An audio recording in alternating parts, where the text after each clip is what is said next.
Chapter 1634. Qin Yu kowtowed again. Master, I was wrong before. Today, Qin Yu swears that I will never have the slightest thought of offending you in the future. I ask that you be magnanimous and give me a chance to turn over a new leaf. There was silence. Qin Yu knelt on the ground. His face paled and beads of sweat covered his forehead. As his white robes were nearly soaked through, Qin Yu finally spoke up. Qin Yu, I've thought about it carefully. In truth, swallowing you isn't a bad choice. His expression was calm, not revealing any of his inner thoughts.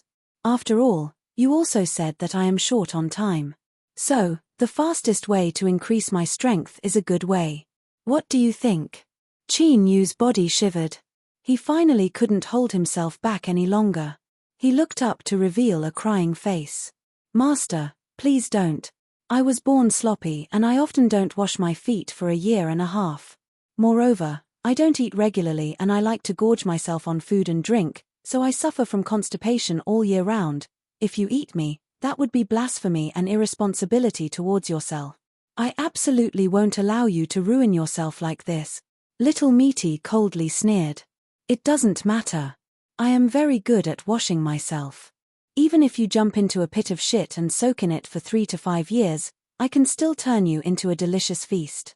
She looked at Qin Yu, her eyes eager to try. Qin Yu thought for a moment. Qin Yu was so scared that he peed himself. His nose was covered with snot and tears. He no longer had the demeanor of a banished immortal. Instead, he cried in a pitiful manner that moved one's expression. Master, I know I was wrong. Please give me a chance, give me another chance. Qin Yu reached out a hand, silently looking at him. Qin Yu's eyes are very red. He blinks a few times. His tears are falling down with a pitter-patter. If you continue to play dumb, you really will die. Oh. Qin Yu wiped his tears. He reached out a hand and slapped between his eyebrows. A mass of light flew out and his complexion paled. Qin Yu reached out a hand and the mass of light fell into his hand, disappearing without a trace. You said it yourself. This is your last chance. If you let me sense anything else, you can prepare an elegiac couplet ahead of time. The carriage door closed. Baiji turned her horse around and slowly rode into the distance. Qin Yu stood up and gently sighed. Honorable master, come out. You can't even hide from me, much less them. Shua, 5 figures appeared at the same time. There were men and women, young and old, but all of their auras were obscure and deep, and their eyes were ghastly. That's right, they are all Qin Yu's teachers. In the past, when a peerless piece of jade fell from the sky, the hall of the founders of the heaven-pulling school almost had an internal strife. Unable to come to an agreement, no one was willing to give up. Thus, with a wave of his hand, the sect leader decided that everyone would teach him together. That was why there were these 5 masters. Of course, the sect leader of the heaven-plucking sect was definitely one of them. Qin Yu, who are they? Qin Yu crawled up and wiped the cold sweat off his forehead. It's someone our heaven-pulling sect absolutely cannot afford to offend. His words caused the 5 heaven-plucking sect elders to choke and roll their eyes at the same time. One of them, who looked to be in her 30s, walked over and touched Qin Yu's head. Is he really that strong? My disciple has never suffered such injustice. I really can't swallow this. Qin Yu sighed. He helplessly said, a true man knows when to yield and when to stand tall. Let's endure this. He swept his eyes over the 5 heaven-plucking sect elders in front of him. His tone was earnest. I'm serious. Let's just forget about this. Don't go to your death and drag me down with you. His tone was unkind, but the 5 people from the heaven-plucking sect seemed used to it. It was as if he was used to it and wasn't angry at all. However, there was a hint of coldness in his eyes. They had sensed that Qin Yu was different, otherwise they wouldn't have such confidence in him. They wouldn't have believed that he would be able to reach the Emperor realm. If even they feared him, just who were the man and woman in the carriage? Within the carriage, Qin Yu opened his eyes, a cold light flashing in them. Little Meaty said, that little fellow is truly afraid, that's why he called them over. Her lips curved up in a smile. Don't worry, the people of the heaven-plucking sect definitely won't dare to do anything. Moreover, even if they did, would they be afraid that I would hold on? Qin Yu nodded. Little Meaty glanced at him. Qin Yu is right. For you, him being alive is the best result. Eating him isn't impossible, but you and I both know that is just to scare him. Eating him was easy, but digesting him was far too difficult. But Qin Yu only had 30 years. Otherwise, this could be considered a good way to rapidly increase his cultivation. Qin Yu said, he was born as a spirit embryo of the heavens and earth, possessing great destiny and great karma. Now that he has become my vassal, it's normal for him to be unwilling. So, I will allow him to fight for himself once. But only once. Otherwise, I won't eat him and will instead give him to you. I believe that will be of some benefit to you. Little Meaty licked her lips. Then I won't try to persuade you otherwise. Her eyes brightened with anticipation. In the heaven-plucking sect, Qin Yu's lips suddenly twitched after he broke away from his 5 masters. A bitter smile appeared on his pale face. Deep in his eyes, a ruthless and awe-inspiring light appeared. But there was also an irrepressible fear mixed in. Qin Yu was serious. He really did have the thought of giving him to Little Meaty. If he really fell into that person's mouth, no matter how difficult it was to kill him, he would really die. Pa! He lifted a hand and slapped his forehead. Qin Yu fell to the ground, wildly rolling back and forth as he howled in anguish. My life is bitter, my life is really bitter, my fate, why is it so difficult to cross south? He flipped over and pointed a finger upwards. Useless trash. That's right, what are you looking at? I'm talking about you. That was such a good plan and you could have killed him with your eyes closed. But in the end, you were completely destroyed by that person and you even suffered a loss in silence. You will have to endure for 30 years before you can speak again. What are you staring at me for? Even if you stare at me, you useless trash. Bang! In the skies above the heaven-plucking sect, a bolt of heavenly thunder appeared out of nowhere. It crashed into Qin Yu's residence and knocked him down. His hair stood on end and his entire body was scorched black. The members of the heaven-plucking sect hurried over with fear still lingering in their hearts. They saw Qin Yu flipping over and pointing his middle finger at the skies. You bastard, if you have the ability then kill me, otherwise I will curse you every day. He was full of energy and his previously dispirited aura had miraculously recovered after being struck by the heavenly thunder. This left the heaven-plucking sect master and the others stunned for a moment. Then, they felt gratified. This disciple of theirs was truly talented. However, as they thought of the man and woman in the carriage, they couldn't help but feel a bit gloomy. Just what had Qin Yu handed over? Our heaven-plucking sect's UPU, the future leader of our sect, how could he recognize someone else as his master? Although we agreed not to attack, our heaven-plucking sect has a wide network of friends and connections. Shouldn't we give it a try? After all, we didn't attack, so we didn't go back on our promise. Unfortunately, the young man and woman in the carriage didn't give the heaven-plucking sect a chance to beat around the bush. They circled around the mountain forest several times before their whereabouts were unknown. Even though the heaven-plucking sect used their sect's great array to secretly track them, they still couldn't find them. His whereabouts were still thrown off cleanly. Thousand Islands Prefecture. The blue waters of the Great Lake stretched for tens of thousands of miles. Countless islands dotted the lake. Although Changdao was long enough, in terms of its landform, it was not eye-catching at all. According to Lord Minute, the reason why he chose this island was that the name of this island also happened to have the word long in it. The word long was a good word, especially for a man. Either word was good. That was why he spent a lot of money and signed in the government office of the Thousand Islands Prefecture. Then, this island had a new master.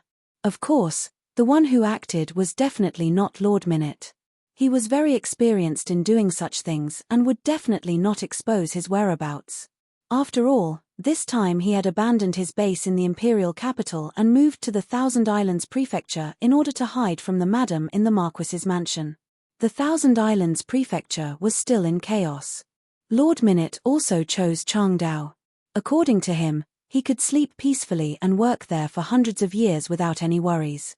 When the limelight was completely over and he got tired of the rural life, He would move back to the big city and continue to live as a rich man who enjoyed his life in peace. TSK, this was how a happy life was. As for his only son who was still depressed and hadn't walked out of the pain of love. How many years had it been? Didn't it just mean that my son was a sentimental person? The longer he immersed himself in love, the more he would come back to his senses and let go.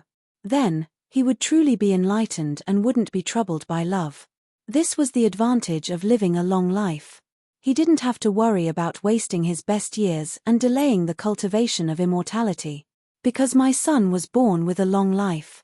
Thinking of this, old Master Minute was very pleased. Which of those old fogies who bared their fangs at him back then had this ability? Only he could have such a promising son. When Minute Xiangtai grew up, the father and son would join forces to cut through gold. Who could stop them? However, Lord Minute, who had enjoyed a peaceful life for a few years and ate a bowl of old wontons when he was free, began to lose his wits shortly after he went fishing on the boat today. In the past, he would miss the wontons so much that he would get anxious if he didn't eat them for a day. Even when the slender girls served them to him, he couldn't lift his spirits. After taking a few bites, Lord Minute forced a smile. "I'm not feeling well today. I'm going back." The big boat hurried back. The breakfast stall owner, who had now become a member of Lord Min's kitchen, hesitated slightly before bowing. He said softly, "Old Master." Minute Zhongjing waved his hand. "This has nothing to do with you." He looked up at the sky, his face full of helplessness and sorrow. "I thought that my family's ability to deceive the world was already top-notch, but I still underestimated the heroes of the world. Difficult, it's really too difficult to live." Chef rubbed his hands and said after a long time, "Why don't I ask Big Girl to come over and massage Old Master's shoulders to make you feel better?" Old Master Minute glared at him. "If there's nothing else, then scram. Stop talking nonsense here. I'm going to leave Big Girl for Xiangtai." But he couldn't help but linger a little in his eyes. He thought to himself, "Minute Xiangtai, this little bastard, to be able to reincarnate as my son, he really has accumulated 80,000 lifetimes of good fortune." Chef laughed foolishly. "Whatever you say, Old Master. I'll get lost then." He left happily. He was in a good mood. If Big Girl could follow young Master, that would really be a great fortune. The journey was smooth sailing. The big boat docked at the pier. Old Master Minute went ashore with a gloomy face. He immediately saw Go Sheng waiting respectfully at the pier. His face was pale, but there was a hint of unnatural redness. He became more and more skinny, like a thin dog that had been starved for a few years. But his eyes were especially bright, flashing with a light that made one's heart palpitate. Chapter 1635. I'm Go Sheng, a dog under Madam's feet. I took the liberty to come to Chengdao today. Please save my life. Go Sheng bowed respectfully and spoke respectfully. Then, in the next moment, he directly fainted. Lord Min's face was livid. He wished he could kill this little bastard who called himself a dog right here and now, so that he wouldn't feel disgusted in front of him. But after thinking about it, he didn't dare to do it. After all, it was up to the master to beat a dog, not to mention the words of the master. This time, he couldn't avoid the eyes of that madam. Even if he was more cautious, he wasn't sure he could avoid it next time. What a sin. Lord Minute smiled bitterly and waved his hand. Take this guy home. Be gentle. He's dying. As it turned out, Master Minute had overestimated Go Sheng. How could he still have half a breath? He was clearly hanging on by a thread. After being lifted up and tossed around, coupled with the fact that he had relaxed his mind after reaching his destination, he looked like he was about to breathe his last after a few steps. Lord Minute was scared and hurriedly asked his servants to put him down. He pinched Go Sheng's philtrum and patted his chest. Seeing that it didn't work, he bit his cheek and took out a small jade bottle. He poured out an elixir and carefully rubbed some powder on the corner of Go Sheng's mouth. This damn short-lived guy. He should have died long ago. Why did he come to me? Isn't it good to die? He should be reincarnated into a good family in his next life. Feeling indignant and distressed, Lord Minute flicked his sleeves and left. The servants hurriedly carried Go Sheng and followed him from a distance. Walking in front of him, Lord Min's eyes were gloomy. Lightning flashed in the depths of his eyes from time to time. Dog's leftovers. Hey, what an amazing name. Thinking of this guy's background and why he ended up like this, Lord Minute thought about his name. Thinking about his name, Minute Changjing wished he could turn around and slap him into pieces right now. What did that madam want to do? Did she really think that he wouldn't dare to kill her? One day later, Gosheng woke up. His first words made the gloomy Lord Minute break out in a cold sweat on his forehead. Madam deliberately told me to wait a day. Her original words were that if you killed me, she would personally kill your son. Old Master Minute was terrified. If Gosheng was killed, of course, he wouldn't be able to hear this, and if he wasn't prepared, he definitely wouldn't be able to stop that madam. His gaze was like a torch, truly like a torch. The secret that he had hidden for so many years was quietly grasped in his hand. As for that B***** go leftover, he was truly a dog. To think that he wasn't afraid of death and would still do as he was told. Cough. Gosheng, it's hard for you to recover from your injuries in a short period of time. We still need to think about it in the long run. Old Master Minute was sincere. Gosheng bowed respectfully. Everything will be done as you say. This lowly one has no objections. Western Wilderness, Flowing Light City. As one of the 108 main cities, it was famous for producing a special construction material called the flowing light tile. Under the sunlight, this kind of tile could reflect a myriad of splendor, but its true use was naturally not just to look good.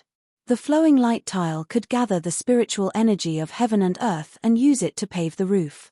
It was naturally a spirit-gathering formation, and was the favorite item of high-class immortals and rich families. It could show off their family's foundation. Simply put, this thing had a high status. Therefore, even if it had the same effect, the cost was several times higher than ordinary spirit-gathering formations. But it was still extremely popular, and was even sold as far as the Eastern Wilderness. Because of its wealth, the scale of the Flowing Light City's transmission formation was particularly large. The soldiers stationed there were all in shiny armor, and the weapons in their hands emitted a cold aura. With one glance, one could tell that it was an extraordinary item. According to the words of the old people of Flowing Light City, in terms of face, the several city lords of Flowing Light City were all the ancestors of this path.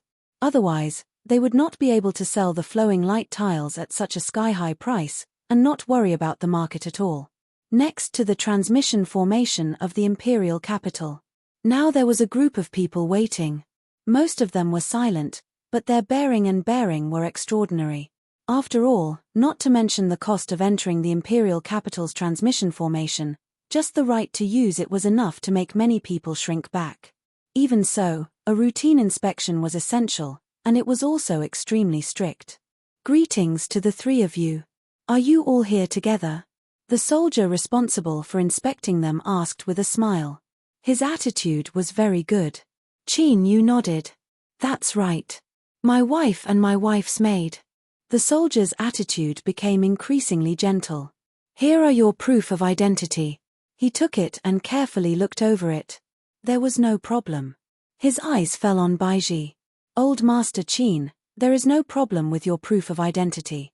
But, according to the rules, those who enter the imperial capital's transmission formation must reveal their true appearance. This wasn't a major matter. Qin Yu had already intended to have Baiji pull down her white veil. But at this moment, there was a sneer from the side. Sir, there is a lowly maid next to you, and she still has a white veil covering her face. Isn't it a bit inappropriate for my wife to take off her veil first? The one who glanced over was a young sir.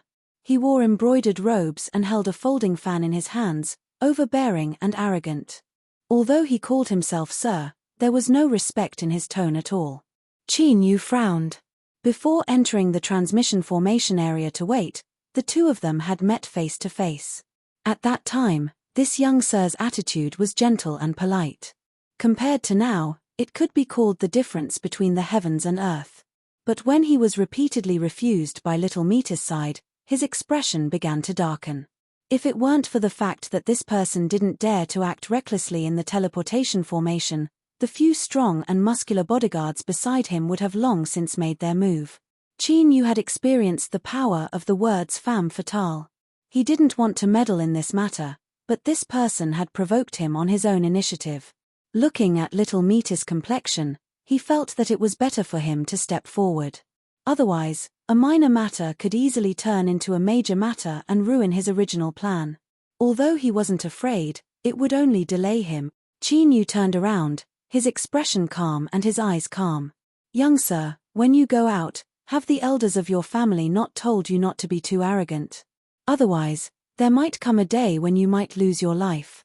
Why waste the good eyesight of your reincarnation? Across from him, the young sir in luxurious robes who was covered by his gaze paled. His eyes widened, revealing endless panic. It was like he had been forcefully dragged into a nightmare. Insolence! How bold! Several bodyguards were enraged. How could they not know that their young master had fallen into someone's scheme? They roared out and were about to attack, but before they could even move, they felt as if they had suffered a heavy blow. With stuffy coughs, they were forcefully suppressed where they stood, unable to move at all. Their eyes widened in horror. The guard of Flowing Light City's transmission formation was a man with keen eyesight. He hurriedly rushed over and glanced at Qin Yu. He smiled and said, "My lord, please calm your anger. You should know that it is strictly forbidden to fight in the transmission formation area, otherwise the laws will not tolerate it." Qin Yu faintly smiled and took a step back. This Lord General is right. When you are outside, it is best to abide by the laws. As he stepped back, the several people across from him felt as if they had been granted amnesty. The young sir in luxurious robes gasped for breath, awe in his eyes. But Qin Yu could still sense a trace of hatred deep in his eyes. It seemed that these people all had decent backgrounds. He hesitated for a moment but didn't do anything. They even dared to enter the Western Wasteland imperial capital, so how could they fear a mere youth? The Flowing Light City guard laughed. He cupped his hands together and said, "My lord is right. If everyone could be as magnanimous as you, we would be much more comfortable." He waved his hand and ordered several high-grade flowing light tiles to be brought over. These weren't the kind used to pave roofs, but rather were finely processed ornaments. Ordinary nobles liked to place one or two of them in their study and use them as lighting fixtures. According to the words of our city lord, this is called further processing and then selling it. It is a way to earn even more profit. Although they didn't understand, it really was a great profit. There were several companies in the city that were engaged in the deep processing of flowing light tiles, treating the city lord as a living bodhisattva. It was said that if it weren't for the city lord's stern refusal, a memorial tablet would have been erected in their temple. It isn't too expensive. It is just a little local product. I would like to give it to my lords made as a token of our appreciation. Qin Yu glanced at this guard who knew how to conduct himself. He smiled and nodded, "That's also good. Then accept it." Baiji respectfully nodded. She stepped forward and received the flowing light tile, casually putting it away. The guard didn't exchange any pleasantries. After a few words, he turned and left. Not long after he left, the transmission array was ready. Qin Yu and the others cut in line, but no one had any objections to this. The pale-faced young master in luxurious robes lowered his head and followed in. This caused many people's eyes to brighten. They thought that if they moved a bit faster, they might be able to catch a good show. The transmission array lit up and the figures of everyone vanished from sight. The guard watched this from afar. At this moment, his complexion relaxed and he let out a long breath. "General, who was that just now?" "Ruler Realm." The guard bitterly smiled. He rubbed his face. "Those big shots, why did they have to pretend to be commoners? Fortunately, this person has a more gentle personality, otherwise something might have happened." Several people nearby sucked in a breath of cold air. "But from what I see, that noble young master doesn't seem like he wants to keep the peace. Just a moment ago, he went with him." The guard shook his head. "The imperial capital is deep and not something our flowing light city can compare with. Since he isn't afraid, he must have some sort of confidence. But this has nothing to do with us. We just need to send him away. Whether or not there's a bloody fight afterwards, that's up to them." Everyone praised the general's wisdom for smoothing things out ahead of time and sending away this group of gods of plague, preventing any complications from occurring. The guard was expressionless, but he knew in his heart that this lord didn't seem like an ordinary ruler. In terms of sensing auras, he had always been extremely sensitive. Although he didn't discover anything special, he felt that this person was stronger than the city lords. No, it was more accurate to say that he was much stronger. It seemed that this noble young master from the imperial capital was willing to bow his head and admit defeat, but if he wanted to get back at them, he feared that if he wasn't careful, he would stir up a great deal of trouble. In fact, while it was true that he wanted to get back at them, there wasn't much trouble. This was because after Qin Yu left the transmission array and arrived in the capital region, he went straight to find the guard general guarding the transmission array and showed him the token in his hand. This token couldn't indicate one's identity, but it meant that behind this person was at least a great general and he had a massive army under his command. Please wait a moment, I will immediately pass on the message. The guard respectfully bowed and didn't dare to delay. He turned and hurried away. There was the sound of breaking air and two figures arrived together. One of them could be considered the first person Qin Yu had met in the western wilderness. He was General Yi Qin from the old Yi family. The one beside him was likely the other newly promoted general of the imperial capital's guard. He was an unfamiliar face. Seeing this from afar, the young master in luxurious robes who was waiting not too far away had a pale complexion. He didn't dare to have any more thoughts. He bowed from afar and left in a hurry. What nonsense! He had casually flashed a token and two generals of the imperial capital's guard had rushed over. Was such a character someone easy to provoke? A soft persimmon was easy to pinch, but something like an iron plate was an idiot who kicked it. Yi Qin landed on the ground. He said in a low voice, "Who are you? Why do you have a military token in your hand and want me to come here to speak?" Qin Yu flipped his hand and took out an item. "I ask General Yi Qin to bring this item to see His Majesty. Tell him that this sinner doesn't dare to enter the palace without permission and is waiting here." He waved his hand. General Yi Qin should not ask anything else. There are some things you need to know that knowing too much isn't necessarily a good thing. Yi Qin's complexion changed. He looked at the military token and then at the flowing lights. It was clear this wasn't an ordinary artifact. He took a deep breath and said, "All right." After receiving it, he shot into the skies and flew straight towards the imperial palace. Chapter 1636. Zhu Ming, the great eunuch who served His Majesty, had committed some sort of crime and was disliked by His Majesty. These past few years, his life had been deteriorating with each passing day. If it weren't for the fact that he was well behaved in his early years and had some connections in the palace, he likely wouldn't have lasted until now and would have died long ago. In the past, this great eunuch was so prestigious that even the high officials of the imperial capital had to greet him with a smile. But now, he was doing the task of sweeping the imperial roads. His body was stooped and he wore an old black cotton robe. After the cuffs were stained with oil, they were polished black and shiny. It wasn't easy for him to finish today's cleaning work. As Zhu Ming hugged the broom and gasped for breath, he suddenly heard the sound of footsteps behind him. Many people were madly running towards him. Zhu Ming's heart skipped a beat. He hurriedly lowered his head and retreated to the side. The rules of the palace were very strict. For such a commotion to occur, it was clear that something major had happened. With his current status, he was like a bug in the palace. If he didn't hide far away, he would die for nothing if he was trampled to death. But what happened soon made Zhu Ming feel as if he were in a dream. His lips trembled and his eyes widened. He didn't know what to say. "Godfather, what are you standing there for? His Majesty has ordered you to wash up and change your clothes to quickly wait outside the study. This time, you've really had a sweet time. In the future, let's see if anyone in the palace dares to look down on you." Surrounded by smiling faces, Zhu Ming returned to his original residence in the palace. He took a hot bath, which he hadn't had for a long time, and changed into the standard robe of a eunuch. When he arrived outside the study, Zhu Ming was still in a daze.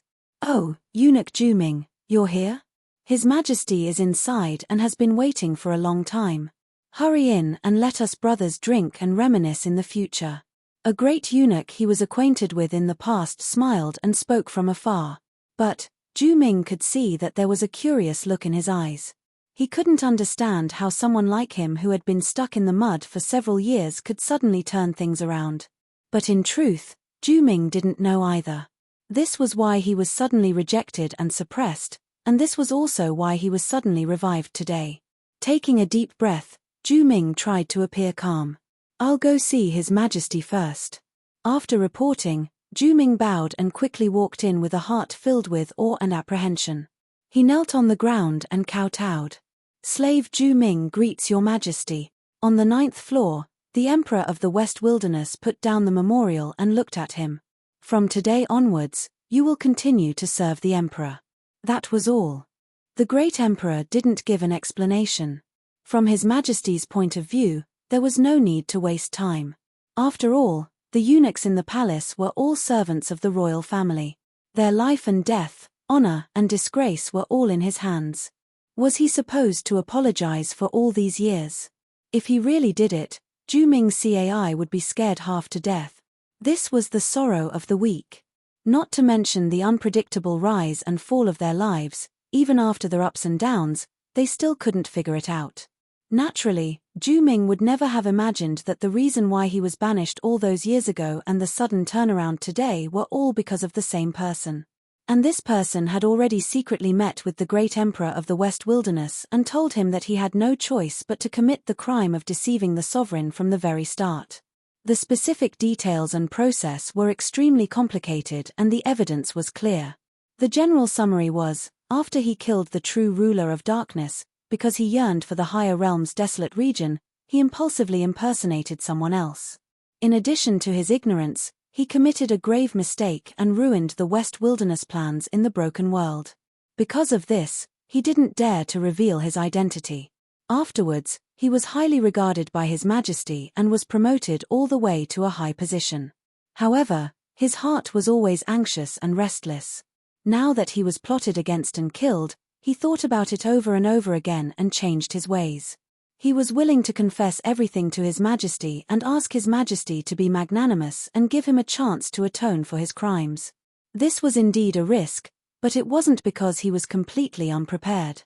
In the capital region, he used the tiger seal to mobilize troops to ask for Yi Qin's help. Of course, this wasn't some sinner's heart was filled with fear, but rather, it was to give himself some leeway. If things really went wrong, he could follow Mita's plan and leave the Western Wilderness imperial capital, abandoning his identity as the Marquis of Loyal Marshal. This matter was placed in the open. As the saying goes, first a villain, then a gentleman. If the great Emperor of the West Wilderness could see this, he would be more willing to believe Qin Yu's story. This was related to the calculation of the human heart. It was an open and above-board plot, so there was no need to worry that it would backfire. Of course, the most important reason the great Emperor believed this was because Qin Yu's confession was true and could withstand any investigation or scrutiny. It also coincided with a mystery that had always existed in the depths of the great Emperor's heart. For instance, why did the crazed Li Siji bite the Marquis of Loyal Marshal, Ning Qin, to death in the cage? His failure and his current situation were all thanks to Ning Qin. If Ning Qin wanted him dead, then it was normal for him to do so. If it were anyone else that dared to commit such a great crime of deceiving the heavens and deceiving the Emperor, the great Emperor would have already slapped them to death. But for Qin Yu, he was willing to listen and think about it. He was even willing to play the little tricks he had played before. He was willing to tolerate it. After all, a living Marquis of Loyal Marshal, Ning Qin, was far more useful than a corpse, especially in the current situation. According to what Qin Yu said, everything that had happened to him in the borders of the Goliaths was all because of that race. Because of their meticulous planning, they had caused him to die once. There was a great terror between life and death. The reason the Western Wilderness Great Emperor was willing to believe Qin Yu was because he could feel an aura of death that hadn't yet faded from his body. He used the destiny of the nation to support himself and borrow the power of the heavenly Tao to ask questions. If so, it wasn't difficult to borrow a pair of all-seeing eyes. The Western Wilderness Great Emperor didn't fully understand what was involved in reviving from the dead, but he knew that Qin Yu must have suffered a great loss because of it. The Western Wilderness Great Emperor didn't believe a single word of it. At most, they were just using each other. Qin Yu wanted to borrow the strength of the Western Wilderness to take revenge on that race. According to what he said, he had lost half of his destiny in this life-and-death situation. And this thing was incomparably important to him. If he couldn't take it back, all that awaited him in the future was death. That's right, regarding this plot, Qin Yu had used Little Metis' reminder as a reference to Li Ruhua's matter. The Western Wilderness Great Emperor didn't easily believe this, but in the state of the all-seeing eye, he could see that there was indeed a remnant destiny on Qin Yu's body. It was weak, but it was also filled with a violent backlash.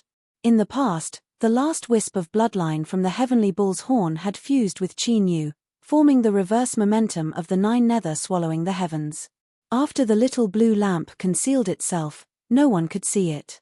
Then, it retracted its strength, allowing the Western Wilderness Great Emperor to see everything clearly. He didn't know what had happened, but he took it for granted that it was a change in Qin Yu's destiny after reviving from the dead.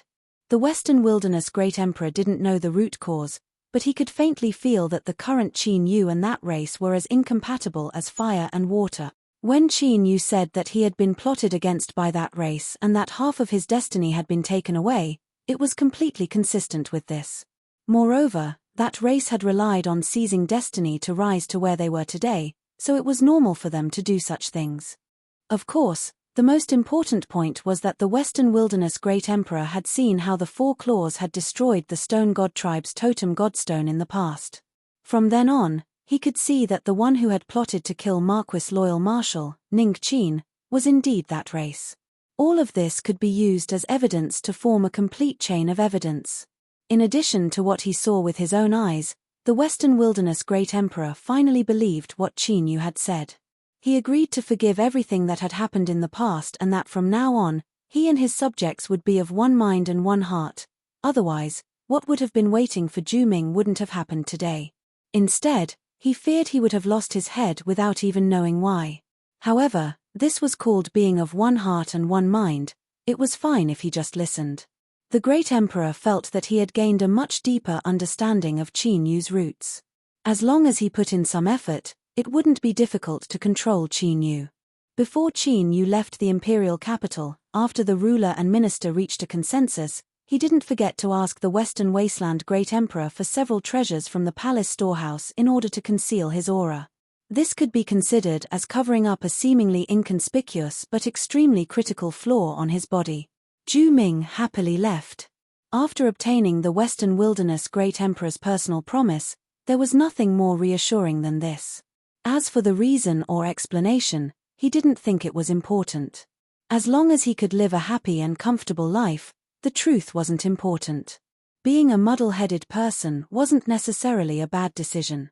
Minor characters also had their own philosophy of survival. Regardless of whether they were sad or not, they always had their own reasons. The little eunuch Li Juqing walked out from the shadows. He bowed and said, "Your Majesty, Qin Yu has already left the imperial capital." The Western Wilderness Great Emperor thought for a moment. He slowly said, "What do you think of this person?" Li Juqing furrowed his eyebrows for several breaths of time. He bowed and said, "I think that at least from the current situation, Qin Yu is worthy of your Majesty's trust." The Western Wilderness Great Emperor didn't speak. He simply waved his hand. Li Juqing turned and drew back, vanishing into the shadows. He lifted a hand and rubbed between his eyebrows. Then, he took a step forwards and vanished from sight. In the next moment, he arrived at the imperial palace. Within the Thunder Pool prison, his eyes were as calm as a great lake, without the least bit of ripples. 2 hours later, accompanied by the endless roars of thunder, the Western Wilderness Great Emperor left the Thunder Pool. It was unknown what he had done or what sort of answer he had obtained from Li Siji, but his complexion was much more relaxed than before. It was just that he didn't see Li Siji, who was covered in wounds and gasping for breath in the Thunder Pool. Li Siji's eyes were blood red and filled with a gloomy coldness. If one were close enough and carefully looked into his eyes, they could faintly see that in the depths of his eyes, there was a faint crescent moon hidden within. A carriage quietly drove down the road. The driver, Baiji, was still as striking as ever. Qin Yu rubbed between his eyebrows. He slowly said, "Concerning my confession, how much do you think the Western Wilderness Great Emperor believed me in the end?" Little Meat thought for a moment. "Around 7 to 8. Qin Yu nodded. "I also think so. That should be enough for now." He took a deep breath and then slowly exhaled. "Now, shall we move? Let's go somewhere first." Little Meat's lips curled up in a taunting smile. "Since I've found you, you should put in some effort." Qin Yu didn't understand, but seeing that Little Meat had no intention of explaining, he didn't ask. After all, the two of them had truly gone through life and death together. He closed his eyes and began to cultivate. The countdown to 30 years had begun the moment he woke up. Now, in Qin Yu's eyes, every breath of time, every second, was precious. If he didn't want to die a miserable death, he could only do his best. Little Meat glanced at Qin Yu, who had entered a state of cultivation. Her lips curved up in a smile before she composed herself. Matters in the imperial capital weren't as simple as they seemed. When Qin Yu went to see the Western Wilderness Great Emperor, she hadn't been idling around. When she was in the imperial capital, she had faintly sensed that something was wrong, and now she finally discovered it. As for the reason that other party dared to come into contact with her, it was likely because it had sensed her current condition. Otherwise, even if it had 100 times more courage, it still wouldn't have dared to show itself. Both sides had their own needs, so they reached an agreement. As for the Western Wilderness Great Emperor, after dealing with a few more waves, it shouldn't be too much of a problem. Thinking this, Little Meat licked the corners of her lips. This was because when it came to things that were old enough, she simply didn't have any resistance. As for the one hiding in the thunder pond of the Imperial Palace, it was bright red and looked extremely delicious. She reached out a hand and a tree branch came forward on its own initiative. She casually poked it and drank several mouthfuls. She thought that with her current state, could it be that she didn't even have the ability to eat a meal? She couldn't help but feel a bit sad. When she looked at Qin Yu again, he seemed like an eyesore. Qin Yu shivered and sucked in a breath of cold air. His eyes flashed open. "What is it?" Little Meat coldly sneered. "It's nothing." Qin Yu shook his head, a bitter smile on his face. He was too lazy to think about why she had suddenly gone crazy. He closed his eyes and continued to cultivate. Central Wasteland, Divine Continent. 13th floor. As the highest mountain peak of the world, the 13th floor was known as the only way to step into the highest heavens and reach the White Jade capital. It was a place that countless cultivators yearned for even in their dreams. Today, the Li family's third-generation direct descendant, Li Ruhua, officially entered the 13th floor and began a new life of cultivation. There was something that greatly surpassed the Li family's expectations. Before Li Ruhua left for the 13th floor, she had already been granted the status of a family elder. For a time, she became even more dazzling. "Junior apprentice Sister Li, I have been waiting for you here on the orders of the Tower Master." High in the heavens, a mountain peak broke through the clouds. The sunlight above was as bright as gold, illuminating the sea of clouds for 10,000 miles. The disciple of the 13th floor, Mingzhe, smiled and said. He was handsome and had an extraordinary bearing. Li Ruhua bowed. "I'll have to trouble senior apprentice Brother Ming." Mingzhe was one of the 10 strongest people in the world below the Emperor realm. He was ranked 3rd.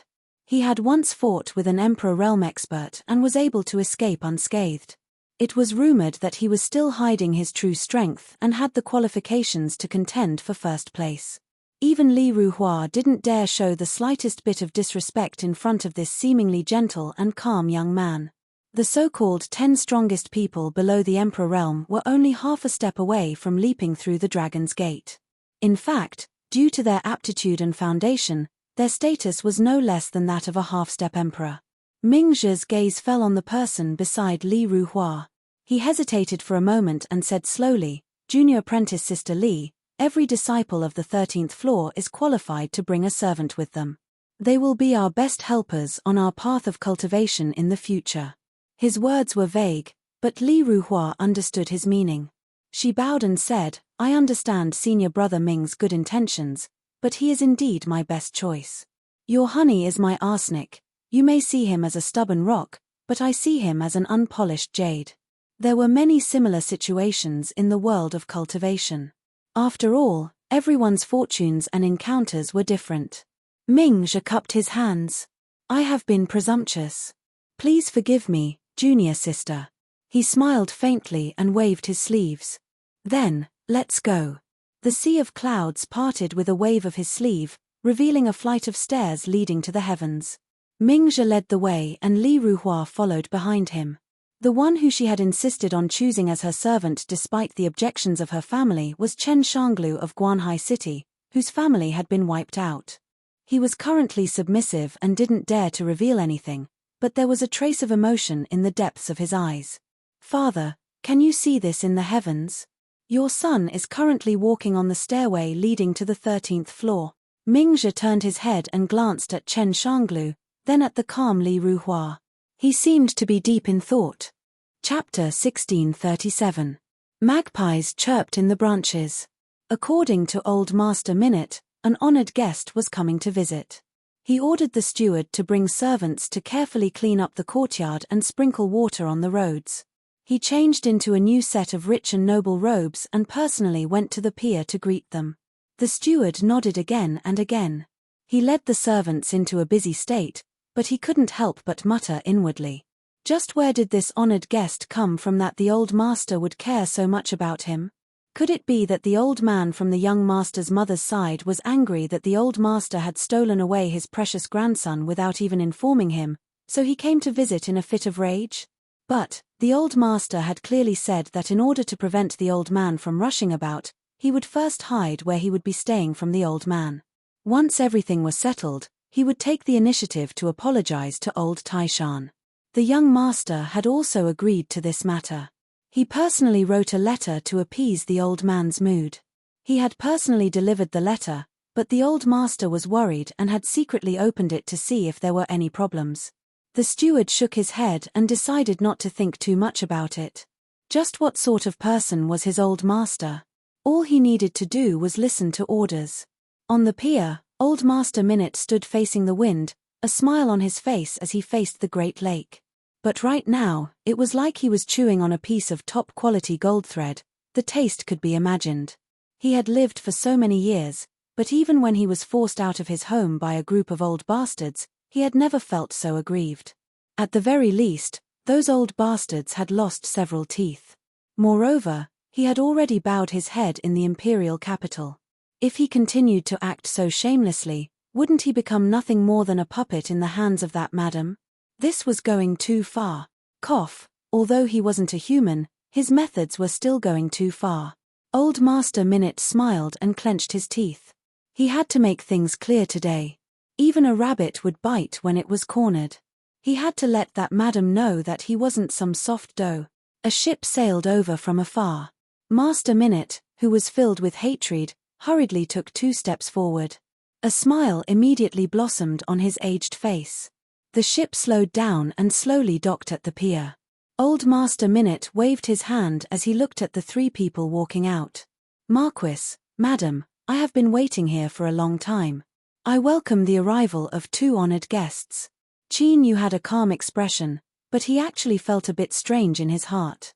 He hadn't interacted with this old man in the imperial capital, but right now he was clearly an ordinary person without the slightest bit of the aura of a cultivator leaking out from him. However, an ordinary person clearly did not have the qualifications to become the master of an island in the Thousand Islands County. It was even more impossible for little Meaty to remember him. Therefore, the more ordinary he looked on the surface, the more extraordinary he was in reality. This old Master Minute was definitely a powerful character. Seeing that little Meaty had no intention of speaking, Qin Yu smiled and cupped his hands across his chest. I took the liberty to come here and disturb your peace. I hope you don't blame me. Lord Min's smile grew brighter. Marquis, you're flattering me. It's our great honor that you and your wife can come to Changdao. He observed Ruru's expression and saw her frown. His heart shivered and he immediately gestured with his hand. It's windy outside. We've already prepared some simple refreshments at home. I hope Marquis and Madam don't mind. Qin Yu nodded. Thank you for your hospitality. The master and servant disembarked from the ship. A servant had already prepared a carriage for them. After boarding the carriage, the journey was smooth and they soon arrived at the new residence. The scale was large and the courtyard was imposing. After Qin Yu left the carriage, he couldn't help but take several glances at it. Lord Minute said, "This is a remote courtyard in the countryside. Besides taking up a bit more space, there isn't anything exquisite about it. I've embarrassed myself in front of Marquis." Qin Yu smiled. Lord Minute is too modest. This residence of yours is quite good, at the very least. At least, it is far better than my residence in the imperial capital. Sensing his aura, he could feel that the great heaven and earth net was extremely lax in restraining this residence in front of him. This was more like a form of tacit understanding and respect. The meaning behind it was clear. Old Master Minute was wearing a common Laro Guari-style robe. It looked very rich and noble, but in reality, it was unfathomable. "Marquis, you praise me too much." Old Man Minute glanced over, feeling somewhat bewildered. How could a mere early-stage ruler be able to see through the depths of his courtyard?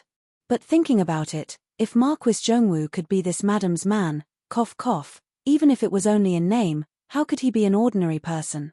If he had this ability, then it was normal. "Marquis, madam, please." After sweeping it clean, the residence seemed even more tranquil and beautiful. As they walked down the stone-paved path, they could see a brilliant and vibrant scene in the distance. Seeing Qin Yu look over, Lord Minute smiled. "These are flowing light tiles produced in our western desolate flowing light city. They are a bit expensive, but they do look beautiful. Marquis and Madam's residence is in that courtyard covered in flowing light tiles. At night, when the stars shine down, it is a completely different scene." As he spoke, he led the way. Lord Minute was calm and collected, his words extremely humorous. From start to finish, little Meaty maintained an expressionless face. It was only that the corners of her lips would occasionally curve up in a heart-shaking sneer. Of course, the one who was frightened was Lord Minute. Before this, he thought he had seen through the madam's problem, but now that he saw her, he didn't feel too sure. As to what choice to make, his heart was tangled. After all, he only had a single son. They entered the living room and sat down. There were already maids that had prepared refreshments. The tea wasn't ordinary, it must have been produced from a top immortal tea tree. Unexpectedly, the pastries were also very delicious. For Qin Yu, who had tasted the cooking of the root man, to give a very delicious evaluation was already commendable. Little Meaty suddenly said, "These pastries are quite good. They should be rewarded." Lord Minute hesitated for a moment. He smiled. "Since Madam says they should be rewarded, then call the chef over to personally thank Madam. This can also be considered a blessing for him." He waved his hand, and naturally, the servants left in a hurry. Soon, the owner of the breakfast stall, who had left the imperial capital with him for some reason and became a part of his master's small kitchen, appeared in the living room. He looked like an honest man. At this moment, his forehead was covered in sweat and he was still panting in his white apron. He constantly rubbed his hands, as if he was at a loss for what to do when he was suddenly called. "Ah Lai, Marquis Zhongwu's wife likes your pastries. She called you over to receive her reward. Hurry up and kowtow." The old chef named Ah Lai's face flushed red. He hurriedly knelt down and respectfully kowtowed. "Thank you, madam, for the reward." Baiji walked out and placed a stone in his hand. This stone was one of the fragments of the totem god stone from the stone god tribe. It was worth a small amount of money. The old chef's face turned even redder. He looked at his master as if he was holding a red-hot soldering iron. He didn't know whether to accept it or not. Lord Minute pondered for a moment and smiled. "Since it's Madam's reward for you, then accept it. Also, kowtow to Madam." "There's no need to kowtow," Little Meaty said lightly, her eyes bright. "I like the pastries you make very much. Are you willing to leave with me?" "Don't worry, I will naturally give Lord Minute a very generous ransom. I won't let him suffer a loss." As for whether you agree or not. She looked up and smiled. I think Lord Minute won't refuse for a chef. For my sake. Lord Minute smiled bitterly and said without hesitation, Madam, what are you talking about? It's this chef's blessing that you like him. Our lie, from today onwards, you're no longer a chef in our house. You can go anywhere you want. The old chef's face paled. He waved his hands. Master, I've received a great favor from you and I haven't repaid it. I won't go anywhere in this life. If you don't want me to be your chef, then I'll go back to my old profession. I'll borrow a piece of land on this island and set up a stall. He looked at little Meaty and said carefully, Madam, it's indeed my blessing that you like my cooking. I didn't know how to appreciate your kindness. If you want to beat me or kill me, you can do as you please. Little Meaty lowered her head and looked at the chef kneeling in front of her. You really don't agree? Your master knows that I have a bad temper. Since you said you can do as you please, don't regret it when the time comes. Lord Min's expression changed. His lips moved, but he didn't say anything. The old chef said firmly, I won't regret it. I'm willing to accept your punishment. Baiji's eyes flashed with a cold light. In her opinion, it was this old chef's great fortune to be valued by the madam. He actually dared to reject the madam. He deserved to die. Little Meaty glanced at her and waved her hand. If you don't want to, then forget it. Just pretend that we don't have the fortune to eat good food. Her words had a double meaning. Lord Min's forehead broke out in cold sweat. He felt more and more uncertain. I'm a little tired. Arrange for someone to bring us to rest. Little Meaty stood up and spoke. Her face was expressionless and her voice was cold. Yu didn't think that he had lost face because of this. After all, he knew that if it wasn't for Little Meaty, he probably wouldn't even have the chance to walk into this living room and sit down for a cup of tea. However, when it came to something like face, it was better to leave some. If it was too stiff, it wouldn't be a good thing. Then I'll have to trouble Lord Minute. Lord Min's face was full of smiles. It's my duty. Servants, bring the Marquis and the Madam to rest. We will definitely serve them well. After the three of them left, Minute Changjing wiped the cold sweat off his forehead and sat back in his chair. He picked up his teacup and drank it in 2 mouthfuls. He glared at old chef, who was still kneeling on the ground. You've got guts. The old chef reached out a hand. Master, I'll have to trouble you to help me. My legs are soft and I can't get up. Minute Changjing sneered. If you can't get up, then kneel. Right now, my legs are also soft. He really was a little afraid. Just now, the living room seemed calm and tranquil, but the truth was a turbulent undercurrent. Although the Marquis's madam was sitting motionless, the way she looked at the two of them was as if she was staring at a piece of fat meat in a bowl. It was as if in the next moment, a pair of chopsticks would reach out and grab the two's vital points. Then, she would send it into her mouth and chew on it. Soft and delicious. The living room quieted down. After a long time, the old chef crawled up, his face pale. Master, how did you provoke this madam? His words nearly caused Minute Changjing to jump up and curse. How did I provoke her grandmother? In all honesty, this was really like a pot falling from the sky when I was sitting at home. I've already abandoned my family and business and ran all the way from the imperial capital to this wilderness, but this madam still refuses to let go. What can I do? When he thought of the cause of this matter, it was because of that 9-tailed fox. Minute Changjing gritted his teeth in hatred. Damn it, I really have a natural conflict with the demon race. If he could do it all over again, he would never talk about the old relationship. He would slap that coquettish fox to death and get rid of all the evidence. Chapter 1638.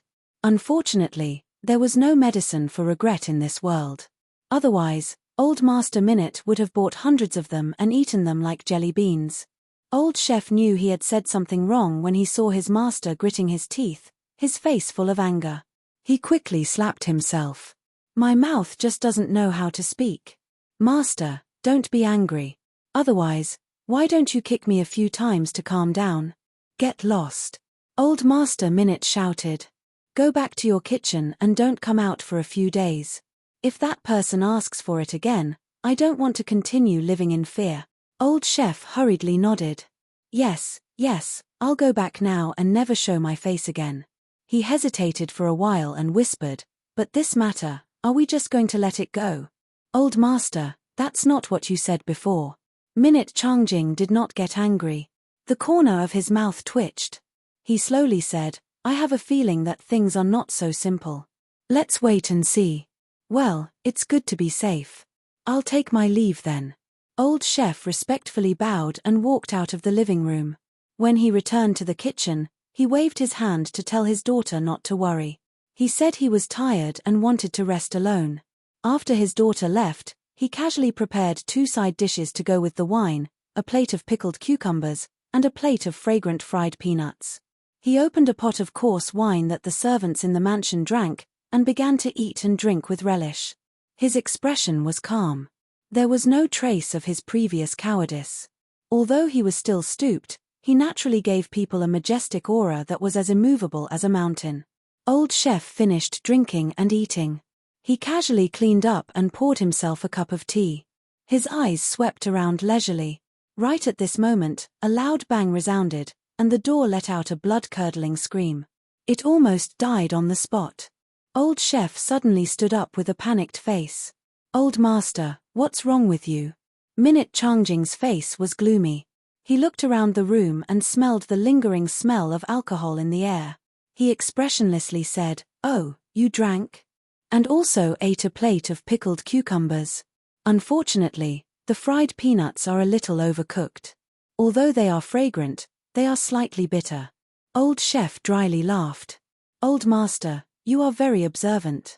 Before he could finish his words, he was kicked to the ground. Minute Changjing did not feel relieved after the kick.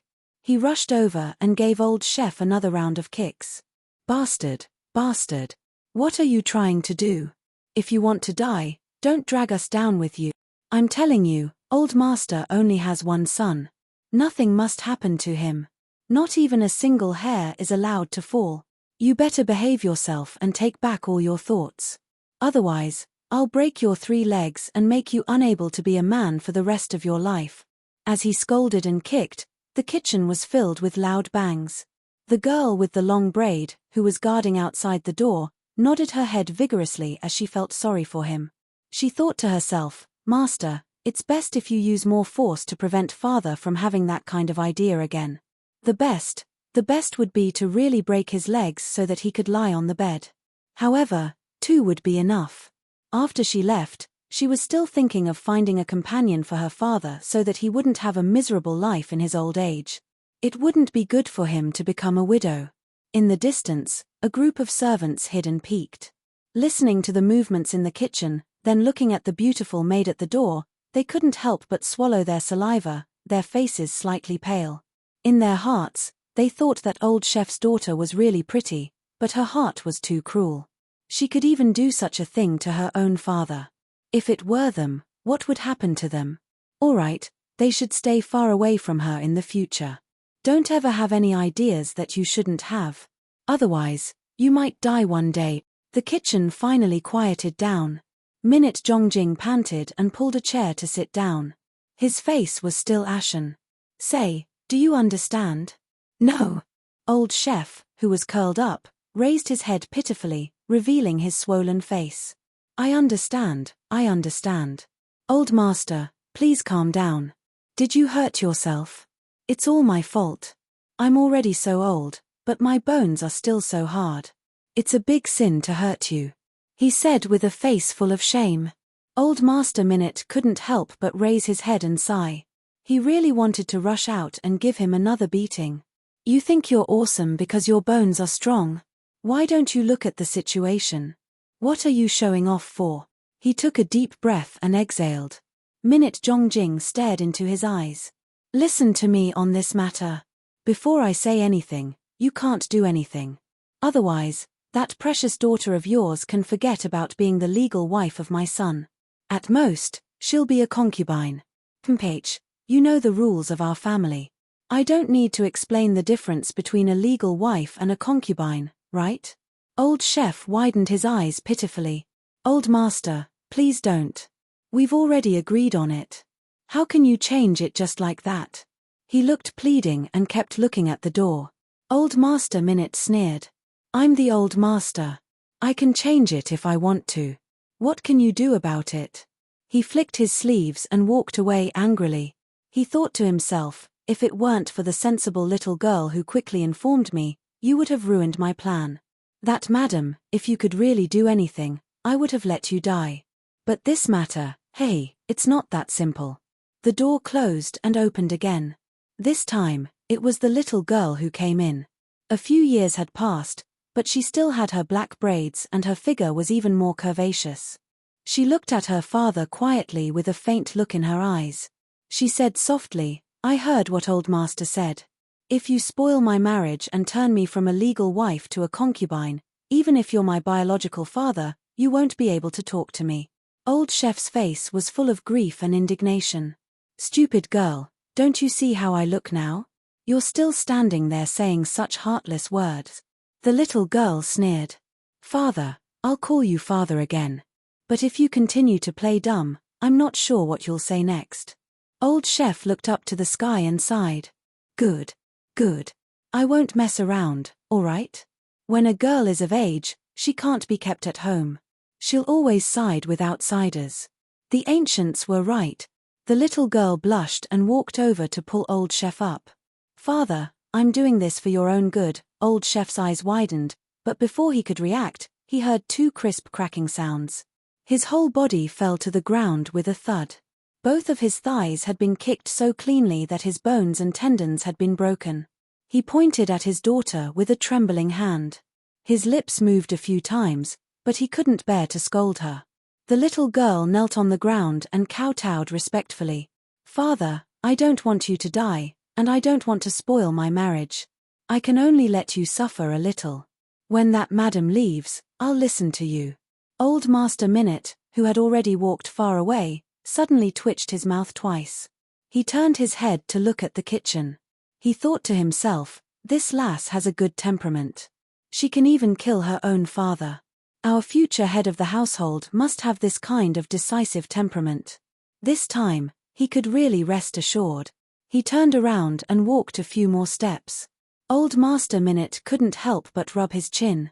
He thought to himself, maybe I should restrain my gaze from now on. The little girl was all grown up. If she held a grudge or something, his old arms and legs might not be able to bear it. The effect of the flowing light tile was not just for show. In Changdao, the density of heaven and earth spiritual energy was at most average. But when he walked into the courtyard and took a deep breath, he felt a little damp. He felt like he was bathing in the spring rain. Of course, this was just a figure of speech. It meant that the heaven and earth spiritual energy in the courtyard was so thick that it almost condensed into raindrops. For cultivators, even if they were at the ruler realm, staying in this kind of environment for a long time would be greatly beneficial to their cultivation. Most importantly, the process of gathering spiritual energy was silent. It didn't have the shocking momentum of a spirit-gathering array. As the saying goes, the water is deep and the water is silent. The more subtle a method was, the more it showed off one's background. It was no wonder that the flowing light tile was so expensive and was still popular in the desolate region. Bang! With a heavy kick, Baiji was sent flying backwards. She spat out a mouthful of blood and her face paled. Mita's eyes were icy cold. You really are an idiot. Do you know who Minute Changjing and the old chef are? It's true that they don't dare to touch me, but they aren't people that a lowly maid like you has the qualifications to threaten. Baiji struggled to get up and kneel. Madam, I just feel that. Before she could finish, she was interrupted by a slap. I don't want you to feel that. Moreover, who do you think you are? Do you think you have the qualifications to express yourself in front of me? Meaty sneered. Believe it or not, if I leave here, you won't live past tonight.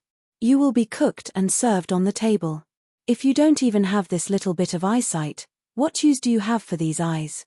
You might as well dig them out and step on them twice to hear the sound. Baiji shivered. She could clearly feel the madam's anger. She clenched her teeth and took a deep breath. Then, she lifted her hand to dig out the eyeball. Bang! Another kick sent her flying out the door. You brainless fool, I want to hear the sound. Do you think I don't know how to do it myself? Do I need you to dig it out yourself? Scram back to your room. For the next few days, without my orders, you are not allowed to take a single step out, otherwise I will really leave you here and let you experience what it means to be in purgatory on earth. Yes.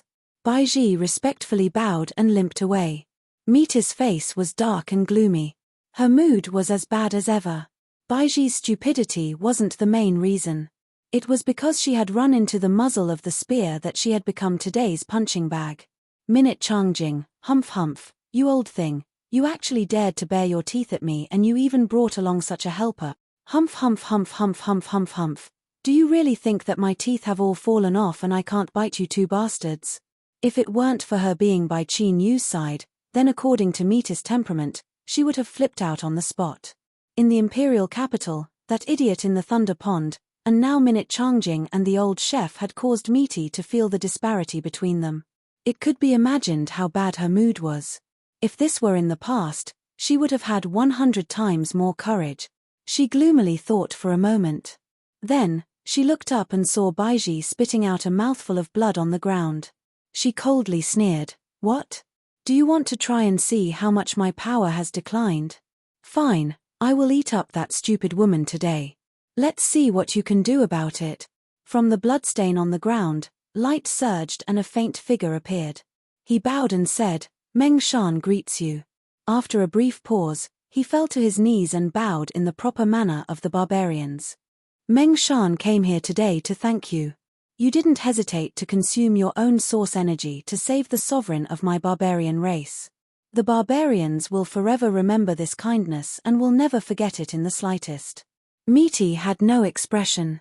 "Speak less nonsense. I didn't save him because I wanted to owe you barbarians a favor. If you have anything concrete, then hurry up and take it out." Chapter 1639. Today, the great shaman of Meng Mountain had borrowed Baiji's blood to descend here. He didn't know whether it was because of his honest nature or because he sensed that little Miti was in a bad mood, but he didn't hesitate. He reached into his chest and pulled out a beating heart. Of course, this heart wasn't his. In this world, there was no strange existence that would kill themselves to thank others. But, it was also the heart of a great shaman. Only like this could it still keep beating and contain such a formidable strength after being taken out for so many years. This heart came from a great shaman of my barbarian race who died on the sea. If necessary, you can swallow it and burn this great shaman's heart. It should be enough for you to restore your peak strength in a short period of time without needing to worry that it will cause you too much damage. The great shaman of Meng Mountain respectfully said, "Compared to your great kindness, the reward of my barbarian race today is insignificant. Please don't be angry." Little Miti reached out and the great shaman's heart fell into her hand. Her eyes brightened and she subconsciously licked her lips. She turned her hand away and said, "Don't think that I don't know what you are thinking. Aren't you just worried that something will happen to your barbarian sovereign? You gave me this great shaman's heart so that I can better protect your barbarian sovereign." The great shaman of Meng Mountain bowed. "Your eyes are like torches. My humble thoughts cannot be hidden from you." He took a deep breath. "I will have to trouble you with my barbarian sovereign." Little Miti coldly sneered. "There is no need to flatter me. I accepted it because I wanted to and it has nothing to do with you." He paused for a moment and said, "Since you've come, why don't you meet me?" The great shaman of Meng Mountain was a bit tempted. He hesitated for a moment and shook his head. "It's better not to meet me. Otherwise, I might draw out my aura and cause trouble for His Majesty." "You're quite thoughtful." Little Miti looked at him. "Is there anything else?" The great shaman of Meng Mountain said, "Yes. The first matter is about His Majesty's incense flame Great Tao. Since Your Majesty has already stepped onto it, I can secretly make arrangements to collect incense for Your Majesty. This will be of some help to Your Majesty's cultivation." Little Miti shook her head. "No, at least not now. He cannot be tainted by the power of the Goliath Joss flames, otherwise his identity will be exposed." She looked at him with a deep gaze. "You underestimate that building in Middle Wasteland. Even if it's just an empty frame, don't forget that there's a white jade capital above it. The berserker's kismet has always been dissipating. They might not be able to sense it for a while, but if the incense sticks show any abnormal movements, they will definitely be locked onto. The Grand Shaman of Meng Mountains felt his heart tremble. He took a deep breath and cupped his fists. You are right. I was too careless. I'll temporarily collect the joss sticks of my clan, and I'll give them to His Majesty when the time is right. The second matter is that there was a great shaman who committed a great crime in the early years of the barbarian tribe and was identified as a rebel. After the trial, his identity was taken away by the shaman ancestral court, and his whereabouts are unknown. When he said this, a bitter smile appeared on the great shaman of Meng Mountain's face. But now, reality has proven that he was not wrong. Instead, it was those seniors of the shaman tribe who committed a grave mistake. Not long ago, this great shaman who lost his identity suddenly sent me a message saying that he wanted to return to the shaman ancestral court and take back his identity that was taken away from him. Little Metis' lips curled up in a mocking smile. Those old fellows of the shaman ancestral court aren't willing to lower their heads and admit their mistakes. That's right. Those people are old and smelly to begin with, and their mouths are very tight. Making them lower their heads is even more uncomfortable than killing them. The great shaman of Meng Mountain's heart chilled. He discovered that this mysterious person in front of him had a very deep understanding of the barbarian tribe. The meaning behind her seemingly ordinary words was enough to make one think deeply. Little Meaty glanced at him, and the smile on her lips became even wider. Many years ago, I ate a great shaman of the barbarian tribe. He made a deal with me, but after that, he went back on his word. How could there be such a thing in this world? So, I do know quite a bit about the barbarian tribe. The great shaman of Meng Mountain's expression changed. He believed that Little Meaty was not lying. His thoughts raced, and he soon found the ancient records of the barbarian tribe. It was about a certain great shaman who had suddenly died without any warning. The so-called sudden death was just a story told to the outside world. The truth was that the great shaman had suddenly disappeared, and he was in his own secret training room. After he disappeared, the barbarian tribe investigated and collected evidence. They found some faint traces in the great shaman's personal notes. It seemed that many years ago, this great shaman had once made a deal with an extremely ancient and mysterious existence in this world in order to make a breakthrough. This matter involved the dignity of a great shaman of the barbarian tribe. In fact, it was highly likely that it would cause some sort of instability within the barbarian tribe. After all, the realm of the great shaman was far beyond their reach. If they made a deal with some existence, they might be able to make a breakthrough. Even if they knew that there would be endless troubles in the future, there would still be many barbarians who were stuck where they were, unable to make a breakthrough, and would be willing to take the risk. This matter had been sealed as a top secret, and it had never been unsealed until now. Only the great shaman of the barbarian tribe had the qualifications to read its contents, and they also needed to swear an oath with the barbarian tribe's bloodline that they would never attempt to make a deal with this mysterious existence. Little Meaty picked up her teacup and casually drank 2 mouthfuls. She ignored the great shaman of Meng Mountain, whose face was filled with uncertainty. Her eyes were calm. The great shaman of Meng Mountain let out a long breath. He bowed and said, since it was a violation of the deal, it is only right that he pay the price. He hesitated for a moment and then bitterly smiled. But regarding this matter, I ask that you do not tell the other barbarians, lest something unexpected happen. Little Meatis' eyebrows arched up. His bloodline still has descendants. The great shaman of Meng Mountain took a deep breath and said in a low voice, right now, the great shaman who controls the barbarian ancestral court is a direct descendant of his bloodline. He has been secretly investigating the mysterious disappearance of the great shaman. Little Meaty licked her lips. Is that so? Then that is a pleasant surprise. She waved her hand. Go back and tell that unlucky fellow that I have agreed to help him make a trip to the ancestral court in the future. The great shaman of Meng Mountain forced a smile. My lady, I am a bit regretful that I told you about this matter. Little Meaty had no expression. It's too late. She vaguely remembered that they had signed a bloodline contract in the past. In other words, the descendants of his bloodline were all her slaves. This was like a radish that had suddenly sprouted from her own vegetable field. What a pleasant surprise. The great shaman of Meng Mountain's forced smile deepened. As he looked at little Metis' face, he thought that His Majesty the barbarian sovereign wouldn't just stand idly by and watch as this person acted recklessly, right? After all, this was the barbarian ancestral court. If something were to happen, it would surely cause a great uproar. He took a deep breath and cupped his hands together. My lady, Meng Mountain bids farewell. Little Meaty arched an eyebrow. You're leaving just like that? Why don't you think about it carefully? Is there anything else you haven't said? The great shaman of Meng Mountain shook his head. Baiji is now your maid. Whether she lives or dies will depend on your will. I will not interfere. Shua, his figure vanished from sight. Little Meaty looked at the place where the great shaman of Meng Mountain had disappeared and rubbed her temples. This was a person who knew when to advance and when to retreat, and knew how to act appropriately. If he dared to make a request just because he gave her the heart of a great shaman and flattered her a few words, she would definitely agree. But as for how she would do it, that would depend on her mood. This woman Baiji was a bit stupid, but her life wasn't bad. Then, she would stay here for a bit longer. Little Meaty looked up at the void in front of her and sneered. Old Master Minute wiped the cold sweat from his forehead. He stood up and cupped his hands in apology. When he sat down, he looked aggrieved. This is my home. How could you come and go as you please? Have you ever considered the feelings of your master? But, the one who came just now was really strong. Well, of course, he was still weaker than me, but if he fought with old Chef, he would probably have a 50-50 chance of winning.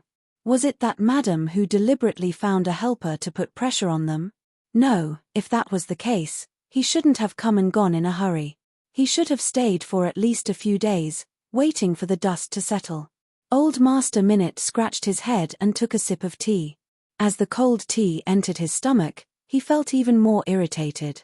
He always felt that this madam's actions were too strange, and he couldn't figure out her depth. For example, Gosheng, the third-generation disciple of the Li family who thought he was a dog. She was the one who sent him here, but after he arrived, she didn't care. Did she not care at all, or did she think that old Master Minute would not dare to act recklessly? No matter how angry she was, she had to pinch her nose and accept it. No matter how he thought about it, he felt that the latter was more likely. This made old Master Min's mood even worse. Qin Yu was cultivating. After returning to his residence, he could feel the rich heaven and earth spiritual energy that had condensed into water droplets.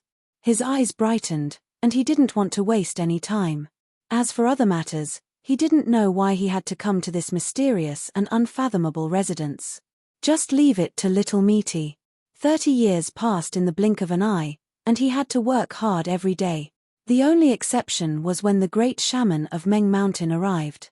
Qin Yu's thoughts stirred, and he faintly sensed something. He confirmed that the source of that feeling came from little Meaty's residence. After thinking about it, he pretended that he hadn't discovered anything. He now believed in little Meaty, and since he believed in her, there was no need for him to doubt her. So, since little Meaty didn't say anything, that meant that he didn't need to appear. He continued to cultivate. Drifting Fire Tribe. Many days had passed since the death of the barbarian sovereign, but life was still going on as usual. There was no change. The fear in everyone's hearts dissipated a little. They thought that even if the sky collapsed, there would be someone taller to hold it up. Drifting Fire Tribe gradually regained its stability. As a matter of fact, after successfully selling that high-quality stone, the Chu Heavenly Clan's clan chief was so happy that he married another woman to him. Today, they were holding a wedding. The old barbarian hadn't been in a good mood recently, so he didn't want to participate. He listlessly leaned against a stone, wearing a tattered robe. His back was hunched and he looked drowsy. As he heard several boys angrily discussing this matter, he opened his eyes and waved them away. Go do what you need to do. What are you all talking about? If you aren't convinced, then go find the tribe leader and scold him. I'll give him a thumbs up. The several young barbarians immediately withered. One of the boys bitterly smiled and said, Uncle, please don't mock us. How could we possibly provoke the tribe leader? He clenched his teeth and pointed a finger. We are the ones who aren't convinced. Who in the tribe doesn't know that Aya and him are on good terms? Aya's parents said that they were willing to give Amu 5 years. As long as they could take out a betrothal gift, they would marry the girl to him. But the tribe leader wanted to marry a concubine and he insisted on choosing Aya. Her parents didn't dare to resist, but Amu went to cause trouble and was beaten by the tribe leader's guards. Bah! What bullshit guards! He is the brother-in-law of the tribe leader's wife. He is helping his brother-in-law find a concubine. He is a scoundrel with ulcers on his head and pus on the soles of his feet. In the past, he pestered Aya and was taught a lesson by us. I think this matter was most likely instigated by this scoundrel. Everyone was filled with anger. The boy named Amu had a swollen face and a bloody nose. He stared at the ground without speaking. The old barbarian frowned. His eyes fell on Amu. Do you think this is true? Amu looked up, his eyes red. Uncle, Aya will be brought back to the tent by the tribe leader tonight. I want to go save her. As he finished speaking, he fell to his knees. If I go, I won't be able to return. My parents are still in the tribe and I want to ask you to take care of them. The reason why these young barbarians liked to surround the old barbarian was because his luck was good and he could always make a small fortune. That stone from last year was proof. Secondly, the old barbarian really knew a lot and they could gain a lot of knowledge by following him. Thirdly, he had a special status in the tribe. It was said that the old barbarian was not a member of the tribe. Back then, he had fainted in the wilderness. When he was picked up, he looked like this. Even now, the tribe leader treated him with respect. The old barbarian frowned. Is it worth it? Amu nodded. I promised Aya that I would marry her, so I won't let her suffer. Otherwise, I will live the rest of my life sullenly. I might as well die like this. The old barbarian muttered, as long as you don't live sullenly, you aren't afraid of death. Amu clenched his teeth. I'm not afraid. Then go. The old barbarian thought for a moment and took out a knife from his chest. He usually used this knife to cut meat and eat. It was sloppy and had a layer of grease on it. For you, use it tonight. Amu took it with both hands and kowtowed. At night, the wedding turned into a funeral. The tribe leader was beheaded by Amu. 2 elders close to the tribe leader attacked in anger and became ghosts under the knife. Then, everyone became quiet. They stared at the knife in Amu's hand with wide eyes, their faces filled with disbelief. Even Amu himself. The totem fire spirit of the flowing fire tribe appeared and directly announced to the tribe that Amu had become the new tribe leader of the flowing fire tribe. And tonight was the tribe leader's wedding. Amu, who had become the tribe leader without even knowing it, brought his new wife Aya to find the old barbarian on the second day. They didn't know when he had left. This made the group of young barbarians look at each other in dismay. Their eyes gradually showed respect. Amu pulled Aya to kneel on the ground and respectfully kowtowed towards the old barbarian's tent. And now, thousands of miles away, the old barbarian was silently hurrying on his way.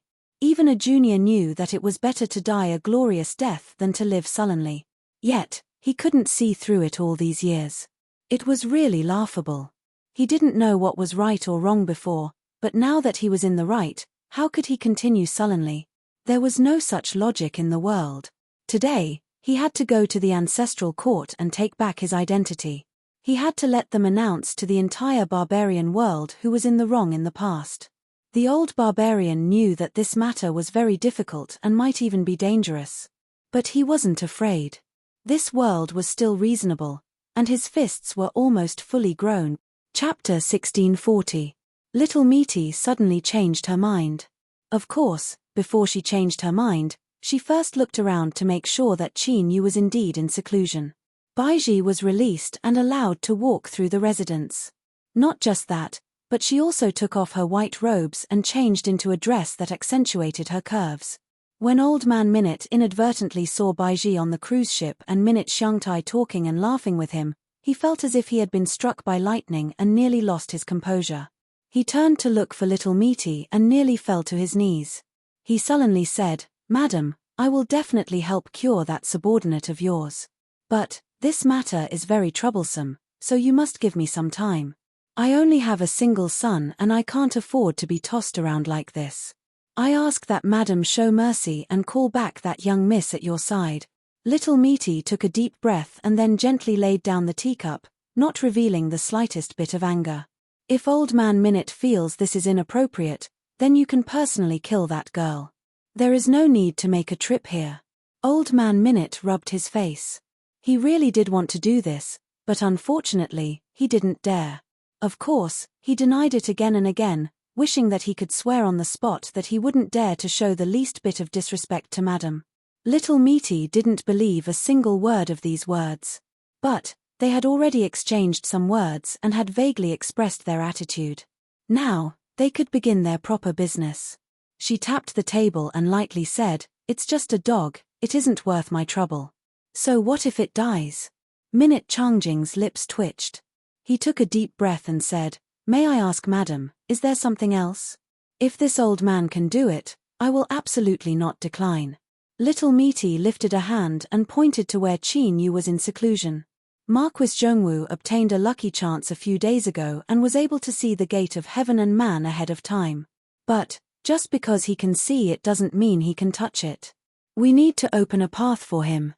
Minute Changjing furrowed his eyebrows. He fell silent. The air was quiet and peaceful. Little Meaty's lips curved up. "How is it? Old Man Minute has endured for so long and now you don't plan on hiding anymore?" She licked her lips, her eyes bright. Minute Changjing forced a smile. "Madam, you speak too seriously. Even if this old man ate the courage of a leopard, I wouldn't dare to harbor any ill intentions towards you. It is just that this matter is extremely thorny." "That's right, this old man admits that I can indeed do this. However, building a ladder for the great Tao of others will damage one's own cultivation. There is no such logic in this world." He looked up and looked at her. His tone was still respectful, but there was something different in his eyes.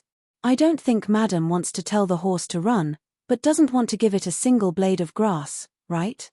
The bottom line was something that could be said lightly, as if it could be said directly with just a touch of his lips. But in fact, it was very heavy. It was fine if he couldn't touch the bottom line, but if he really crossed it, he would have to change his face and attitude, regardless of whether he was willing or not. Now, Minute Changjing had placed his bottom line in front of this madam. Whether she would take a step forward or take half a step back depended on her choice. Little Meaty's face was expressionless, and her eyes were cold. "Lord Minute, how bold of you." Minute Changjing shook his head. "There's nothing I can do. After living for so many years, I can't become a marionette when I'm old. Otherwise, I'll be ashamed of my cultivation." Little Meaty sneered. She flipped her palm, and a beating heart appeared. Across from her, Minute Changjing frowned. His face was slightly pale, but there was no cowardice in the depths of his eyes. Humph. It seemed like old Master Minute was afraid after all. But it's a pity to waste this heart in this place. So, let's make a deal. Minute Changjing hurriedly nodded, his face full of smiles. "Good deal, good deal. Peace brings wealth."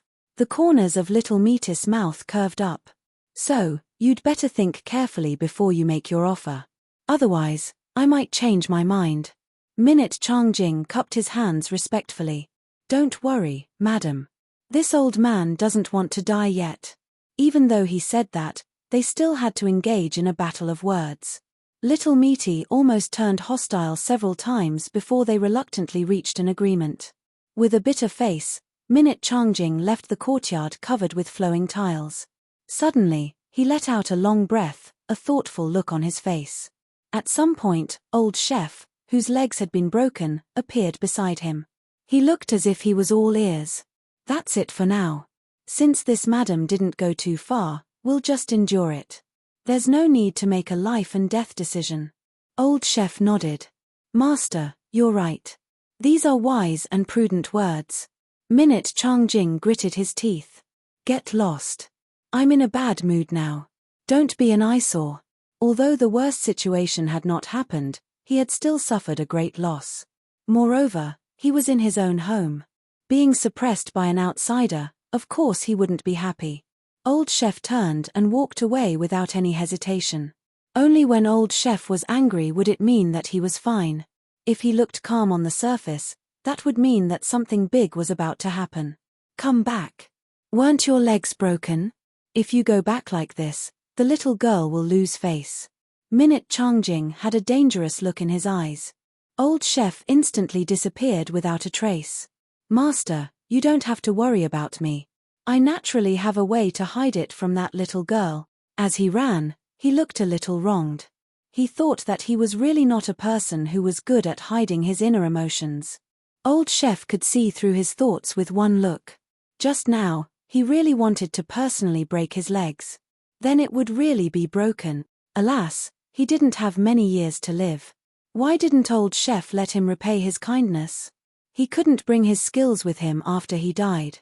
It would be a pity to waste them like this. He might as well take a gamble. Although that madam was holding the heart of a great witch, if he directly abandoned his body, he might be able to seal her as well. He didn't need too much. As long as he could seal her for a while, it would be enough for Old Chef to take action and swallow her. When she fell into Old Chef's stomach, no matter how powerful she was, would she be able to escape? Then, at most, it would be a painstaking effort. At most, she would have an upset stomach for a few hundred years. Little by little, she would be digested. Perhaps it would be a great opportunity. He really couldn't figure it out. Old Chef was very distressed. But he was very clear about Old Chef's intention. Since he didn't agree to take action, he could only continue to endure. Qin Yu's seclusion was interrupted by little Misty. She bluntly told Qin Yu that she had made a deal with Minute Changjing. He would help Qin Yu build a path to enter. It was because he knew which door little Misty was referring to that Qin Yu was even more startled. He quickly looked her up and down. After making sure there wasn't anything wrong with her, he was still a bit worried. Little Misty rolled her eyes. Don't worry, I didn't suffer a loss. At most, I paid a few things that didn't cost me anything. She paused for a moment and then her lips curved up in a smile. As for that old toad, he's going to vomit blood this time. Don't be polite and eat as much as you can. Qin Yu glanced at little Misty, hesitating to speak. Enough. A man shouldn't be so straightforward. I just came to tell you something. Just wait. Little Misty turned and walked away, a warm look in her eyes. Minute Changjing was waiting outside the courtyard.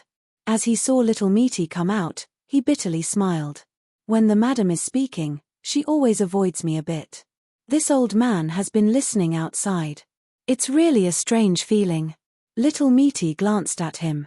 She lightly said, "You must keep your word. I will personally go and bring Baiji back. I can also chat with this young sir of yours while I'm at it." Minute Changjing's complexion stiffened. He watched her leave and gnashed his teeth in hatred. But, he could only squeeze out a smile and push open the door to the courtyard. "Marquis, did the madam explain things clearly to you? If there isn't anything else, how about we begin now?" Qin Yu smiled and cupped his hands together. It's no trouble at all. To be able to cooperate with the madam is this old man's good fortune. Minute Changjing coughed and lowered his voice, a bitter expression on his face.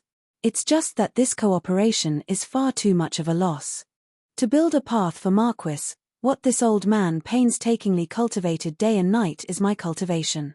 So, I ask that Marquis be magnanimous and don't allow this old man's foundation to be damaged. Qin Yu nodded. Lord Minute, rest assured. You have helped me so much, so how could Ning Qin not be grateful? I know what I am doing. Who was Ning Qin? In any case, I wasn't. Minute Changjing's face was filled with gratitude. He sighed with emotion and thanked Qin Yu again. Then, he gestured with his hand. Marquis, I ask that you sit down cross-legged and focus your attention on that door. Afterwards, this old man will help you build a path to enter. You only need to maintain this entire process and immediately lock onto that door. There is no need to worry about anything else. Qin Yu cupped his hands together in thanks once more. Then, he sat down cross-legged and focused his mind. Suddenly, that shining golden door appeared in front of him. Minute Changjing walked in front of Qin Yu. He lifted a finger and placed it between his eyebrows. After sensing it, his complexion changed and he revealed a bitter expression. It seemed that this Marquis's cultivation talent wasn't too great. This door was high and high, nearly reaching the edge of the heavens. If no one opened a path for him, then even if he obtained a heaven-defying lucky chance or good fortune and saw this door ahead of time, he feared he would never have the chance to step through it in his life. Bitter, bitter. The higher the door, the longer the road, the more cultivation he would have to consume. He originally thought that this wasn't too much of a loss for him, but looking at it now, it seemed that he had suffered a great loss. Minute Changjing hesitated for a moment, but that was all. The transaction had already been completed.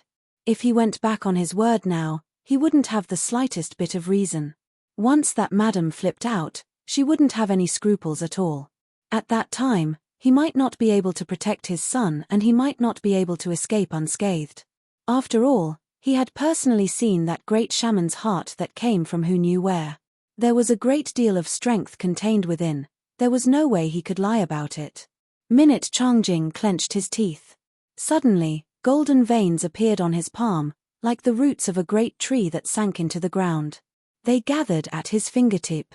Then, his fingertip turned a dazzling gold. Faint traces of golden aura poured into the point between Qin Yu's eyebrows. To cultivate the road of the great Tao, what one consumed was the power of the great Tao. Every trace of this golden aura was Minute Changjing's cultivation. Not to mention anything else, but as long as there was a monster in the world, if one could obtain even a trace of it, that would be a great stroke of good fortune. Even ordinary beasts, if they could swallow it into their stomachs and their bellies didn't burst open, they would be able to develop their spiritual wisdom and naturally understand the cultivation of the monster race. This was truly a supreme treasure in the eyes of monsters. The Thousand Islands County was originally a large lake, and this lake was tens of thousands of miles wide. The waters were deep and there were countless monsters living in the water. Normally, due to fear of the rule of the Western Wasteland Empire, these monsters didn't dare to act recklessly. They lived in harmony with these islands and cultivated underwater. But today, each and every one of them seemed to have lost their minds. They displayed the ability to overturn rivers and seas as they rushed over from all directions. Within the Thousand Islands County, countless island masters of all sizes widened their eyes in horror. Then, they discovered that the goal of these crazed monsters in the water wasn't them at all. Rather, they rode the waves and soared towards some place. Looking at that place, it seemed that it was Changdao, which had suddenly gained a master several years ago. For a time, countless eyes gathered on it. All of them had different thoughts, but they gradually revealed a bit of heat. As the saying goes, there is no wind in a cave. There must be a reason for the unusual movements. It must be a great opportunity that could make the thousands of monsters in the lake suddenly go crazy. Could it be that a treasure was going to appear in Changdao? Outside the crowd of monsters, there were some figures hiding in the stormy waves, quietly moving towards Changdao. After all, we are all neighbors connected by the same river. As the saying goes, a close neighbor is better than a distant relative. Now that our neighbor is besieged by thousands of monsters, how can we, the good neighbors of the Western Wasteland, just sit back and watch? That's right. Chapter 1641. Old Chef's figure quietly appeared at the pier of Changdao. He took a look at the surging lake and sighed, thinking that this was really a case of not taking the road to heaven but going to hell when there was no door. But in this world, whether it was a human or a demon, they all had to pay for their own choices. This was the so-called everything has its own destiny. Besides, he didn't have much time left, and he might not even have a chance in his next life. Why should he worry about getting involved in this? Besides, he didn't make the first move. At most, he was just trying to protect himself. Old Master Heavenly Axiom saw it clearly, so he couldn't put all the blame on him. Old Chef turned his hand and took out a golden talisman. The lines on it were messy, not beautiful at all, like a child's doodle.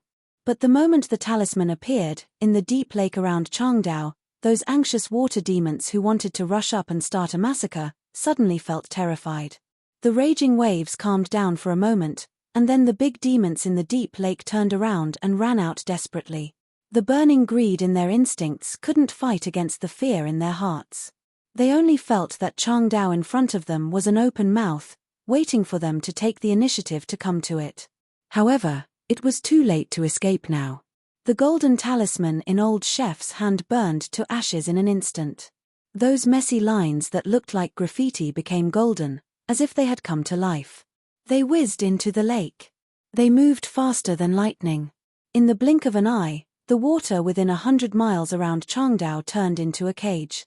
All water-kind spirit creatures who broke into the golden cage were locked inside. No matter how hard they tried to break the cage, no matter how hard they tried, they couldn't shake the golden cage, not even a little bit. Even further away, ferocious waves were still crashing towards them. Hidden beneath each wave was a water monster from the lake. The water within 100 miles had turned into a cage, but they didn't seem to notice it and just ran into it. Seeing this, the good neighbors of the islands, who were hiding in the dark, all widened their eyes in horror. The demon trapping formation in Changdao could not only hide, but also allowed people to enter but not get out. It seemed like it was going to swallow all the water demons in the lake, which was really shocking. Such extravagance and might caused even some people that felt they were experienced and knowledgeable to be extremely astounded in their hearts, and their eyes instantly revealed reverence. Of course, he wanted to continue approaching, but he didn't dare to do so. However, he was also unwilling to turn around and leave just like that. Because the movement and the preparation in Changdao were premeditated no matter how he looked at it. It cost a lot and involved a lot of things. The Thousand Islands County was also known as the River of Islands. It had a circumference of several tens of thousands of miles. The water in the lake was strong and pure. It bred tens of thousands of monsters, definitely more than the number of islands. It seemed that the commotion today was not limited to a radius of 3,000 or 5,000 miles. Perhaps more than half of the Thousand Islands County had been alarmed.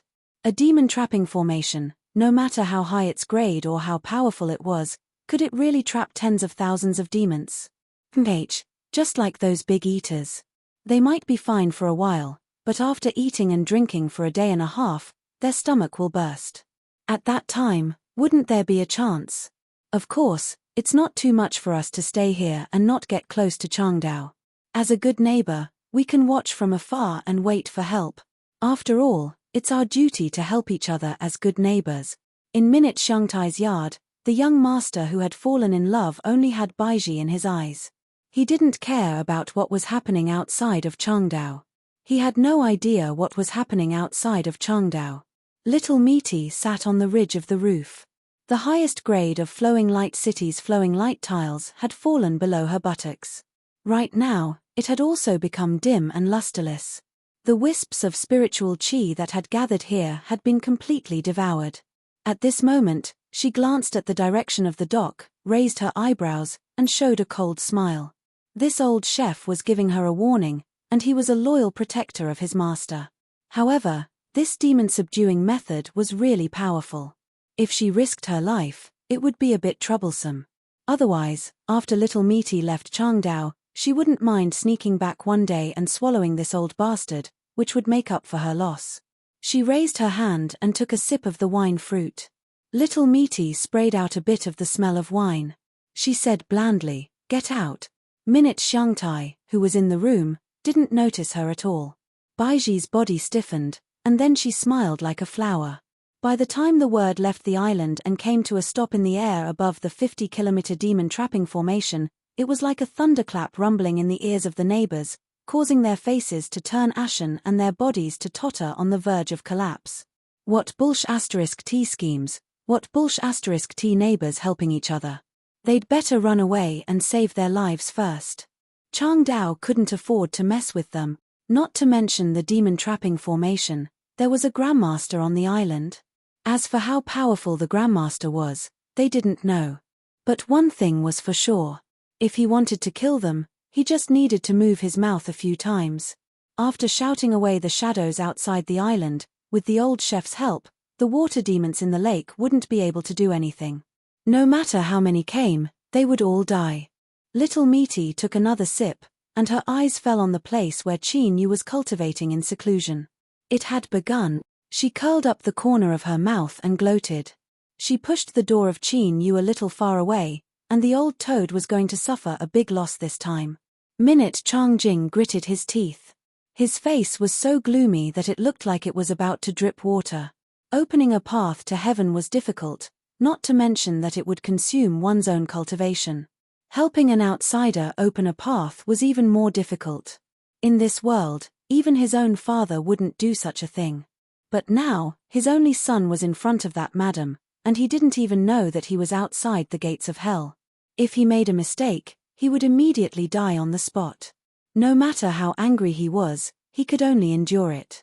After all, he only had one child in his family, the only one who could inherit his bloodline. But even so, he felt as if a hole had been dug in his hard-earned cultivation, and it was crazily leaking out. Minute Changjing felt so uncomfortable that his heart was bleeding. Looking back, this was the first time he had suffered such a great loss in the tens of thousands of years of his life. But now, Qin Yu's entire mind was focused on one point, and he had completely cut off his perception of the outside world. Of course, he didn't know that Minute Changjing was gritting his teeth in anger.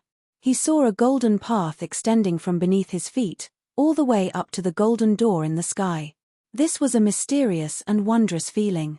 Qin Yu could clearly feel that as the great Tao beneath his feet spread upwards, his connection with the world became increasingly close. It was as if he were one with the heavens and earth, becoming an incarnation of it. Simply put, he had turned himself into a part of the heaven and earth net, and used this to counteract the suppression of the heaven and earth net. In a daze, Qin Yu came to some understanding. No wonder those who had reached the peak of the Emperor realm were still able to live free and unfettered lives. They weren't crushed by the heaven and earth net until they bled from their noses and mouths. This must be the reason. Just as Qin Yu was immersed in this, far away in the heaven-pulling sect, Qin Yu, who was cultivating in seclusion, felt his heart throbbing. His eyes widened in shock and astonishment. Then, he smiled bitterly. Between the two of us, who was born of heaven and earth? Such a thing could actually happen. As expected, there was a reason why the master was the master. After thinking for a while, the white-robed Qin Yu smiled. He closed his eyes, and with a thought, his aura instantly disappeared. All that was left was a body that had lost all of its essence, qi, and spirit. Since that madam wants me to help, then I'll help her. The path to heaven is known as the 9 bends. Only when the bends lead to seclusion can one enjoy the blessings of heaven and earth and walk a true path to heaven. But since it's called the 9 bends, it's naturally winding, and one has to walk a lot more than others. In this world, there aren't many people who can really walk it. If Master can walk the 9 bends and open up the path to heaven, his future cultivation will naturally be unimpeded, and his achievements will be shocking. I'm wholeheartedly thinking for Master, without the slightest bit of selfishness. But if the person who helps Master open up the path to heaven isn't strong enough, or if he goes back on his words halfway and causes the path to heaven to become a dead end, then it's Master's own bad luck. It has nothing to do with me. Long Island, on the ridge of Minute Xiangtai's house, a meaty eyebrow arched up and a mocking smile appeared on his lips. Little thing, you want to play mind games with me? You're far too naive. If it weren't for the sake of opening up a true path to heaven for Qin Yu, would I have been dawdling here until now? She lifted a hand and pointed. Minute Xiangtai, who had been speaking eloquently with a happy smile on his face, suddenly slumped down on the table and fell into a deep sleep. Across from him, Baiji, who had been smiling like a flower a moment ago, immediately restrained her expression. She stood up and respectfully bowed. Madam. Baiji appeared across from her, her expression light. You've done well. You've made up for a bit of your previous foolishness. She lifted a hand and Minute Xiangtai fell into it. Little Meaty turned her head and looked into the courtyard. There was a room with a tightly shut door. Little girl, I know you're hiding inside, but you'd better not move around. Otherwise, if my hand shakes, he really will die. At that time, you will be a pitiful little widow. With a creaking sound, the door was pushed open. A maid with a large whip in her hair walked out with a helpless expression. She respectfully bowed. Madam, please show mercy. Don't hurt the young master. I really don't want to be a widow. Little Meaty looked her up and down. Suddenly, Her lips curved up. I almost made a mistake. Your Long Island is really interesting. The maid smiled. Madam, please keep this a secret. I haven't married yet. Little Meaty nodded. Of course. I also don't like that old toad. He actually dared to bargain with me. She picked up the unconscious Minute Shungtai and turned to leave. Her figure flickered and she vanished from sight. The maid stood up and wiped the cold sweat from her forehead. As she looked at the place where the madam had left, her face paled. She finally understood why the old master and her father had joined hands and still hadn't dared to act rashly. This madam was too terrifying. Chapter 1642. The big girl let out a breath and looked up at Baiji. She suddenly said, I finally know why madam called you stupid. It's because you really are stupid. I advise you not to move. I'm afraid that if I can't hold back and kill you, I'll get into trouble. Baiji smiled. When you were hiding in the room and saw me and Minute Shungtai whispering to each other, didn't you feel uncomfortable? The big girl frowned and turned to leave. I'm afraid of you. I don't want to die with you. That would be too much of a loss. She wasn't fast, but her figure was far away in an instant. Her aura fluctuated so that Baiji couldn't lock onto her with the sword on her back. Her face paled. Gritting her teeth, Baiji turned around and left. Her long dress was torn to shreds and fell to the ground. Before her naked body could come into contact with the air, she was covered by a white robe. She returned to her previous appearance, revealing only her eyes. Minute Changjing's complexion could be said to be pale and his heart filled with anger. He had no choice but to suppress it, but when he felt Qin Yu's road to the heavens suddenly turn, it was as if a bolt of lightning had struck him, nearly causing him to explode on the spot. What was the meaning of this? A straight road wasn't enough and he had to go around in circles? Did he really not care about other people's cultivation? Thinking about how Qin Yu nodded without hesitation when he tried to persuade him, Minute Changjing wished he could slap this little bastard in front of him and smash him to pieces. This deal wasn't going to happen. The angry old master Minute was about to take back his hand. As for Qin Yu's road to heaven, if it became a dead end, then that was his own fault. If he wanted to blame someone, he should blame the madam who broke her promise. If you dare to stop, he will be the first to die. Little Meaty appeared out of thin air, holding Minute Shungtai in her hand. Her face was expressionless and her eyes were cold. Minute Changjing was so angry that he laughed. Madam, you broke your promise first. Do you really think I don't dare to risk my life? Rumble black clouds appeared in the skies above Changdao. They instantly piled up like a floating mountain, sprinkling down endless pressure that made it hard for people to breathe. This scene caused countless cultivators who fled Changdao to subconsciously widen their eyes. They began to sweat profusely and then rejoice. Another one came. What kind of place was Changdao? Big shots came one after another. It was fortunate that he had escaped in time. Otherwise, if he had fallen beneath the black clouds, he would have been squashed into a meat patty. But who could tell them what had happened in Changdao?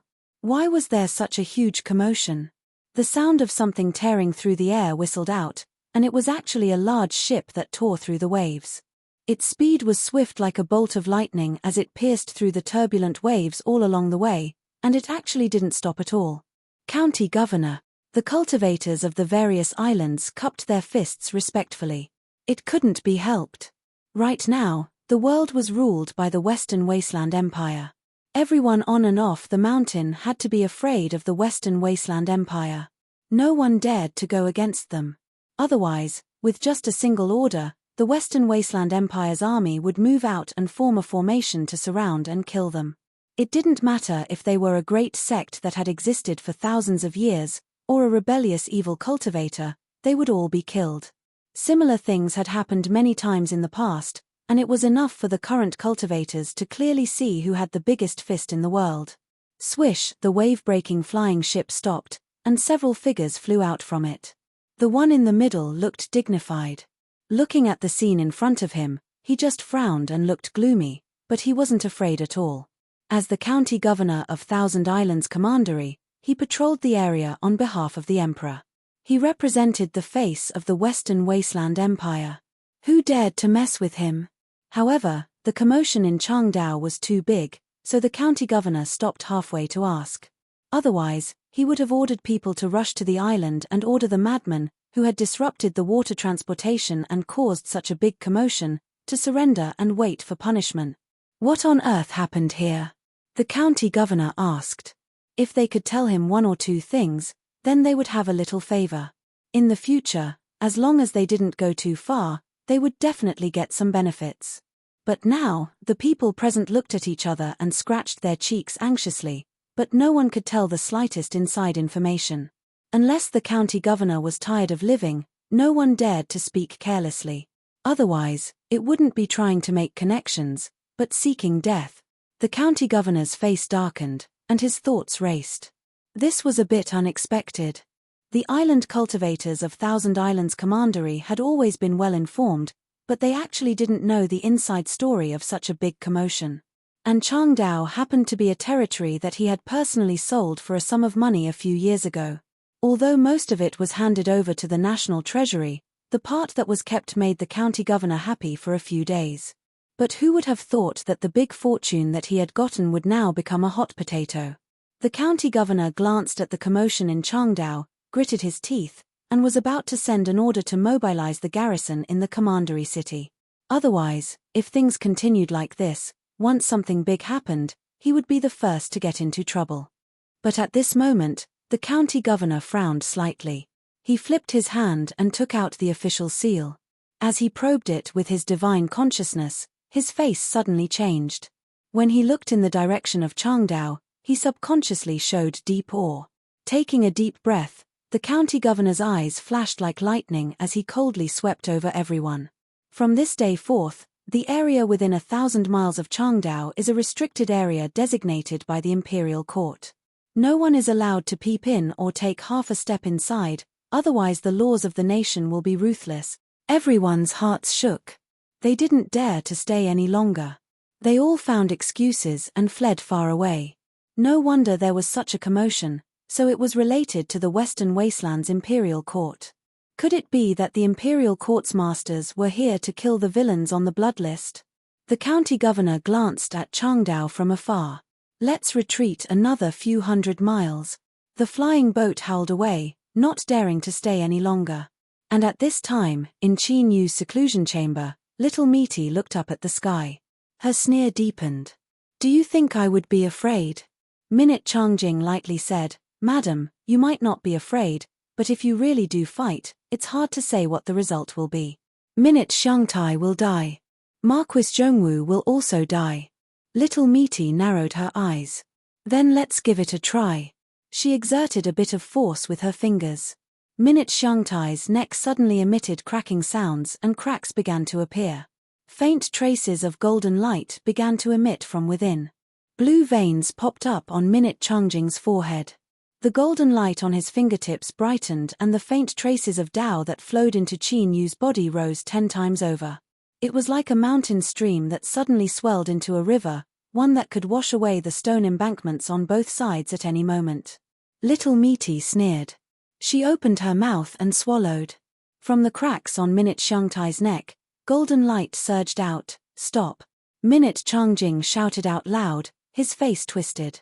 Madam, there is no such reasoning in this world. Do you really want to force me to die together with you? Little Meaty closed her mouth, allowing the golden light to float around her nose and mouth. If you were any slower, I really would have eaten him. Minute Changjing clenched his teeth, not speaking. He knew that as long as he spoke, he would lose this life gambling game. But he didn't dare to gamble. For so many years, he only had this one son. If he were to be killed, what future would he have in the future? Little Meaty faintly smiled. Now, we can rediscuss the contents of this transaction. Chapter 1643. Within the heaven-pulling sect, Qin Yu's body trembled and he slowly opened his eyes.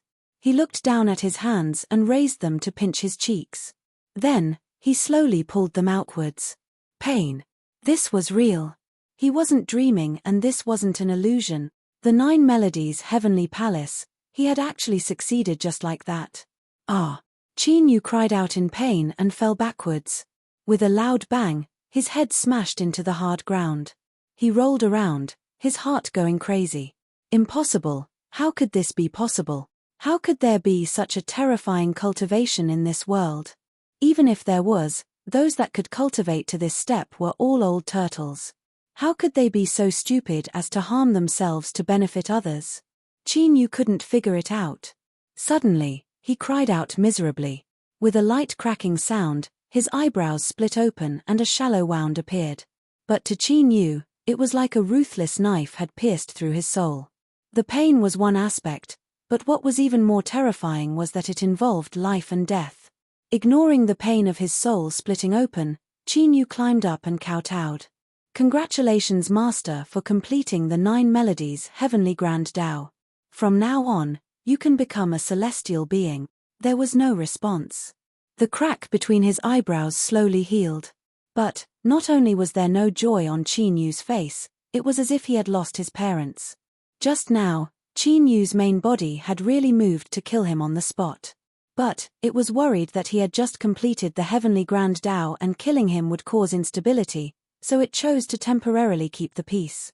In other words, once Qin Yu stabilized his realm and the Heavenly Grand Tao became as solid as a boulder, it would be the first one to kill him. If it were anyone else, they definitely wouldn't do this. A living world spirit embryo avatar would be an amazing boon to one's cultivation. But, Qin Yu wasn't an ordinary person to begin with. Everything in the past had already proven this, otherwise how could he have found the world spirit embryo and successfully planted a soul? How could he have come out alive with that terrifying existence by his side? How could he have even completed the 9 melodies Heavenly Grand Tao?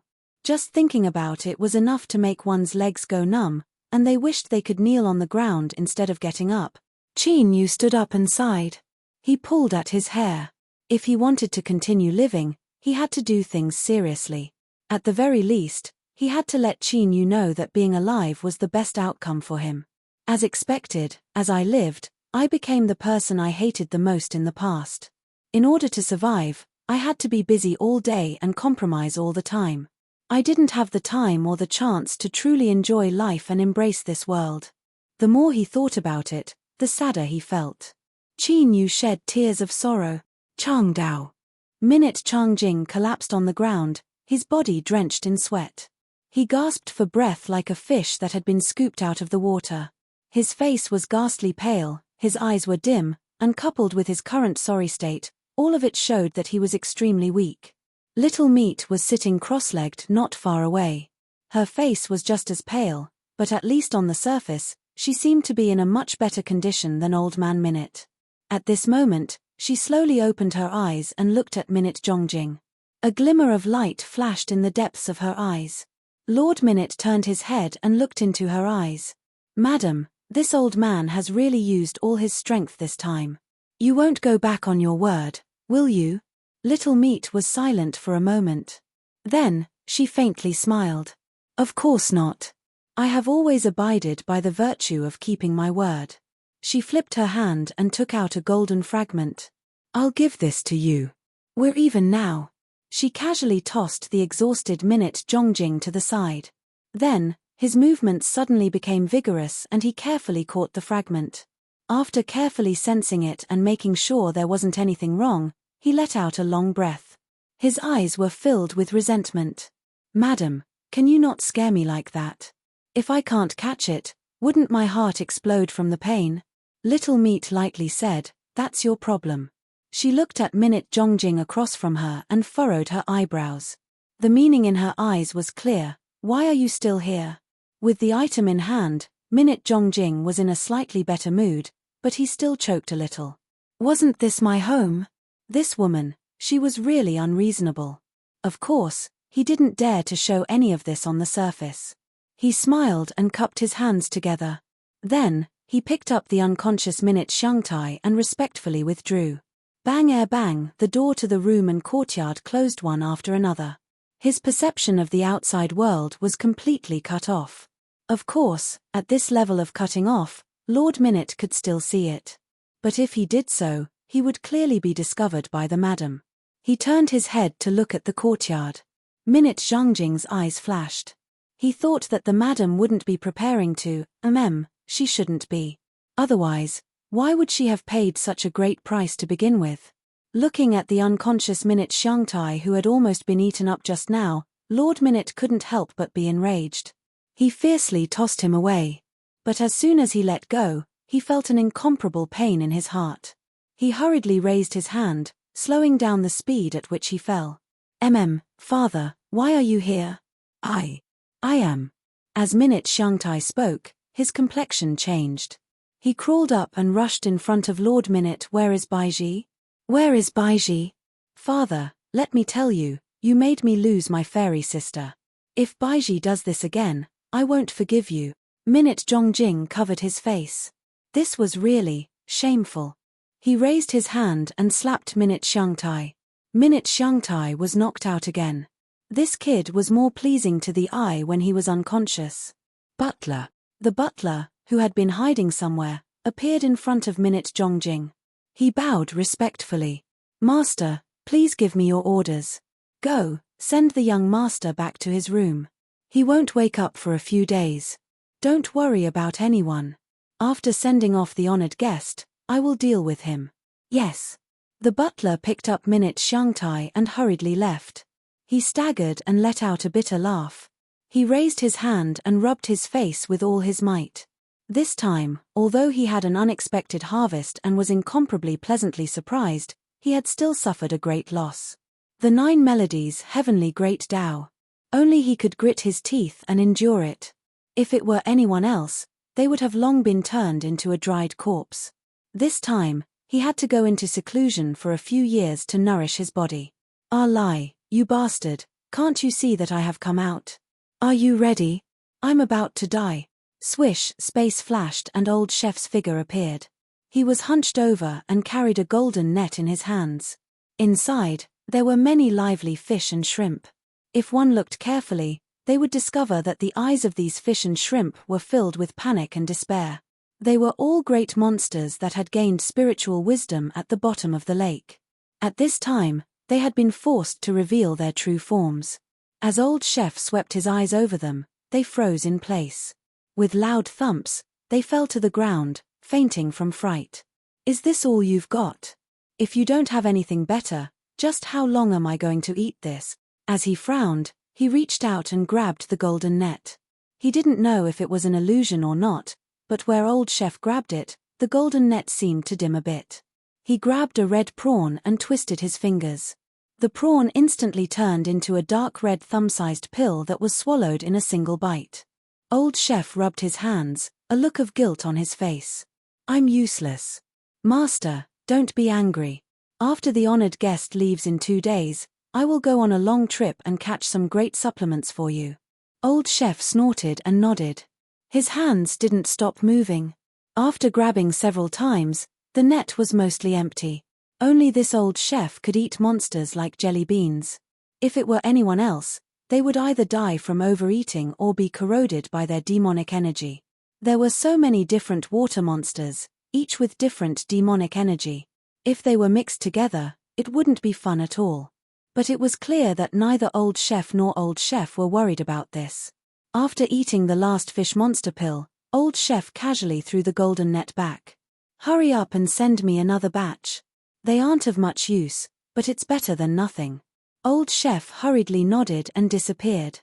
For the next 2 days, the only thing old chef did was eat, eat, eat. He didn't know how many water demons he had eaten in the lake.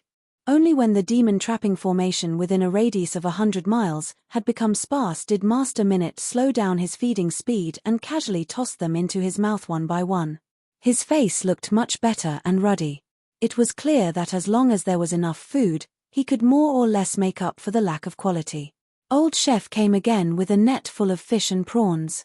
Looking at old chef eating weakly, his face was full of guilt. He thought for a while and said, "Old chef, are you sure you don't want to try? That madam's condition might not be better than yours. If you can, not only can you recover your cultivation, but you can also improve further. By then, you might even become a truly perfect immortal." Old chef pondered and shook his head after a few breaths.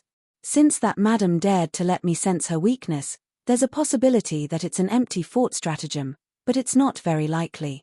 I'm not willing to take the risk. Otherwise, I might be killed on the spot even if I'm not perfect. That Grand Magus's heart was too troublesome. Otherwise, there might be a chance. Old Chef sighed in his heart. Old Chef, I'll remember you for creating trouble in the dark again and again. Little Metis' faint voice rang out. Old Chef frowned slightly. With a loud bang, Old Chef was sent flying all the way out of Long Island and landed in the demon-trapping array in the lake. The water demons, who were already scared out of their wits, smelled Old Chef's aura and desperately ran out as if they had gone crazy. They crashed into the demon-trapping array with a loud rumbling sound. Their heads were bleeding and their scales were broken, but they did not dare to stop or look back. A mouthful of blood was at the edge of his mouth, but Old Chef forcefully swallowed it back. Otherwise, if he really spat out this mouthful of blood, all the water demons in the demon-trapping array would die. Old Chef still needed them to nourish his body, so he couldn't waste it like this. As for his own injury, because he forcefully swallowed this mouthful of blood, it would definitely worsen, but that was nothing. Old Chef didn't care at all. It didn't matter if he died 2 days earlier or 2 days later. The little girl's future was settled. Right now, he was forcing himself not to die because he wanted to help Old Chef one more time. Otherwise, Old Chef would rather die earlier. There was no meaning in living. He leaped out of the water. Old Chef's demon-trapping array naturally wouldn't suppress him. He landed on the island, dripping wet. He coughed lightly and bowed respectfully. Madam, this was all my idea. It has nothing to do with Old Chef. If you want to blame someone, blame me. All right. Little Meaty laughed coldly and dispersed her aura. Chapter 1644. 3 days later, Chin-Yu woke up. Every time he took a breath, he felt the surrounding spiritual energy of heaven and earth converge on him. It flowed into his body like a trickling stream, increasing his strength. Although it was so weak that it was almost undetectable, the increase was real. Chin-Yu sensed it with rapt attention and gradually understood the function of the 9 bends heavenly great path that Minute Changjing had helped him open. To put it simply, the current Chin-Yu could be said to be a very, very large bottle that had already been built with a good foundation. But no matter how big the bottle was, as long as he continued to pour water into it, it would eventually fill up bit by bit. This confirmed that Chin-Yu's future cultivation would be a matter of painstaking effort. He wouldn't have to work hard to comprehend and break through to the next realm by himself. As long as he accumulated enough, he would naturally cross the threshold of the immortal realm and become a member of the Emperor realm. Chin-Yu's difficulty in reaching the Emperor realm had been reduced by more than half, but the remaining part wasn't easy either. Accumulation was a slow process. Even if Chin-Yu was blessed by the heavens, it still wasn't enough to accumulate enough strength to cross the threshold of the Emperor realm in a short 30 years. Therefore, conventional cultivation methods wouldn't work. He had to find a new path. Whoosh, exhaling, Chin-Yu opened his eyes. Sitting across from him, Little Meaty was drinking tea. She glanced at him and nodded. Not bad. But remember, no matter how good the path others have opened for you, it can't compare to walking your own path. She raised a hand to rub her forehead. Plus, you're going to take a crooked path and pursue the fastest speed in your cultivation. There will definitely be problems with your foundation. Therefore, when you cross the threshold of the Emperor realm in the future, if you don't want to stop at the Great Path, you have to find a way to get rid of these problems. Chin-Yu nodded. I'll remember. Little Meaty stood up. If there's nothing else, we're leaving. We've been here for too long. We can't stay any longer. She was also worried that if they stayed any longer, she wouldn't be able to resist eating the old chef who kept provoking her on the verge of death. Using his own life to force Minute Changjing to make up his mind and create a true immortal, this old thing was quite loyal. Just wait and see. This isn't over yet. If there's a chance in the future, I don't mind going to Changdao again to fulfill old chef's wish. Master Min's face was full of smiles as he welcomed Marquis Zhongwu and his 2 servants who came to say their goodbyes. He said that the Thousand Islands Commandery does have some beautiful scenery and that the Marquis and Madam would like to stay for a few more days and go sightseeing on the boat. His words were extremely sincere. Chin-Yu expressed his deep apologies. He said that he had important matters to attend to, so he couldn't delay any longer. Then, he expressed his heartfelt thanks to Lord Minute for opening up the 9 heavenspan Great Tao. This gratitude made Minute Changjing's face stiffen. If it wasn't for the madam standing behind you, this old man would have slapped you to teach you a lesson right now. Since you've taken advantage of me, don't try to show off. From start to finish, little Meaty maintained her silence. As she watched Qin Yu and Minute Changjing exchange pleasantries with each other, a look of impatience gradually appeared in her eyes. Cough. Since Marquis and Madam have made up their minds, this old man will not try to persuade you any further. I wish you a safe journey. Little Meaty turned and walked away. Qin Yu smiled and bowed in return. Thank you for your blessings. At the pier, the boat that Minute Changjing had arranged was already ready. When the master and servants boarded the boat, it was like an arrow that had left a bow, whistling into the distance. The old chef's figure appeared once more. He quietly said, Master, this madam left of her own accord. She had to endure it for a long time. The meaning behind his words could be understood. Minute Changjing rubbed his eyebrows. There is no need to speak of this matter. He turned and left. You old thing, do you want to die so easily now? There is no such thing in this world. I'm still suffering, so you can accompany your master and continue tormenting him. The old chef was left alone. He looked in the direction of the boat, sighing and moaning. Father, let's go back. The braided little girl appeared at the side. The old chef looked at his daughter. Tell me, was I wrong? The little girl said, You weren't wrong. The old chef revealed a gratified expression. She was indeed my daughter. Her heart was still on my side. But before he could finish his thought, he felt a sharp stab in his heart. Father, go and find Master. Ask him if his previous promise still stands. If I am still young Master's wife, I will do whatever you say. If there is a change, your daughter will call you father for the last time. In the future, we will be strangers. If we meet, I will break your leg. The old chef blinked his eyes. He looked at the serious little girl in front of him. She didn't seem to be joking at all. He felt as if there was a knife in his chest. He couldn't help but cry. On the boat, Qin Yu let out a long breath. His tense body relaxed. He sat back in his chair and poured himself a cup of tea. With a gulp, gulp, gulp, he drank it all in one go. Ruru looked at him. Useless. Her face was full of disdain and disdain. Qin Yu didn't care. He smiled and waved his hand. Miss Ruru's divine skills are invincible and your cultivation is as high as the heavens. Of course, I am far inferior to you. That is why I am afraid of being implicated. This is human nature. I ask Miss Ruru to understand and not lower herself to my level. Glib tongue. Ruru sneered. She turned and entered the cabin. Qin Yu faintly smiled. His heart was soft. Miss Ruru had an invincible tongue. If she wanted to show off, then let her. In this sort of matter, if he wasn't willing to suffer a loss, then his head would be caught in a door or he would be kicked by a black donkey. The trip to the Thousand Islands County seemed smooth and without any problems, but even Qin Yu, who didn't have much contact with them, could feel dangers everywhere. It was like walking on a tightrope. If he wasn't careful, he would fall and die a horrible death. As for Ruru, the reason she made this trip was to help him open up the 9 Melodies Heavenspan Road. This was something she had already decided upon when she arrived at the Heaven Pulling sect, or perhaps even earlier. There were some things that Ruru didn't say and Qin Yu didn't mention, but that didn't mean that his heart was muddled. Qin Yu took a deep breath and slowly exhaled. He looked at the boundless waters in front of him, a complex look in his eyes. Minute Changjing had helped him open up the 9 Melodies Heavenspan Road. One didn't need to be a genius to know that he must have suffered heavy losses. If he hadn't received the reward, would he have been willing to lower his head and admit defeat? Qin Yu didn't believe that such an unfathomable character wouldn't have the courage to fight. Ruru must have paid a great price. And this price should be the reason why she was trying so hard to cover up her current weakness.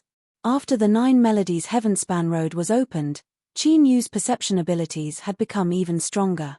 It was only then that he was able to sense these clues. These were all favors. In just a short period of time, he seemed to have owed Ru a great debt. Qin Yu reached out and grabbed the railing. He looked up into the skies. 9 suns shined above his head, illuminating the world since ancient times. The world was vast, far larger than he had ever seen. So, he needed to become stronger as soon as possible, stronger and stronger. He couldn't always be a little boy who only knew how to take without any reward. He stretched out his arm and clenched it into a fist. Qin Yu waved it around and silently shouted out, "You can do it." An hour later, he turned and returned to his cabin. From this day onwards, Qin Yu began to cultivate with an even crazier intensity than before. The intensity was astonishing, nearly without rest or sleep. Ru frowned as she watched him, reminding him that he didn't need to put in so much effort. According to Ru, she had already prepared a good heretical method. Although it wasn't the correct path, it was still quite brilliant. It was just that it wasn't ready yet. Once Qin Yu learned it, the speed at which he could absorb heaven and earth spiritual strength would rise. Qin Yu believed Ru's words. Since she said this, then she must have made some preparations. But after he smiled, he continued to cultivate. "I know that the heretical method you prepared will surely have an astonishing effect. But, you already reminded me about my unstable foundation. So, the more effort I put in, the better my foundation will become and the less hidden dangers I will face in my future cultivation." Ru didn't argue. She glanced at Qin Yu, who continued to cultivate with his eyes closed and didn't urge him to rest again.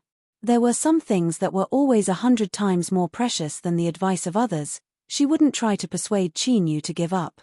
After leaving the Thousand Islands County, master and servant didn't pause at all. They hurried straight to the transmission array. As space violently shook, they vanished from sight. On this day, the Western Wasteland Imperial Capital received the final message regarding Qin Yu and his 2 servants. Afterwards, the 3 of them were like stones sinking into the sea. There was no more news from them. The Western Wasteland Great Emperor thought for a moment and then ordered that there was no need to continue investigating. With the mysterious existence beside Marquis Zhongwu Qin Yu, covering up their tracks was a simple matter. Moreover, since this person wanted to get rid of them, if they continued to tangle with him, it would be easy to send out the wrong signal. East Pole County City. Its name came from the great mountain at the base of the city. This was the East Pole Mountain. Most of this mountain was within the borders of the Western Wasteland. If one crossed over the summit and headed east, they would arrive at Jade Gate Pass. This Jade Gate Pass was an important area of the western borders of the Central Wasteland Divine Continent. It guarded the passageway and was said to be the most profitable business under the heavens. It had even reached the unsurpassed realm that all merchants dreamed of, lying down and making money until their hands cramp. If someone stood at the summit of the mountain and looked towards the eastern wasteland divine continent, they would discover that the eastern side of the mountain was covered in lush green trees. The trees were much taller than the western side of the mountain. This was a direct reflection of the difference in the richness of the heaven and earth spiritual strength. After all, there was naturally a reason why all sides in the world believed in the so-called divine continent. Today, the summit of the East Pole Mountain was still crowded with people. Their eyes were filled with enthusiasm and envy as they looked towards Jade Gate Pass. According to the borders, the summit of the mountain was still some distance away from Jade Gate Pass. But, in order to show respect to the Divine Guardian, the summit was tacitly agreed upon as the final destination for the people of the Western Wasteland. Without permission, those that didn't hold a Jade Archive were not allowed to take another step forwards. A clamor of voices rose up from the base of the mountain. Everyone drew back, awe in their eyes. Several cold-faced youths stepped forwards, their clothes fluttering in the wind. Behind them were several soldiers in shining armor that dazzled the eyes beneath the sunlight. These people were calm and unruffled. Their eyes didn't look sideways and their expressions were calm. They naturally exuded an awe-inspiring aura. The radiant armor was the standard armor of the Border Army at Jade Gate Pass. These soldiers didn't have a high status in the Jade Gate Pass. But, even if there were some powerful Western Wasteland cultivators on this mountain peak that could kill them with a single finger, they didn't dare to act rashly. As for the group of youths they were guarding, they couldn't be provoked. For the Jade Gate Pass to send out radiant armor soldiers to accompany them, their background must be extraordinary. They were likely from a noble family within the borders of the Central Wasteland Divine Continent. Chapter 1645. A group of people silently walked over the mountain peak. Beneath countless envious and awe-inspiring gazes, they walked towards the sun-like Jade Gate Pass. Their figures gradually faded into the forest until they vanished from sight. The disciples of the Central Desolate. If I had to say, reincarnation really is a skill that tests one's skills. That's right, what is there to be arrogant about? It's just that their luck is better than ours. Everyone, be careful what you say. If the powerhouses of the Divine Prefecture hear what you say, you might provoke a disaster. A dark-faced youth frowned and said. After being reminded, the complexions of the several people changed. They shrunk back, not sensing anything wrong. They let out a sigh of relief. One of them bitterly smiled. We were just speaking on impulse. Thank you for the reminder, brother. Today, after experiencing the Jade Gate Pass and seeing the glory of the Divine Prefecture cultivators, we no longer have any regrets.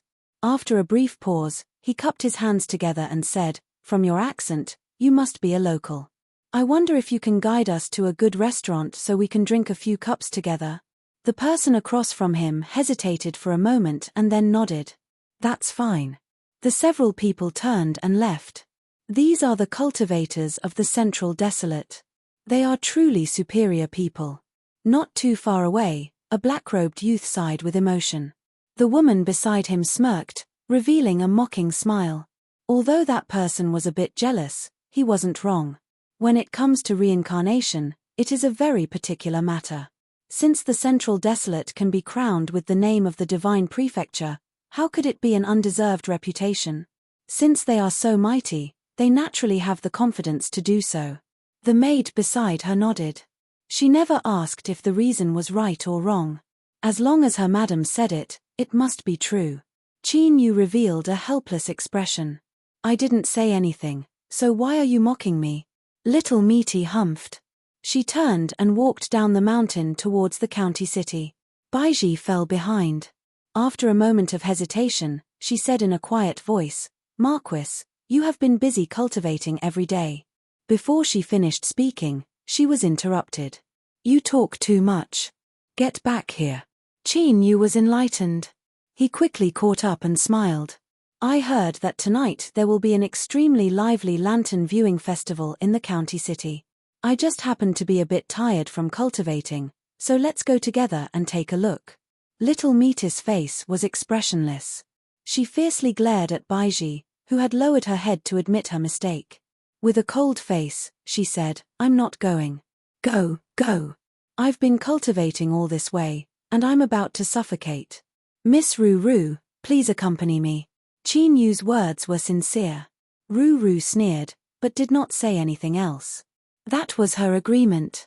Qin Yu faintly smiled and glanced at Baiji. She lowered her head and remained silent. She did not say anything. At night, the Lantern Festival began in the county city. Lanterns were hung everywhere, illuminating the city even brighter than it was during the day. In order to attract the flow of people, the merchants who were rich and had great backing did not hesitate to spend a large amount of money to make a huge lantern that was over 100 feet tall. When it turned, it was truly magnificent. Although little Rue had a cold expression on her face, her eyes were still attracted to him, and she couldn't help but take a few more glances. When she discovered that Qin Yu was looking at her, she frowned and coldly snorted, turning her head away. Qin Yu smiled. This is the first time I've seen such beautiful lanterns. If I don't take a few more glances today, I don't know if I'll ever see them again in the future. I will definitely regret it. Little Rue gnashed her teeth. She wished she could grab his ear and spin him around 3 times. Suddenly, Qin Yu's voice echoed in her ears. That's enough, let's not be angry. I know that you've been accommodating me this entire time, and that's my fault. Tonight, let's watch the lanterns. Once we pass through Jade Gate Pass, I promise to accompany you to that famous immortal seeking tower and drink several jugs of God's nectar. Little Rue humphed twice and then took advantage of this opportunity to step down. She thought that this brat Chi knew, it would be great if he could always be so tactful. Yesterday, she had overheard several cultivators chatting. That scene hadn't been too remarkable, but he had actually remembered it. This was the key reason why her mood had improved. She looked up at the lanterns, her eyes sparkling. Chinyu now understood why Little Rue particularly liked bright objects. As he saw this, a soft light shined in his eyes. Baiji fell behind the two of them. She quietly glanced at them and then lowered her head. On the streets of the county city, a stream of people began to surge. It was a parade of lanterns, with many people clapping and cheering on both sides. They held all sorts of lanterns in their hands and constantly changed their postures. Most of them were young and beautiful women, dancing gracefully and gracefully. There were also tall and handsome young men who were striking their shields in a heroic manner. Clapping and cheering rose and fell. Many of them were directed at the men and women holding lanterns. Little Rue was initially interested, but soon she couldn't help but frown. She glared at Chinyu and said, "You're looking quite serious. Then did you notice that the third one from the left is that little girl with long eyebrows? Her eyes are almost popping out of her head." Chinyu looked up in amazement. He looked around. "Where? How come I don't see anything?" "Don't speak nonsense. That little girl is so beautiful, how could she possibly like me?" He remained motionless, his eyes looking straight ahead. In the parade of lanterns, there was a girl with long eyebrows. She couldn't help but bite her lips. She had been standing in front of that man for a long time. Could it be that he didn't understand the meaning behind her eyes? However, he was like a block of wood, standing there motionless. Could the woman beside him be his wife? But the distance between the two of them didn't seem like it. Taking a deep breath, the girl with long eyebrows moved forward. The girls participating in the lantern parade were all chosen by the county city, so she was a bit arrogant. But for some unknown reason, after she walked over, her anger rapidly dissipated and she felt increasingly lost. The girl with long eyebrows didn't know what was wrong with her. She usually had high standards, so why was it that she suddenly found it hard to calm her emotions towards this young man? In his eyes, he was just an ordinary person. She couldn't help but turn her head and look at where the young man was standing. Then, she froze and was so angry that she nearly messed up her dance steps. He had been there just a moment ago and now he had left. In such a short period of time, he must have turned around as soon as she took a step. Biting her lips, the girl with long eyebrows felt indignant. She really wanted to chase after that young man and ask him why he looked down on her. Did he really think that no one wanted girls like her who walked the lanterns? The bustling parade of lanterns went far away. With some busybodies following them, the scale of the parade grew larger and larger. Chinyu stood side by side with little Meaty. He pointed a finger at a shop that was making large red flowers. "It's too noisy and annoying. I think that these quiet lanterns are better to look at. Moreover, they are bright red and festive." A waiter was standing at the entrance of the shop, trying to attract customers. He was originally annoyed that most of the people had been drawn away by the parade of lanterns, but as he heard these words, he immediately smiled and gave a thumbs up. "Sir, you seem like a sensible person. You must have read many books." Chinyu smiled and cupped his hands together. "I haven't read many books. I can just barely recognize a few words." The waiter was in charge of welcoming customers. Although he didn't have much skill, his eyesight wasn't bad. After looking around several times, his smile became increasingly warm. "My shop has been passed down for hundreds of years and is a reputable old shop with a good conscience. All sorts of immortal treasures are of high quality and low price. How about you go in and take a look?" Chinyu looked at the large red lanterns at the entrance. He thought for a moment and nodded. "That's fine. I'm a bit tired from walking, so I might as well go in and take a stroll. I might as well take a break and drink some tea." Little Meaty nodded. The waiter turned and shouted, "3 honored guests, please come in." Chapter 1646. The Red Lantern shop wasn't small at all. The grand and extravagant first-floor hall was illuminated by countless crystal lamps, making it seem as bright as day. It was clear that because the lantern procession had drawn away the original customers, the grand hall was now empty. Several female cultivators in the shop were whispering to each other. One of them had a worried expression and the others seemed to be comforting her. Hearing the commotion outside and seeing a guest arrive, several female cultivators in the shop spread out a bit and politely bowed. "Welcome, honored guest." It was normal for female cultivators in the shop to act as guides and answer customers' questions. Just as Qin Yu was about to point at someone, Misty suddenly said, "Why don't you introduce them?"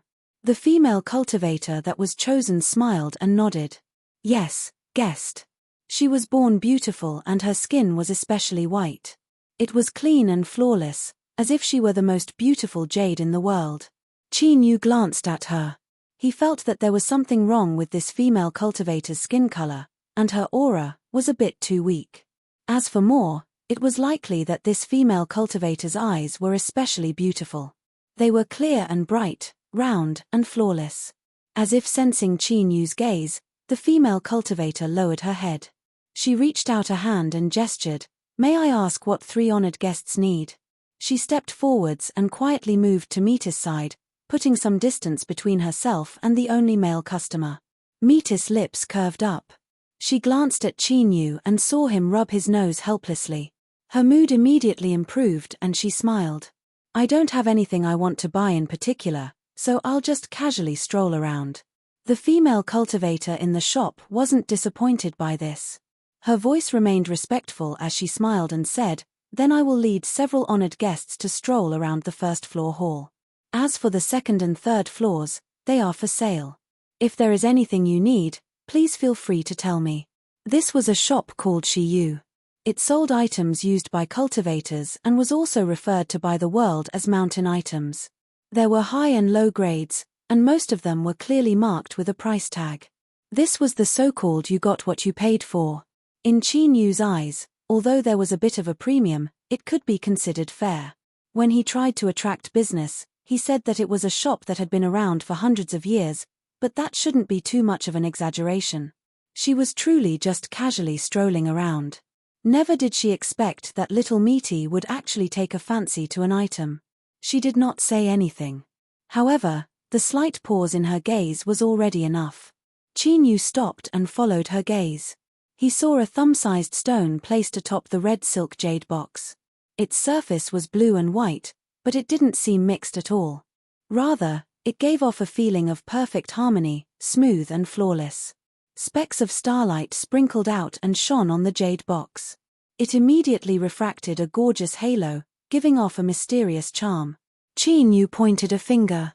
"What is this stone?" Although the female cultivator leading the way was afraid, she didn't show it on her face.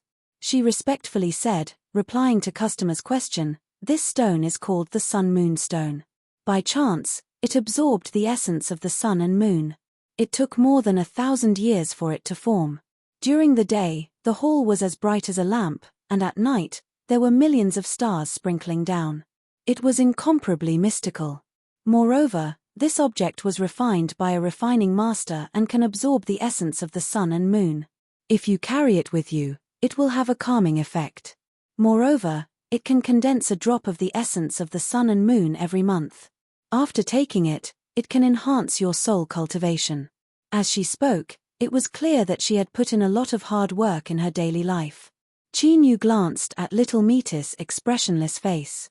He faintly smiled, "We'll take it." The female cultivator leading the way was overjoyed.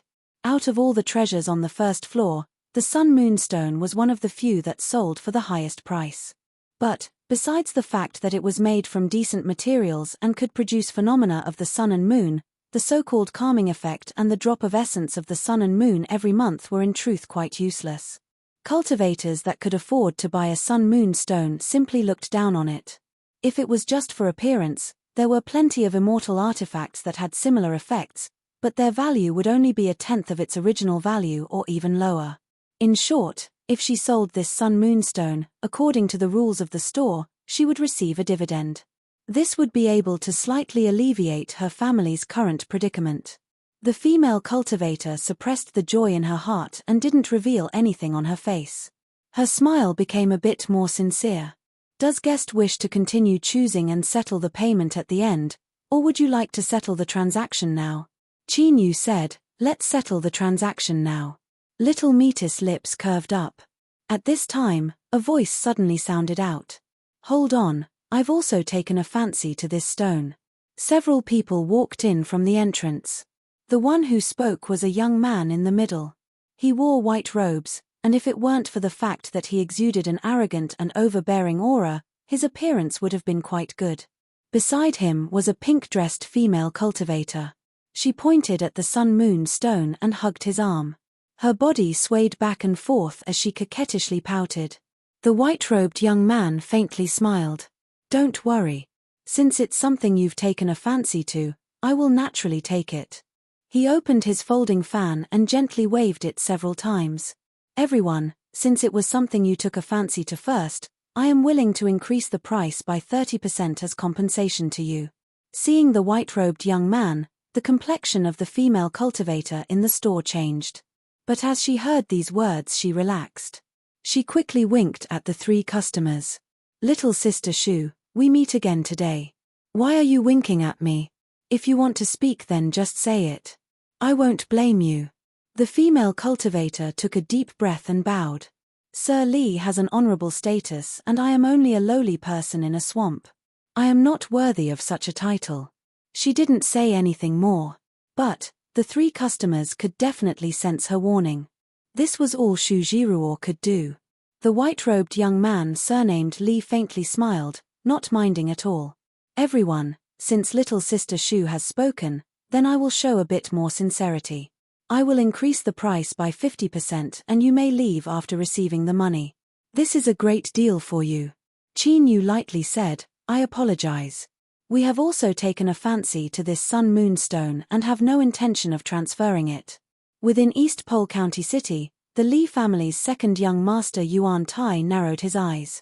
I didn't expect you to be such a bold outsider, and your appetite isn't small either. But I am in a very good mood today. I will double the price, take the money and obediently leave. I will pretend that nothing happened today. The implication was that if they didn't know what was good for them, they would remember this matter. This Li family's second young master was truly a despicable person. Even his threats were laid out in the open. Qin Yu glanced at Meaty from the corner of his eyes and saw that she was still expressionless. He understood what was going on and couldn't help but sigh. If a local snake provoked a major city, then there would be trouble.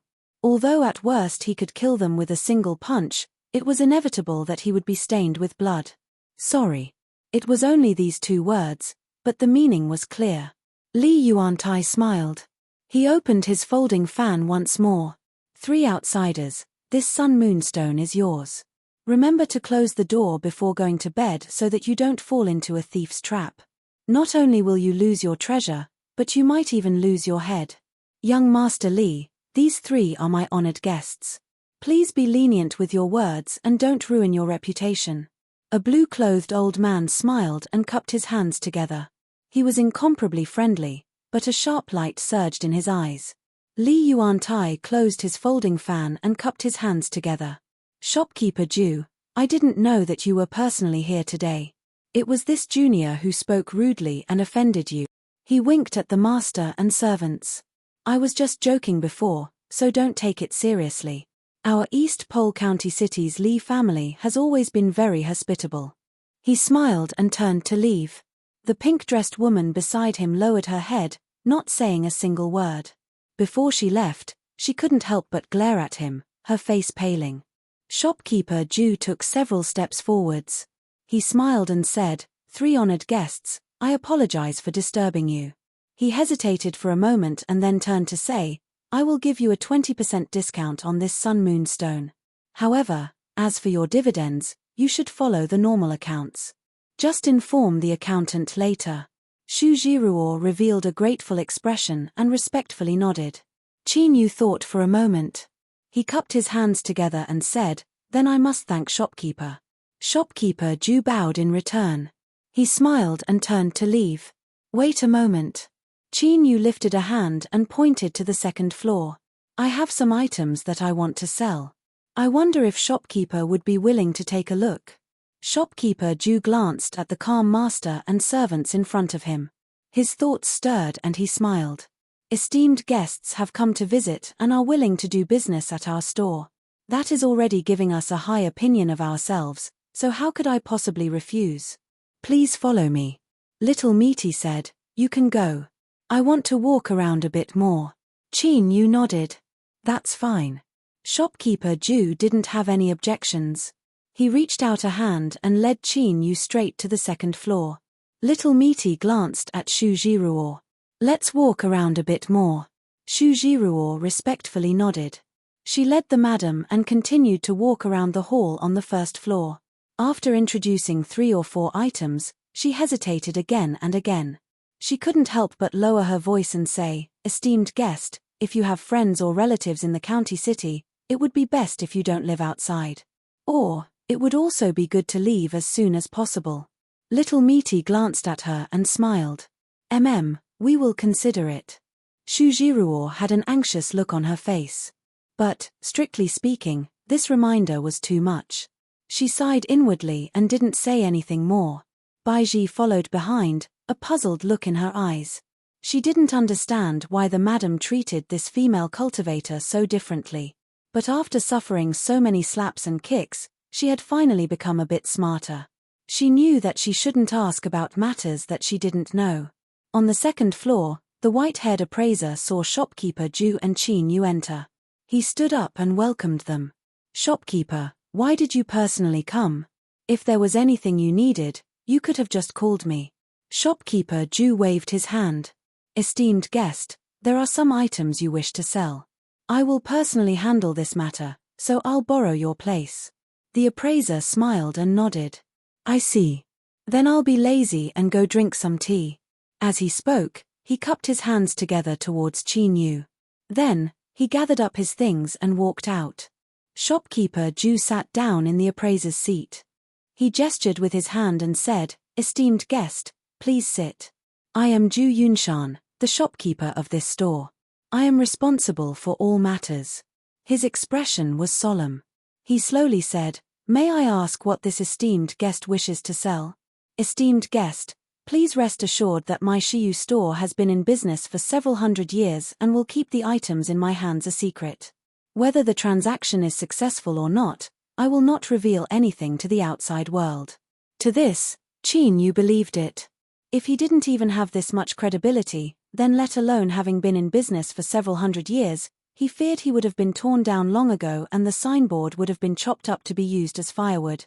Unfortunately, he had many items on hand and wasn't prepared to sell them. Qin Yu faintly smiled. He cupped his hands together and said, today is the county city's lantern festival and there are several shops that hang red lanterns at their doors. But, the one at Shiyu store's entrance is the largest, so we came here. Shopkeeper Ju frowned. Esteemed guest, you aren't planning to sell it? Qin Yu nodded. We are the buyers. Esteemed guest, what do you wish to buy? The red lanterns at the entrance are quite good. I wonder if there are any similar ones that can be viewed in the future. Shopkeeper Ju lifted a hand, indicating for the guest to wait. He walked to the door and slapped it against the wall. Faint traces of light flashed. In the blink of an eye, the entire room was covered, forming a small world of its own. Shopkeeper Ju quickly walked back, his expression solemn. Since esteemed guest knows the inside story of the red lanterns, you must be someone in the circle. So, I will get straight to the point. How many do you want? Qin Yu stretched out 3 fingers. Shopkeeper Ju frowned. Does esteemed guest know the price? Qin Yu reached out a hand and gestured several times on the table. Shopkeeper Ju hesitated for several breaths of time. Then, he slowly said, 3 clearance tokens. Looking at the entire county city, there are only a few that can do this. Our Shiyu store does indeed have this ability. But esteemed guest should know that the world is ever-changing and accidents can occur at any time.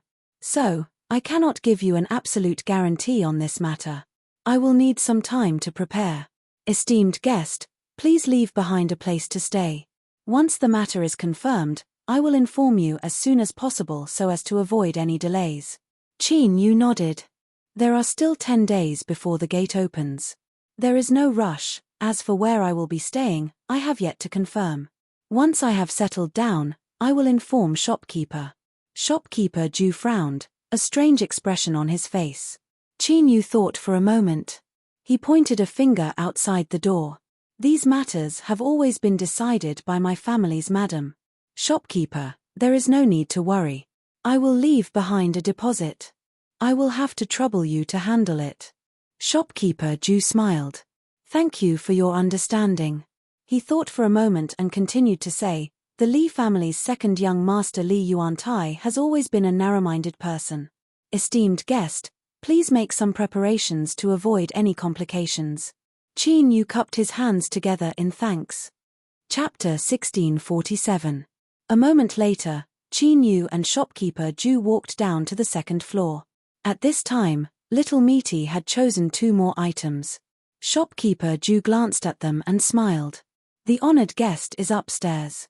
If you sell something good to our Shiyu shop, including the Sun Moonstone, we will give you a 30% discount. Little Meaty didn't comment. She didn't care about these things at all. Qin Yu had a good impression of this shrewd shopkeeper Ju. He smiled and nodded. After paying the money and taking the items, the master and servants were about to leave. Shopkeeper Ju patted his head and smiled. 3 guests, please wait a moment. I almost forgot something. Shu Jiruo carried a wooden box and walked over. It was completely sealed and there was only a single hole for an arm to pass through. Faint traces of light shimmered on its surface, releasing the aura of spells. Shopkeeper Ju explained, every time the county city's Lantern Festival is held, in order to cater to the Lord County Governor and also to let our guests enjoy themselves, our stores usually prepare some small prizes. As long as a customer buys something, they can draw once. The item isn't too precious, it's just pure entertainment. Little Meaty definitely wouldn't do anything, and Baiji was even more so. Qin Yu did it himself. He reached into the wooden box that was clearly sealed and couldn't be sensed by divine sense. He took out a white bead. After this object left the wooden box, it shattered on its own.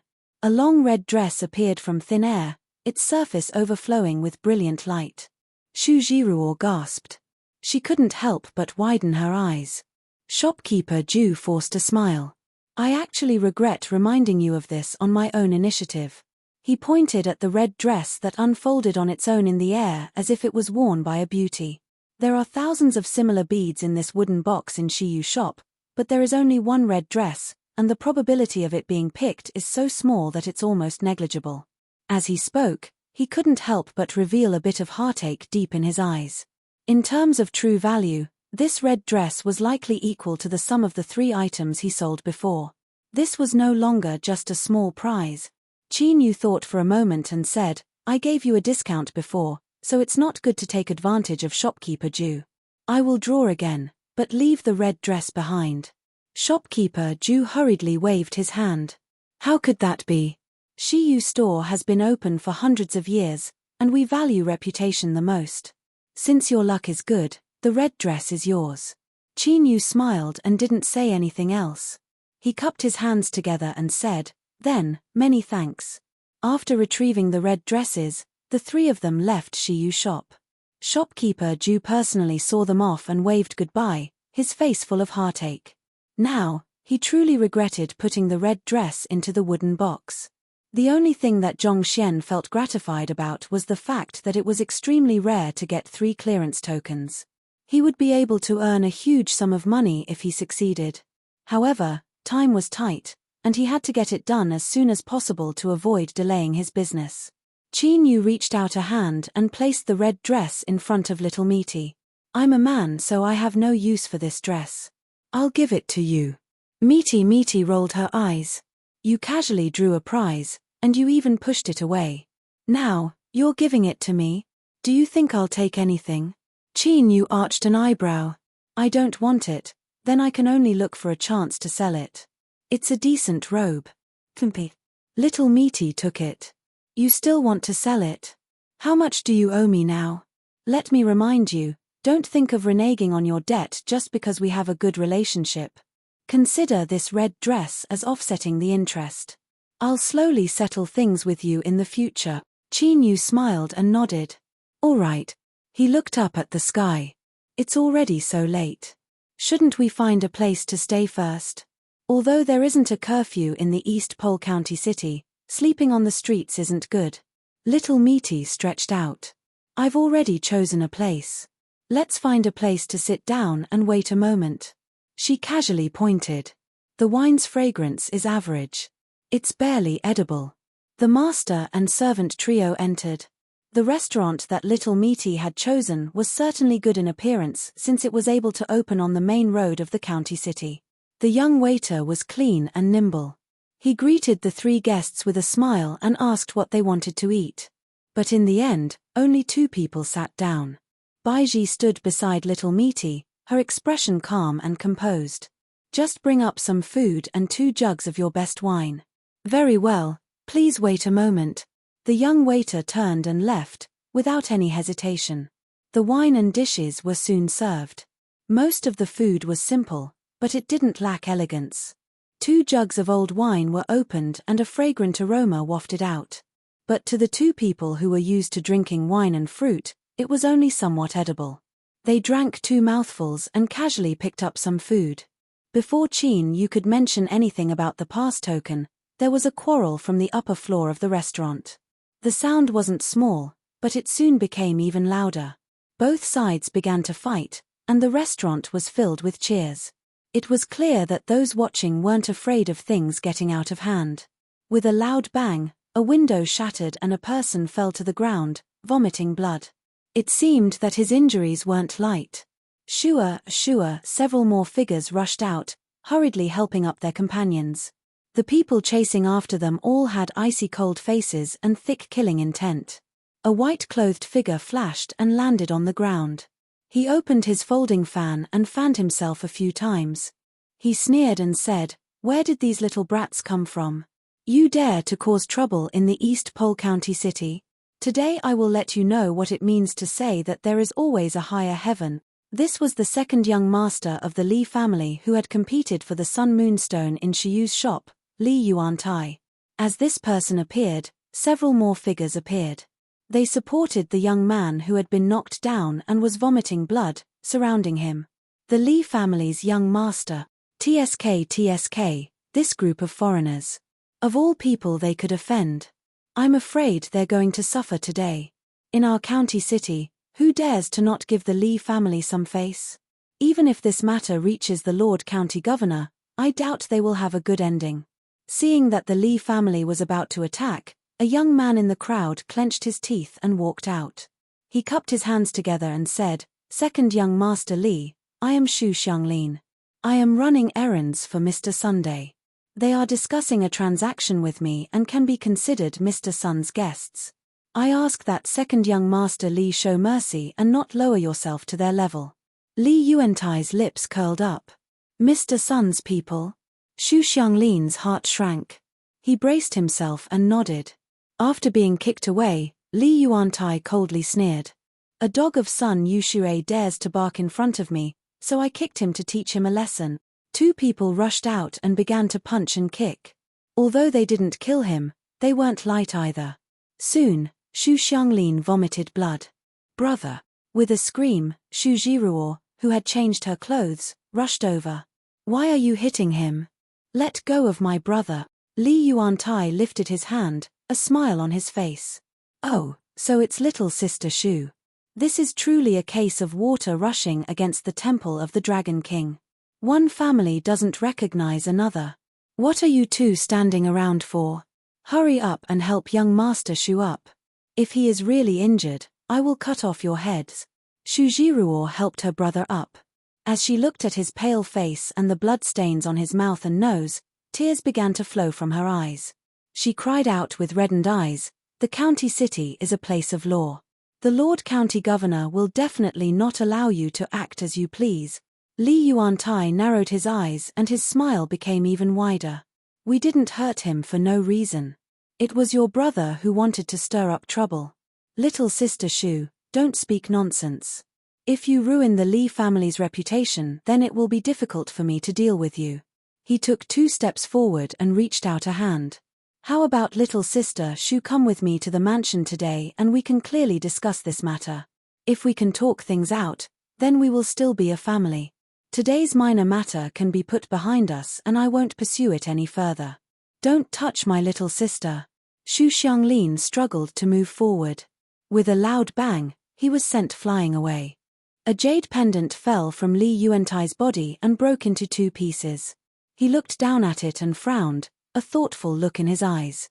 Young Master Shu, this is your problem. This jade pendant is an ancestral heirloom of my Li family. Although the quality is average, it is of great significance. To my Li family, it is an object that cannot be bought with money. Today, it was destroyed by your hands. If you can't give me an explanation, then I fear that even little sister Shu will lose face. Shu Jiruo supported her big brother. She couldn't help but reveal a flustered expression. You clearly dropped it yourself. My big brother didn't even touch you. Li Yuantai lightly said, Little sister Shu, although I like you, I cannot allow you to slander me. Our county city is a place governed by law. If someone tries to steal a treasure, they must compensate for it. You must understand this. Shu Xianglin clenched his teeth.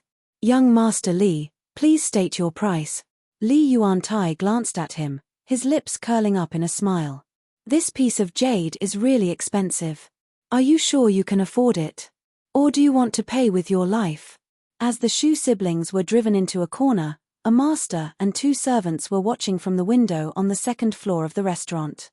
Speaking of which, the 2 parties involved in the conflict were actually people who barely knew each other in the East Pole County City.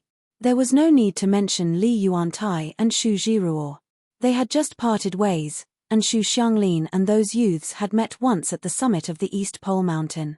Little Meaty had also commented that her words were sour but also reasonable. If one considered it from this perspective, today's conflict was truly fated with them. Qin Yu glanced at the calm little Meaty. She never did things without a reason, and she didn't like to be entangled with people she didn't care about. Her behavior in the shop today had been very strange. But since she didn't say anything about this matter, Qin Yu thought about it for a moment. Then, he faintly smiled and continued to watch. In this world, there were far too many people who weren't peaceful. It was impossible to manage all of them. Otherwise, if there were endless and monstrous karma involved, then even a true heaven master would be forcefully broken apart. Stop. The young man who was being supported by a friend was the one who had spoken up at the summit and then invited Shu Xianglin to drink after being reminded. He struggled to stand up, a hint of struggle in his eyes. He slowly said, Today's matter has nothing to do with the Shu siblings. Let them go. Li Yuantai coldly sneered. Take care of yourself first. Kailar, the young man, tore off his clothes at his chest. The air suddenly fell silent. On the young man's slightly sunken chest was a birthmark that looked like a fire flood dragon tattoo. Light surged on the surface of the scales, as if it would come alive at any moment and break out from his body. The young family's fire flood dragon. With a cry of alarm, the entire audience fell deathly silent. Countless people stared with wide eyes at the scene in front of them. They felt that today's commotion had really gone too far. Li Yuantai's complexion stiffened and he stopped waving his fan. He stared at the fire flood dragon tattoo on the young man's chest. After determining that it wasn't fake, his lips curved up and he squeezed out a smile. Brothers of the young family, I know most of you. Today, I am truly sorry. He simply admitted defeat on the spot. It wasn't that Li Yuantai wasn't tough enough, but that facing the young family of the county city, he didn't have the qualifications to do so. If he didn't admit defeat, he feared he would have to accept his fate. Chapter 1648. East Extreme County City's Li family was certainly a resounding name, but the young family was even stronger. Simply put, when the Lord County Governor held a banquet, the Li family would definitely have a prominent seat. But as long as the young family didn't arrive, no one dared to eat at this banquet. The difference was roughly like this. Having a lifelike fire flood dragon on his chest meant that he was a direct descendant of the young family. This was something everyone in the East Extreme County knew. With the sudden appearance of this unfamiliar young family disciple, There was no way for Li Yuantai to continue this conflict after he admitted defeat. It could be said that the conflict had come to a screeching halt at the climax. The restaurant owner who didn't want to offend the Li family was now wiping away his cold sweat and begging for mercy. He kowtowed again and again, his face full of fear and despair. A direct descendant of the Yang family had been beaten up by Li Yuantai in his restaurant to the point of vomiting 3 liters of blood. Disregarding what price the Li family would pay for this, as the landlord on the surface, he wouldn't be able to escape being implicated. It was impossible for the boss behind him to plead with the Yang family for his sake. He feared that they wanted nothing more than to wash away all responsibility and have him quickly die. Interesting. Little Metis' lips curved up in a cold sneer. But he didn't know what she meant by interesting. There was no more fun to watch. Qin Yu didn't know what she wanted to do next, so he took advantage of this time to close his eyes and cultivate. Pretending to sleep wasn't as good as real sleep, but it was still beneficial. It was better than nothing. He closed his eyes and opened them again. After an unknown period of time, his aura stirred and he turned his head to look outside. After listening for a bit, he realized that someone from the Yang family had come. They didn't act out on the spot, nor did they act too overbearingly. As for the restaurant owner who had a mournful face as if he were grieving the death of his parents, they even said a few words of comfort, saying that the ignorant weren't guilty. It was unknown whether they were words of courtesy or if they were truly magnanimous, or if the Yang family didn't have the mind to deal with these matters right now. After all, a true direct descendant of the Yang family had suddenly popped out of nowhere. This was the first matter they had to deal with first. The Yang family led their people away. Li Yuantai also lowered his head and obediently followed behind a Li family elder, walking away from the crowd. He didn't know if it was a coincidence, but before he left, he looked up and saw the master and servants sitting by the window on the 2nd floor. He glanced at Li Yuantai and then lowered his head without any expression. But Qin Yu could still feel the ruthlessness in Li Yuantai's heart from his eyes. After the main character left, the onlookers dispersed as well. As for Xu Xianglin, who was beaten to the point of vomiting blood, no one paid any attention to him. The county governor's manor had remained silent about what had happened at the Lantern Festival. To a certain extent, this was the best decision to make. As for whether some people would lose confidence and trust in the prefectural governor's manor because of this, it did not matter. After all, they were just some insignificant people. Xu Jiruo bit her lip. "Brother, let's go see the doctor." Xu Xianglin waved his hand and squeezed out a smile. "I'm fine. I'm a tough guy. I don't need to see a doctor. I'll be fine after a nap. Brother, I made some money today. Listen to me, you must see a doctor first."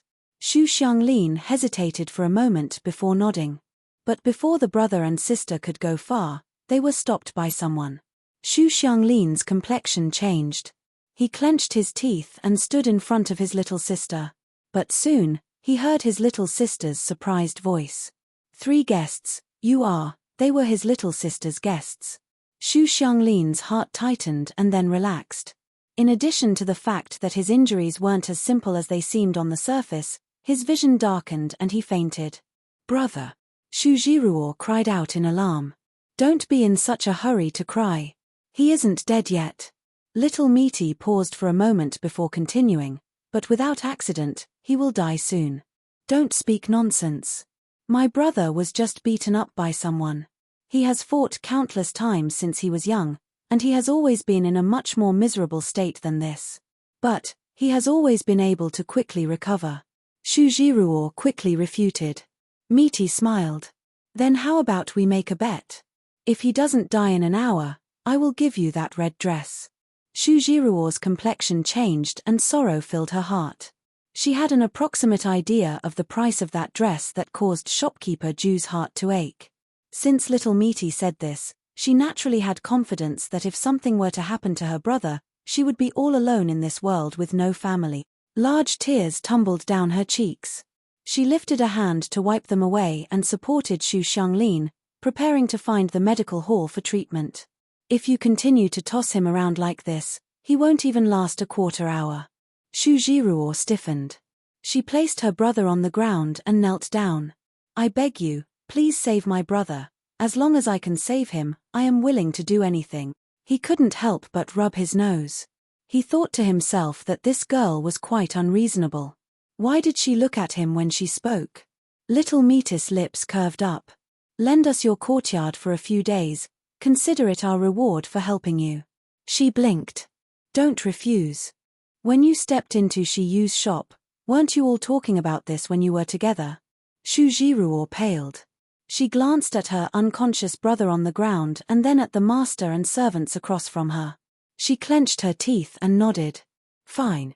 Leading a wolf into the house, how many times had she seen such a thing happen? But she never imagined that it would be her turn today. Moreover, even though she knew this was the case, she had no other choice. Qin Yu coughed. But before he could speak, he was interrupted by Little Meaty. Lead the way. Shu Jiruo bit her lips. She glanced at Shu Xianglin. Little Meaty lightly said, Don't worry. Since I am here, he won't die. Shu Jiruo took a deep breath. She helped her brother up and staggered forward to lead the way. Baiji stepped forwards on her own initiative and helped her support Shu Xianglin. Little Metis' eyes flashed. She thought that this stupid woman had finally opened up a little. In the capital city, the Shu family had a small and shabby courtyard. It looked ordinary, but when one pushed open the door, one could see that it was a completely different world. The courtyard occupied a considerable area and there was even an old pagoda tree in the courtyard. It looked like it had lived for many years, and its branches and leaves were luxuriant. There were many rooms. The brother and sister each had their own room and the rest were empty. Although there wasn't much furniture, it was still clean and tidy. It seemed that the brother and sister would occasionally clean the courtyard. After helping Shu Xianglin settle down, Shu Jiruo hurriedly said, This is my home.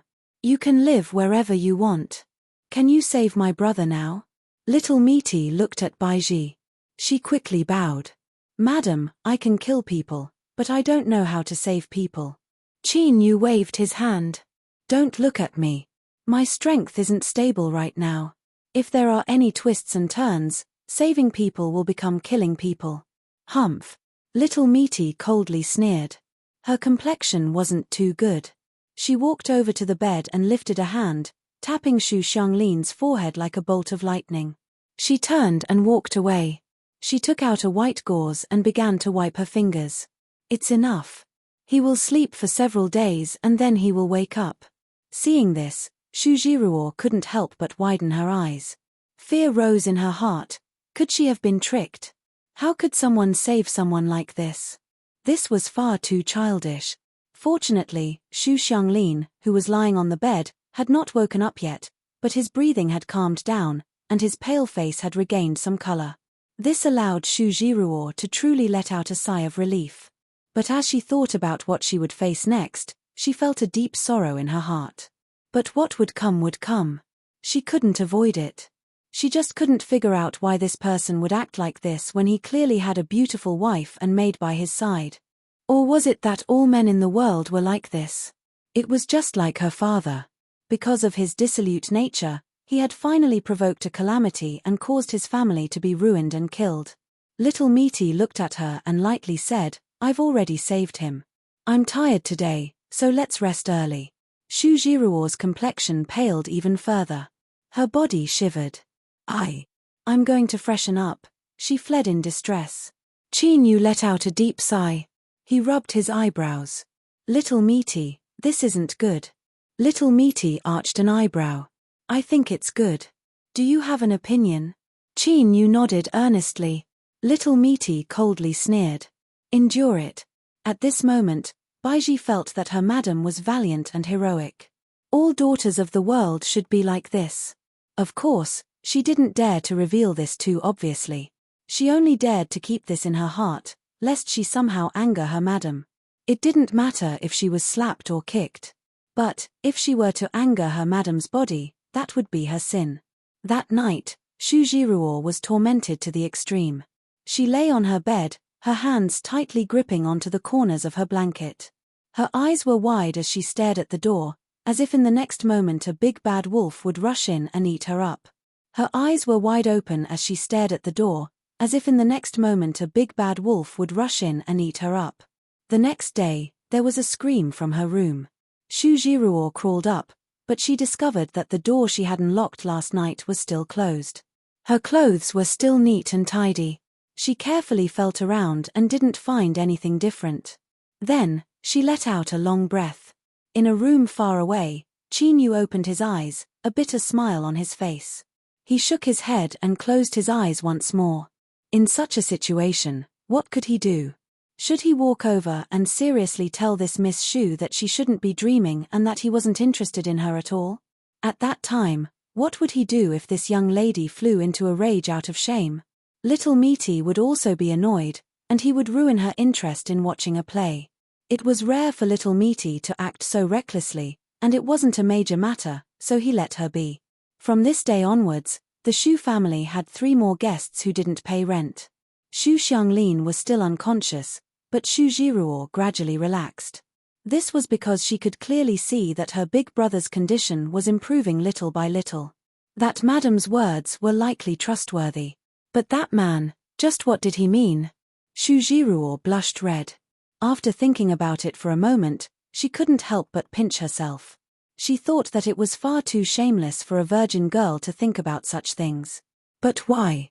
She had been right on the edge of his lips for several days now, but he didn't seem to have any intention of biting her. Had she been wrong from the start? If that was really the case, then she would really die of shame. After hesitating for a while, Shu Jiruo saw that the master and servants weren't evil people, so she found the madam who liked to sit under the locust tree in the courtyard and drink wine while looking at the sky. She carefully asked a few questions. In the end, it seemed that the madam had seen through her thoughts, and with one sentence, she was so scared that her face turned pale. "Oh, you're talking about this matter. There's no hurry. He needs to wait for a special time before he can bear to bite you."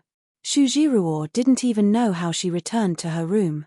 Not only was her hope dashed, but she also heard even more frightening news. What was a special time?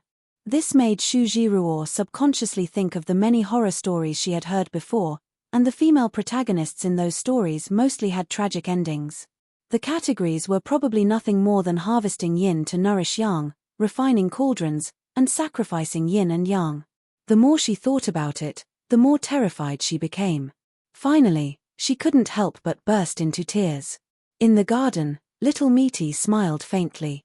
She thought that this girl's willpower was really strong. She could even endure these things. She had to think of a way to stimulate her emotions. Only like this would she be able to take advantage of the opportunity to see whether what she had seen was right or not. Humph humph, this fellow Chin still had some uses. But as she thought about it, if it weren't for him, then she wouldn't have to go through so much trouble. She would have been able to see through this little girl's depths with a single glance. Her complexion couldn't help but darken. She thought that she deserved to feel so uncomfortable. Chapter 1649. At night, as Chinyu was cultivating, he heard some faint movements. This time was different from the past.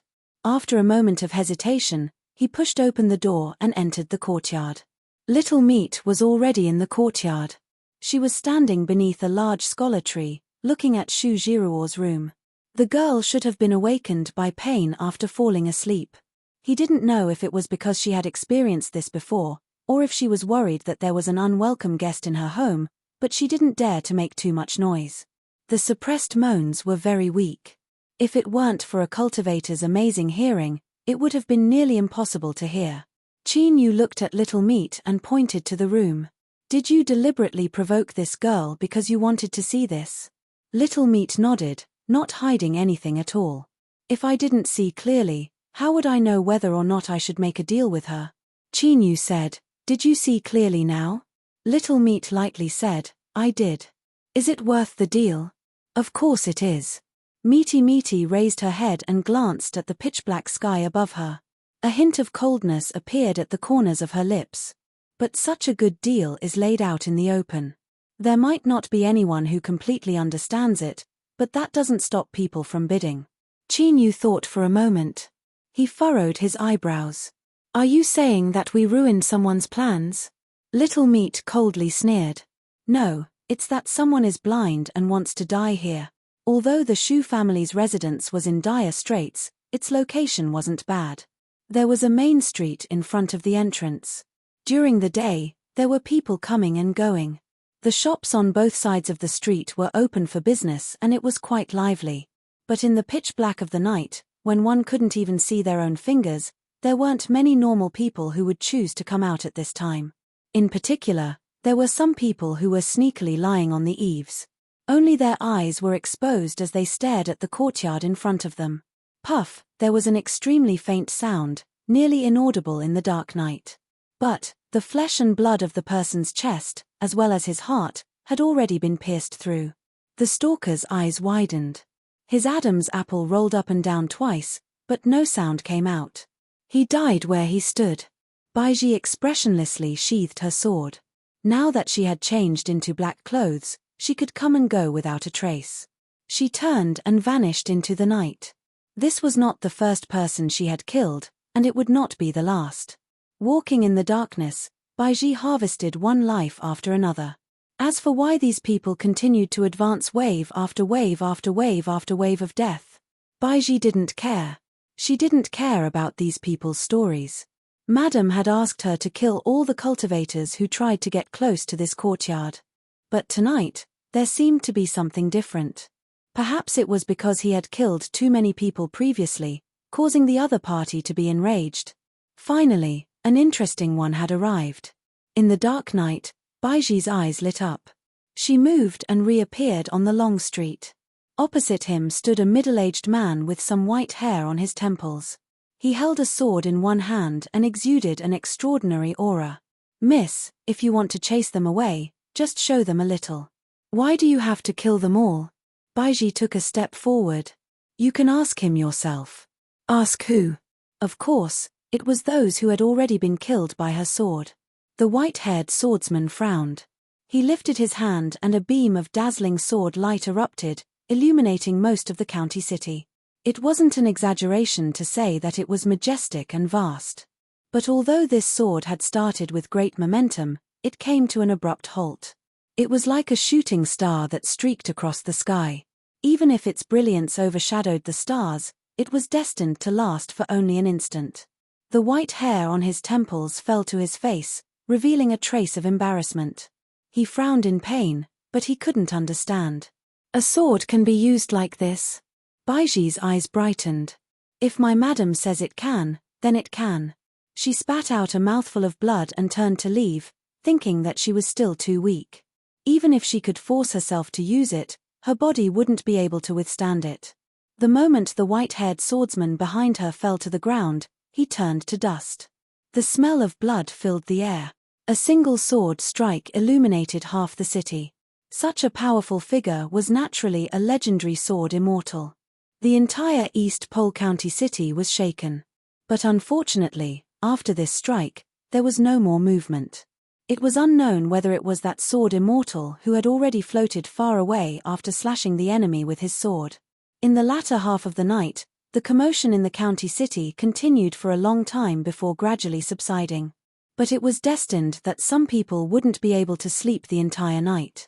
County City Lee family. On the day of the Lantern Festival, after the inexplicable conflict, everything was calm and tranquil, as if nothing had happened. In the darkness of the night, there were still countless lights in the Lee family residence, but they couldn't clearly illuminate the entire residence. The shadows were dim, making it seem even more mysterious. The Lee family members who had woken up at night didn't receive any useful information. They all turned around and left. Because he had woken up at night, Li Yuantai was still angry. He tossed and turned for a while before finally falling into a deep sleep. When the sky was about to brighten, the door of the house in the southeast direction was pushed open with a soft creak. A woman wearing only a gauze dress as thin as a cicada's wings flashed out. Her bare feet made no sound as she walked into the courtyard. She respectfully bowed. "Greetings, my lord. White hair has failed." The voice of the figure in front of her was calm and without the slightest fluctuation. The woman's body trembled. She looked up with an aghast expression. She was illuminated by a spot of light in the courtyard. She could faintly see that it was the pink-dressed female cultivator who had followed Li Yuantai in Shi Yu's shop. At this time, she was nearly completely naked, but she didn't care about it at all. Only her face was pale. Although she didn't know the origins of that sword cultivator, she knew that this person was one of the hidden cards in the Lord's hands. But now, before she could even probe out the other party's depths and roots, she had been directly defeated. The woman took a deep breath and bowed. "What can this subordinate do?" "My lord, please tell me." The figure in front of her said, "We have already investigated. The master and servant came to East Pole City to enter the Central Wasteland Divine Continent." She couldn't hear the following words. She could only faintly see his lips opening and closing. Shua, the black shadow, vanished without a trace. The woman turned and returned to her room, as if nothing had happened. After another night of fear, Shu Jiruo finally returned to Shi Yu's shop with dark circles around her eyes. She had already asked for several days of leave. Her fellow sisters gasped in surprise. They hurriedly asked her what she had been doing these past few days. She looked as if she had overexerted herself. Facing their strange gazes and teasing tones, Shu Jiruo wanted to cry but no tears came out. But her big brother was still unconscious at home, so she didn't dare to say a single word. With great difficulty, she found an excuse to get rid of them. Shu Jiruo braced herself and went to find the manager on the second floor. According to Little Metis' instructions, she spoke to him. The manager's complexion changed. He glanced at her and said, "Wait here for a moment. I will go and invite the shopkeeper over." Shopkeeper Ju soon arrived. He brought Shu Jiruo into the room. "Jiruo, are those guests staying at your place?" Seeing Shu Jiruo nod, shopkeeper Ju looked her up and down, a thoughtful look in his eyes. He hesitated for a moment and said, "Jiruo, I watched you grow up, so I have some words of advice for you. If you can obtain some practical benefits, don't think about the future. People always have to look at where they stand." He could only remind her of this. As for whether or not Shu Jiruo could sense it and comprehend it, that was her own problem. After all, the other party only wanted 3 clearance tokens. This hadn't changed. Shu Jiruo nodded in confusion. When she left Shi Yu's shop and was about to return home, she finally understood the meaning in shopkeeper Ju's eyes. Her face flushed red with anger and shame. Little Meaty stood at the door, smiling as she waited for her to return. "Little girl, your cheeks are rosy today. You seem to be in good spirits." Shu Jiruo suppressed her anger. Shopkeeper Ju said that the matter has been completed. The 3 guests can go to Shi Yu's shop the day after tomorrow to complete the transaction. She didn't know what they were buying or selling, but from the looks of it, it should be something very valuable. But so what? Her current situation was that of a fish on the chopping block. Besides waiting to be slaughtered, she had no other choice. Shu Jiruo lowered her head and stepped over the threshold. She walked towards Shu Xianglin's room. Behind her, Little Metis' teasing voice sounded out. "Thank you, little girl Shu Jiruo. We have been waiting for you." Shu Jiruo's footsteps were disorderly. Qin Yu pushed open the door, a helpless expression on his face. "All right, that's enough. Since you want to make a deal with someone, for better or worse you should consider the mentality of a little girl." Little Meaty smiled and nodded. Qin Yu's complexion changed. He turned and walked away. "Stop." Qin Yu coughed. "People have 3 needs." Little Meaty coldly sneered. "Hold it in." She walked over and circled around Qin Yu. "Sir Qin, there is something I must make clear to you. The things on Shu Jiruo's body are not for my own use. Do you understand?" Qin Yu nodded. "Of course I understand.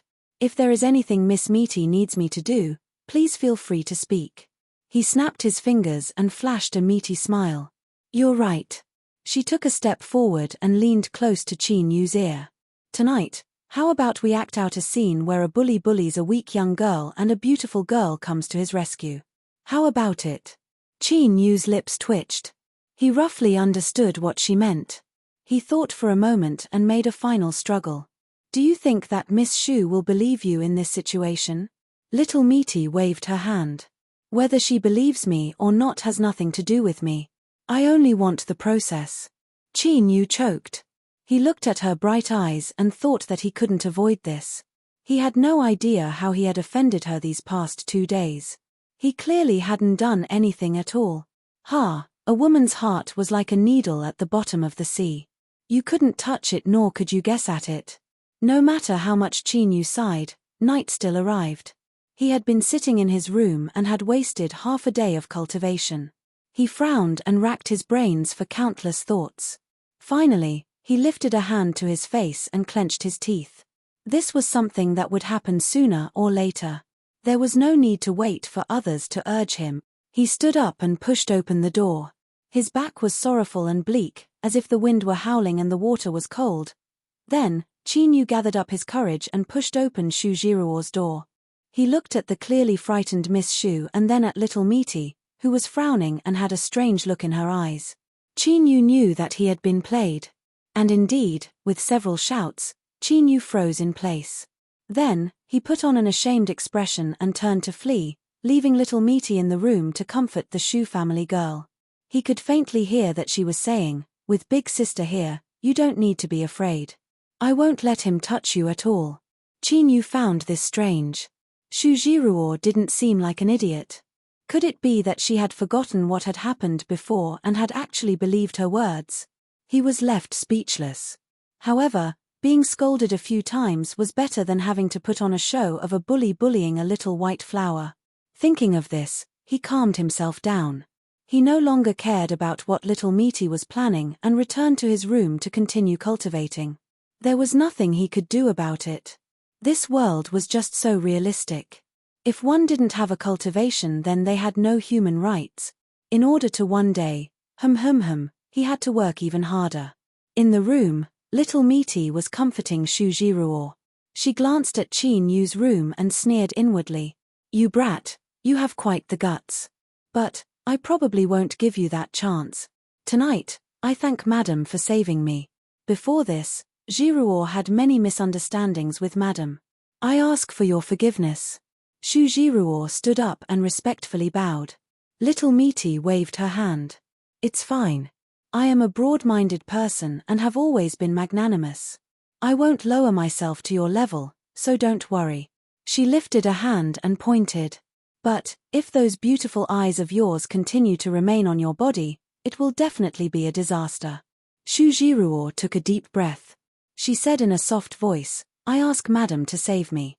Little Misty glanced at the extremely intelligent Shu family girl in front of her. She faintly smiled and said, "Don't worry, I will definitely help you." Chapter 1650. It was unknown what the two of them spoke about, but when little Rue left, her face was full of smiles. It was clear she had obtained the result she wanted. Standing beneath a large scholar tree in the courtyard, she glanced at Qin Yu's room. She muttered to herself, "The good fortune bestowed by the heavens is indeed one's greatest blessing. But if this blessing is too great, so great that it surpasses the limits of one's endurance, then holding on to it will kill one." A gust of wind blew past.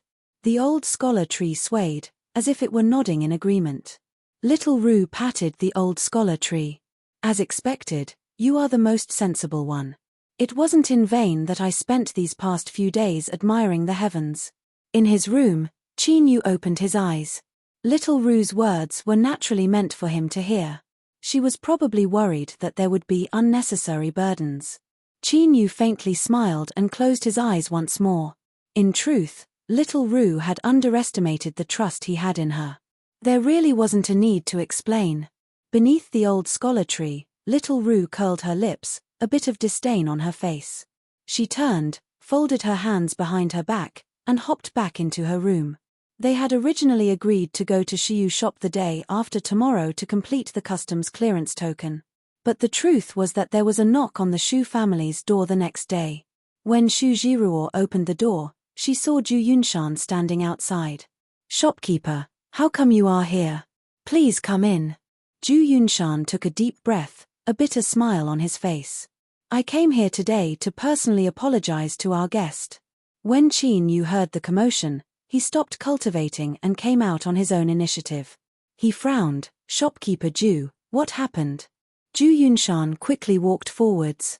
He cupped his hands together, an ashamed expression on his face.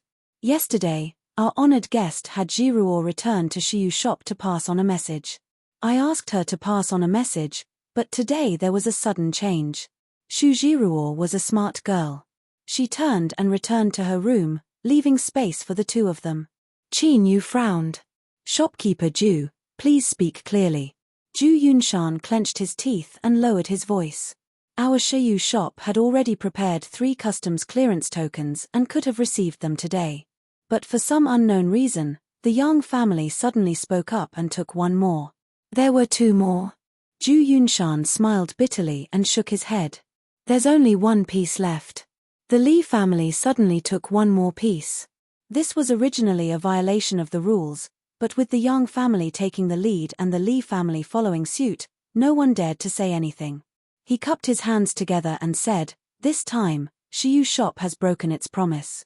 The deposit will be returned to you, and we will compensate you 3 times the loss. Please forgive us." Qin Yu remained silent. His mood wasn't too good. Right now, the most precious thing to him was time. If they could not obtain the pass, they would have to wait for the next opening of the Jade Gate, which would delay them for at least a month. Compensation would be meaningless. He waved his hand. Shopkeeper Ju, have all the passes from the prefecture city been distributed? I wonder if you can tell me if there's anyone who still has some money on hand. We're willing to buy it at a high price. In truth, there was no need for things to be so troublesome. As long as Qin Yu revealed his identity, the county governor's mansion would quickly deliver the pass to him. Let alone 3 or 5, they could even double the amount. After all, this was a highly profitable transaction, and it was being carried out right under the eyes of the county governor's mansion. Qin Yu didn't believe that they weren't secretly involved. But when they entered the Central Desolate, in order to play it safe, the master and servants had decided from the start that they would not be tainted by the shadow of the Western Desolate Empire. They would purely use their identities as stowaways. This would make it easier for them to act in the future, and they would avoid any future troubles because of a temporary convenience. Thus, there was the matter of misty concealing their tracks and vanishing from the sight of the Western Desolate. Ju Yunshan hesitated for a moment. The Li family's second young master, Li Yuantai, announced that he had 2 passes and was willing to sell them. He glanced at Qin Yu. Guest, you should also be able to see that there is something strange about this matter. But, if you say that it was just because of a little conflict in Shiyu's shop that something like this happened, that doesn't make sense. Shopkeeper Ju revealed a probing expression. He was likely suspecting that there was some other connection between the 2 sides. Otherwise, for such an obvious design, it was clear that there was a problem. A sharp light flashed deep in Qin Yu's eyes. He thought back to what misty had said about someone offering a price. He thought back to when he was in Shiyu's shop and the conflict that occurred because of the Sun-Moon Stone. There seemed to be a hidden thread here. If it was related to the Li family, then today's matter could be explained. In these past days, Qin Yu hadn't counted how many people Baiji had killed. After the sword cultivator was killed in the middle of the night, there was a day of peace and quiet. But, the other side clearly hadn't given up. They simply changed their routine and started over. His thoughts raced. Qin Yu slowly said, "Let's not talk about the deposit for now. I ask shopkeeper Ju to pass on a message and ask that second young master Li whether or not he is willing to sell the 2 passes in his hands." Ju Yunshan hesitated. He wanted to say something but hesitated. Qin Yu smiled. He waved his hand and said, "Don't worry, this is my decision. No matter what the result is, it will not implicate Shiyu shop." After his thoughts were seen through, Ju Yunshan revealed an awkward expression. In the end, he was a seasoned character and soon composed himself. "Thank you for your understanding. In truth, we businessmen don't want to be entangled in a vortex of trouble." He took a deep breath and said, "Shiyu shop will do its best to help you deal with this matter. Before nightfall, there will be news." Ju Yunshan bid his farewells and left. Qin Yu stood beneath the large scholar tree. His eyes narrowed and other thoughts flashed through his mind. For instance, the Yang family's sudden move. For instance, how did the Li family know that they just happened to need 3 passes? The meaning behind all of this was different as he thought about it. Even the sincere and ashamed shopkeeper Jew that had revealed a trace of so-called magnanimity before leaving seemed a bit ridiculous and laughable. Shiyu shop. Interesting. Misty pushed open the door and walked over to the old scholar tree. She looked up at the skies and lightly said, "For this matter, it's normal for there to be an accident. If things really went smoothly, then I wouldn't think it appropriate." Qin Yu earnestly said, "Kill less people. This time we are going out to do something great. If we cause too much noise, that would be bad." Misty nodded. "Don't worry, I have more experience than you in dealing with this sort of matter." As expected, before the skies darkened, another person came to Shiyu's shop. This time, it wasn't shopkeeper Jew, but a steward. According to what he said, shopkeeper Jew was suddenly tied down by some matters and had sent him to apologize to the 3 guests. He also insisted on returning the 3 times deposit. The steward said that the Li family's second young master wasn't sincere at all. If the 3 guests weren't in a hurry, they could patiently wait a month and Shiyu's shop would surely obtain 3 passes and sell them to them at a 10% discount. Qin Yu waved his hand. "We are in a hurry, so I ask the steward to directly state what second young master Li's offer is." The steward hesitated for a moment. He forced a smile and said, "Li Yuantai said that the passes can be traded, but he wants Madam and her maid to personally speak with him tonight. The price can be negotiated." Qin Yu narrowed his eyes. The steward's breath caught in his throat. His face paled and a look of horror appeared in his eyes. Although this feeling passed in an instant, the steward still revealed a deep awe in his eyes. He was a bit puzzled. Although the Li family had always been overbearing in their actions, most of them had a sense of propriety. So, why did they act so recklessly this time? In particular, this guest in front of him was clearly not someone they could provoke. He had immediately sensed this, so how could the Li family not know? But these matters weren't something that a steward of Shiyu's shop like him had the qualifications to ponder and explore. He could only pretend that he didn't know. "Go back and tell shopkeeper Jew to tell Li Yuantai that we agree to his request." Misty pushed open the door, her expression calm. Qin Yu frowned. Before he could speak, he was interrupted by her glare. The steward wiped the cold sweat from his forehead. He didn't dare to stay any longer. He bowed and hurried away. "I don't think it's appropriate," Qin Yu said. Misty curled her lips. "What's inappropriate about it?" She looked Qin Yu up and down several times. "You shouldn't be worried about your face, right? Or do you think I care about such a minor matter?" "A minor matter." Qin Yu coughed, not speaking. But the meaning behind his eyes was clear. "If you really don't care, why are you saying such things?" "I haven't even said anything yet." "Humph." Misty coldly sneered. "You don't need to worry about this matter. I will naturally handle it. As for the Shu family's little girl, watch her well tonight. Don't let anything happen to her, otherwise it will be your own problem." Qin Yu nodded. He thought for a moment and earnestly said, "Don't forget what I told you before. Don't cause too much of a ruckus." Misty turned and left. "You talk too much. Li family." After receiving the message from Shiyu's shop, Li Yuantai was stunned. He didn't think that they would agree so easily. Originally, this was only a pretense. He had prepared many other methods to amuse these 3 outsiders so that they could truly experience the hospitality of the Li family. The pink-dressed female cultivator moved closer to his ear and whispered a few words.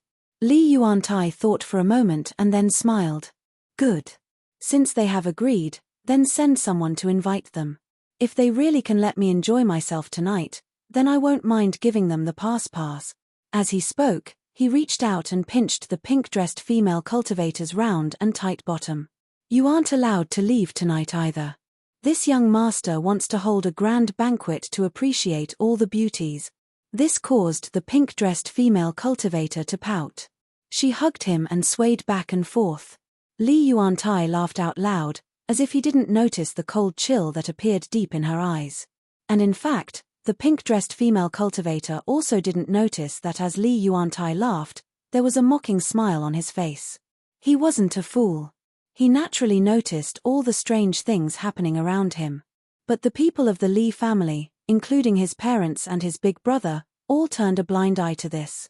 What could he do? Of course, he could only play along with everyone else. Being a marionette in the hands of others wasn't something that made one happy. But life was like this.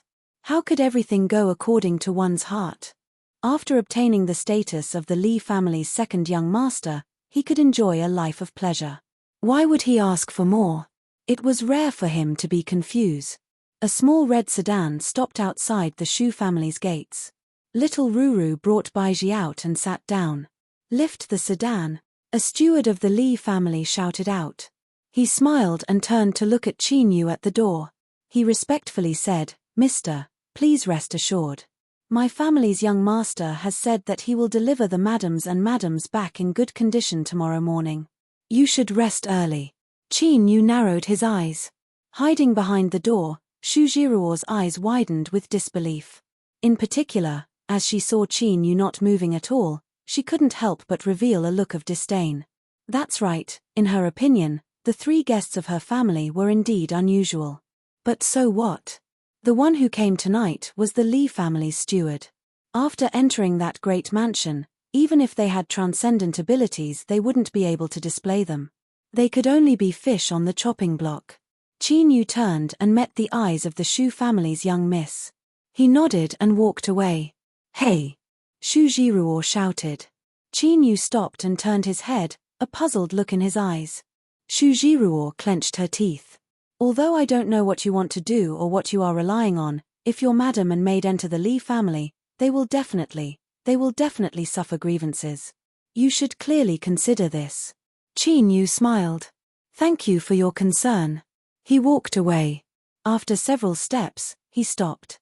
"Tonight, there might be some movement. Miss Shu, you should stay in your room." Shujiruo's eyes widened. She had already explained the situation so clearly, and yet this person was still in the mood to say such things. "Movement? What movement? To see you howl in pain in the middle of the night and hit your head against a tree? What sort of man was this?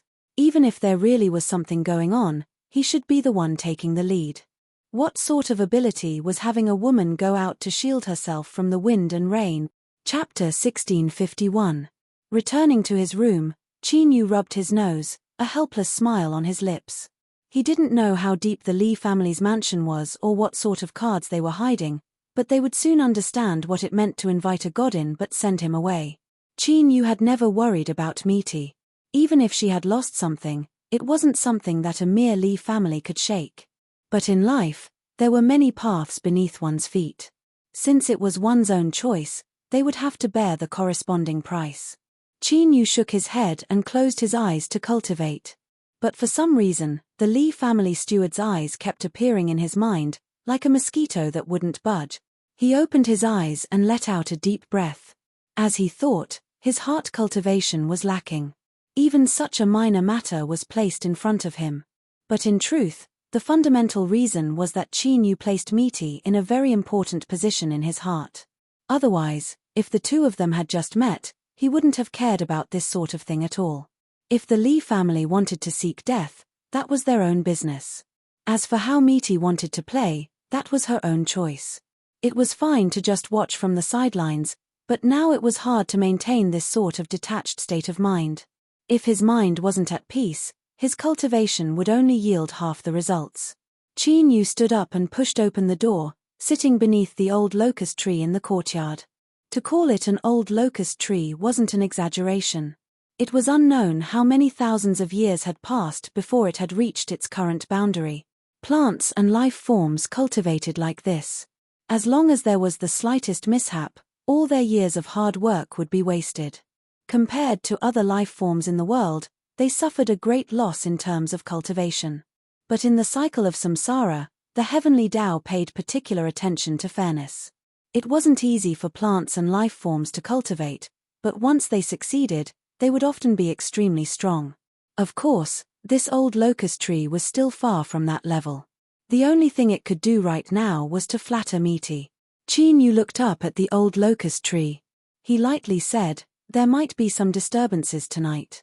If I break your branch, consider it my apology in advance." The old locust tree shivered, as if it didn't dare, but also as if it was trembling in fear. Xu Xianglin was still unconscious. Every night, Xu Jiruo would carefully take care of him. Only after making sure he was fine would she return to her room. Today was no exception. She saw Qin Yu holding an unknown fruit beneath the locust tree and sipping on it. She coldly snorted and left. Bang! The door was slammed shut. The Xu family's little girl was indeed a smart person. After establishing a deal with little Meaty and also guessing that Qin Yu didn't have any thoughts towards her, she became much bolder. Of course, beneath the raging fires in his heart, he was also dissatisfied with Qin Yu. This was also an important reason. Qin Yu didn't turn his head and his expression didn't change. This was because he really didn't care. His previous expressions of helplessness and bitter smiles were all because he hoped that little Meaty would have more fun and be happier. This young lady of the Xu family might be beautiful, smart, and kind-hearted, but so what? In the end, she was just a passerby in his life journey. It was fine as long as he could have a clear conscience when interacting with her. As for taking care of her feelings, he had to explain his original intentions to her. Sorry, there's really no need for that. He drank another mouthful of wine fruit and crushed the shell, letting it fall to the ground. He muttered, I really can't forget that look in your eyes. That's why I can only kill you, otherwise my heart will be filled with injustice. Pieces of wine fruit fell to the ground at his feet. Qin Yu looked up at the night sky and muttered, What is little Meaty looking at? How come I can't see anything? Beneath the old locust tree there was a stone table. It had been there for countless years and had been worn down by the wind and rain. There should have been 4 round stone stools, but now there were only 2 left. Qin Yu sat on one of them, leaning back against the stone table. At this moment, he narrowed his eyes and looked at the darkness that was gradually descending and growing thicker. He placed a finger on his leg and tapped it several times. A piece of wine fruit shot up from the ground and fell in front of Qin Yu. He flicked his finger, and with a whoosh sound, the fragment of the wine fruit instantly disappeared into the darkness. Several thousand feet away from the Xu family, under the shadow of a large tree, a figure's complexion changed. A certain figure's complexion suddenly changed. He took a step forward, but before he could move, his head was pierced through. Red and white blood splattered everywhere, and he fell to the ground dead. The complexions of several people changed. As they looked towards the Xu family's courtyard, their eyes became increasingly cold. We've been discovered. It looks like the last one won't be easy to deal with. It doesn't matter if his bones are hard or not, as long as we kill him, we'll have glory and wealth in the future. Attack. Since they had been discovered, there was no meaning in continuing to hide. With loud roars, several figures broke through the air and hurtled towards the Xu family's courtyard. Qin Yu reached out a hand and slapped his knee. Large pieces of wine fruit flew into the air. With a flick of his sleeves, they all flew away. Puff, puff, puff, every dull thud represented a body being instantly pierced through in the darkness. Flesh and blood splattered everywhere as all life was lost. Beneath the old locust tree, Qin Yu had a helpless expression. He muttered, to send such characters to kill people, just who do they look down on? He stood up and looked towards the skies. His eyes pierced through the branches of the old locust tree and looked at the thick darkness above. Tonight, there were no stars in the sky, not even a single one. This clearly wasn't normal at all. After hiding for so long, it's about time to make my move. Do you want to wait until dawn? As Qin Yu spoke, he punched out his fist. Bang! A large number of old locust tree branches instantly shattered. His fist was like a dragon soaring into the heavens as it smashed into the darkness above. Sure stars suddenly appeared, shining with a dazzling light. Endless starlight sprinkled down, covering Qin Yu and the old locust tree. A faint illusory figure appeared in the starlight. Its body was curled up, trembling in pain. It hadn't fully taken human form. There was a locust tree behind it. This was the old locust tree's spirit body. Now, it was bathed in starlight, as if it were in a pot of boiling oil. It twitched as it fell to the ground, screaming out in pain. Immortal, save me, immortal, save me. Qin Yu shook his head. Although I said I would break some of its branches and apologized ahead of time, I never said I wanted it to die. After all, it isn't easy for plants to become spirits. It would be too wasteful to burn it. He stepped forwards, causing the ground to shake. Great waves seemed to sweep out in all directions. With a loud bang, it was like the world had changed. The rules of the space around him were stripped away. Qin Yu sensed what it felt like to attack. He couldn't help but sigh. No wonder people said that the higher one's cultivation was, the more they understood the immensity of the heavens and earth. Today, he was still in the early stage sovereign realm. However, the situation in the 9 heavenly melodies realm was very different. For example, the way he interacted with heaven and earth. It seemed to be harmonious, but in reality, he had opened up a small world within the world itself. He was the god of that small world. Facing someone with a high cultivation, Qin Yu's method was still superficial. However, in tonight's battle, it was like bullying. He raised his hand and pointed. With a light pa sound, one of the dazzling stars that appeared shattered and extinguished. A muffled groan sounded. The perfectly hidden cultivator revealed a trace of his silhouette. One could vaguely see the shock in his widened eyes. Although his technique of restraining the stars and taking them for his own use was an incomplete technique, its might was profound and marvelous, and it could be considered to be profound and unfathomable. For many years, once a sovereign realm expert fell into it, they couldn't escape easily. But tonight, someone casually pointed and directly destroyed one of the nodes of starfall, forcing him to reveal himself. This was the first time this had happened. In particular, the other party's finger was relaxed and there wasn't the slightest bit of difficulty. It made him feel a chill in his heart. Do it. According to the Central Desolate, this cultivator was called an array master. He was probably the key character in this assassination. With a shout, a sword light suddenly appeared. It drew a straight line and stabbed towards Qin Yu's eyebrows. It was as fast as lightning and arrived in front of him in the blink of an eye. But what made the sword cultivator's eyes widen was that his sword was caught by 2 fingers. It was like he had fallen into the legendary sword trapping pool. He couldn't move at all. Qin Yu glanced at him. This sword cultivator was a decisive person. With a shout, he let go and retreated. At the same time, he didn't hesitate to detonate his sword. For him, this was a fundamental injury. But if he didn't do this, he would probably die. But the fact was that even if he did this, he would still die. The sword instantly broke apart, turning into countless tiny fragments that released a terrifying strength. It seemed as if it were about to tear apart everything. But before it could really explode, 5 fingers gently grasped it and locked it in place, turning it into an ugly iron ball. "I'll return it to you." 5 fingers casually tossed it out. The iron ball howled out and sank into the sword cultivator's chest. His eyes widened and blood flowed out from every orifice of his head. In the next moment, it was like he had fallen into a sea of swords and sabers. He was instantly cut to pieces. The air was thick with the scent of blood. The sword cultivator had died. The array master revealed a look of fear. Today's plan had failed. The strength of this man that was left behind had far surpassed his expectations. How was this some early sovereign realm cultivator? Even peak sovereigns wouldn't be so strong. His thoughts of killing were extinguished. Now, all he could think of was how to escape this place. Master has ordered that if we cannot kill this person, we will both die. Bang! The ground shattered. At some unknown time, an assassin that had quietly snuck underground suddenly attacked. But at almost the same time, a giant net appeared out of thin air. It was a ghostly green color, and just looking at it made one's chest churn and nauseous.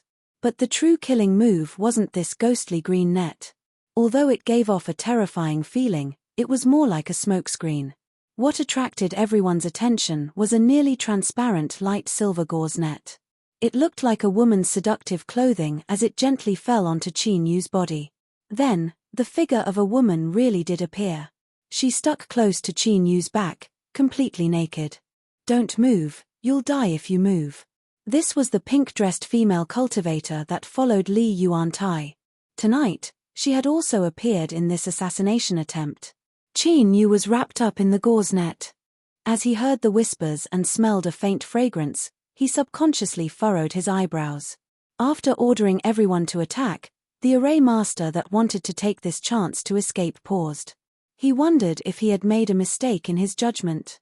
Did this person only know the 3 mountain-splitting axes? As a rare array master, he had a high status and wasn't someone these people could compare to. Even if he fled, he would at most be punished by his master. It wouldn't be fatal, so he naturally didn't want to die with them.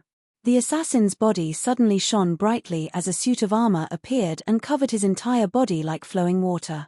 He punched Qin Yu's chest, his fist tearing through the air with an ear-piercing sound.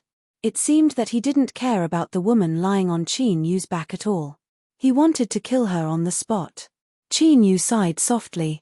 The fist in front of him seemed to have sunk into a swamp and couldn't move an inch. The naked and charming female cultivator behind him was sent flying. The light silver gauze net wrapped around Qin Yu shattered into countless pieces. It looks like you're the only ones who will be taking action tonight. But that's normal, we can't have an Emperor Realm cultivator interfering in such a trivial matter. The armored assassin didn't hesitate to cut off his arm to survive. However, he had only taken half a step back when he collapsed to the ground with a thump. He was no longer breathing. The armor that covered his entire body shrunk into a shiny silver armor pellet, revealing the assassin's true appearance. It was the Li family steward who had come with little meat and Baiji. I said I wanted you dead. How could I not keep my word? Qin Yu flicked his finger again. A see-through hole instantly appeared between the beautiful and pleading female cultivator's eyebrows. The one who died the worst was the array master. He had used some unknown method to break through space and escape. He had almost succeeded. But since he had almost succeeded, it meant that Qin Yu had used his full strength. Space distorted and the array master was instantly pulverized.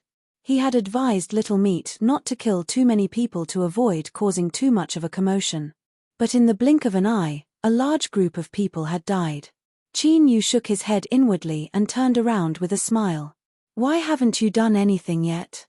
Chapter 1652. The ancient scholar tree shivered.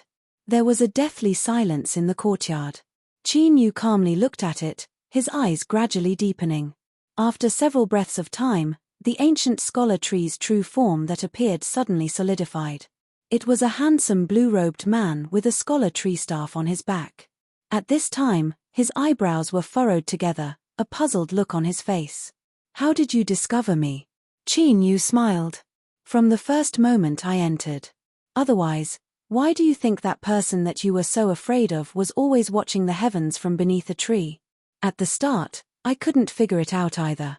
I only thought that a scholar tree that had cultivated to a high level might be hiding itself to protect itself. But just now, although you didn't do anything, you still revealed a trace of your aura and it was caught by me. The ancient scholar tree man bitterly smiled. When you stepped into the Shu family, I already guessed that there would be a change in my plans. Time and fate are truly unfathomable. This is likely the evolution of the heavenly Tao, the endless multiplication of veins.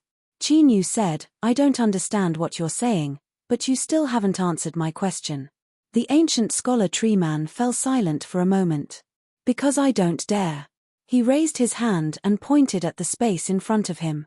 An early-stage sovereign realm expert is actually able to divide a small world. That's fine. After all, there are always outstanding people in the world. But how did you become the god of this small world? I can't figure this out. Qin Yu's eyes were calm.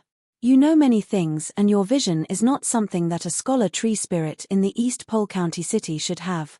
Are you using this to remind me that your background is extraordinary and that you have a powerful backer behind you?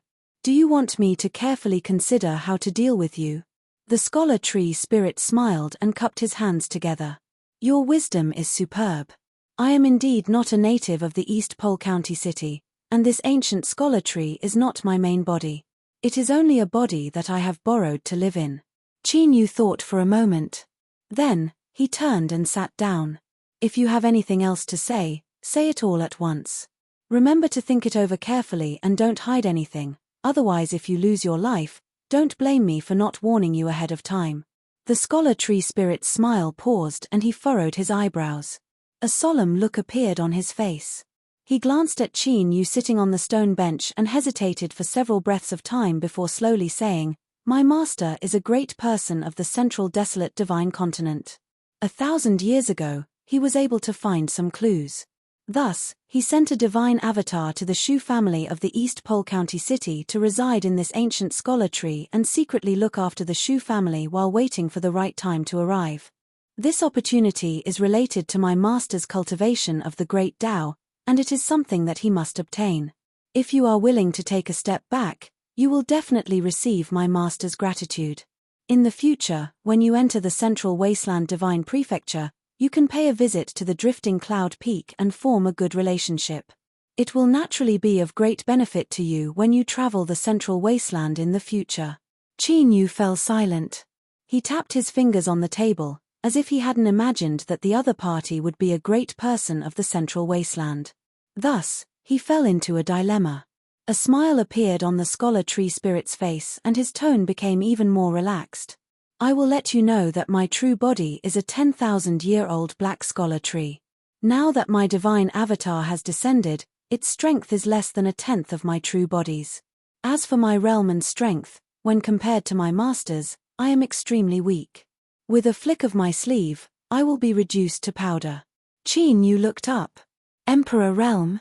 The scholar tree spirit smiled but didn't speak. Qin Yu nodded. "Thank you." The scholar tree spirit was a bit stunned.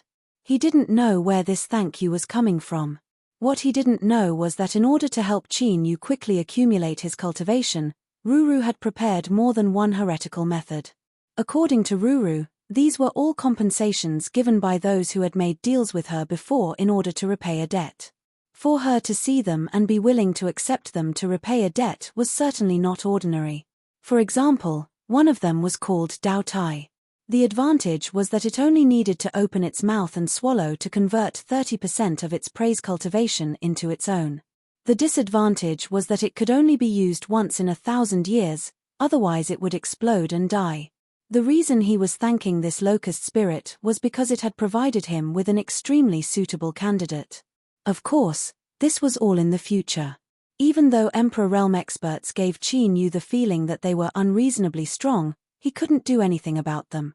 But with little Meaty here, Qin Yu felt that he could still give it a try. Of course, the most important reason was that in Shu Jiruo's eyes, there was a sun and moon. Little Meaty had clearly said that not only could it speed up Qin Yu's cultivation, but it could also become the key to eliminating the hidden dangers of an unstable foundation in the future. He absolutely could not miss out on this opportunity. Since that was the case, the reputation of a Daoist expert from the Central Wasteland would not be of any use. Well, with little Metis help to conceal his aura, it should not be easy to find him. The locust spirit could not understand the thoughts of the person in front of him. He instinctively felt uneasy. He took a deep breath and gritted his teeth. "Sir," before he could speak, he was interrupted. Qin Yu smiled and cupped his hands together. "Goodbye." A great fear instantly rose up in his heart. The locust spirit roared out, "I am Sweeping Cloud Peak's Black Locust Protector." He was interrupted again, but this time it was much more bloodthirsty and cruel than before. An even larger tree had quietly appeared at some unknown time. Countless branches shot out, wrapping around the ancient locust tree in the courtyard. It was like a great maw had suddenly opened and swallowed it whole. The locust spirit man bled out from his head. With a pitiful scream, he vanished into thin air. The entire process was silent. If it weren't for the deep pit in the ground, one would have suspected that everything that happened was an illusion. The chewing wine tree bowed to Qin Yu and then vanished from sight.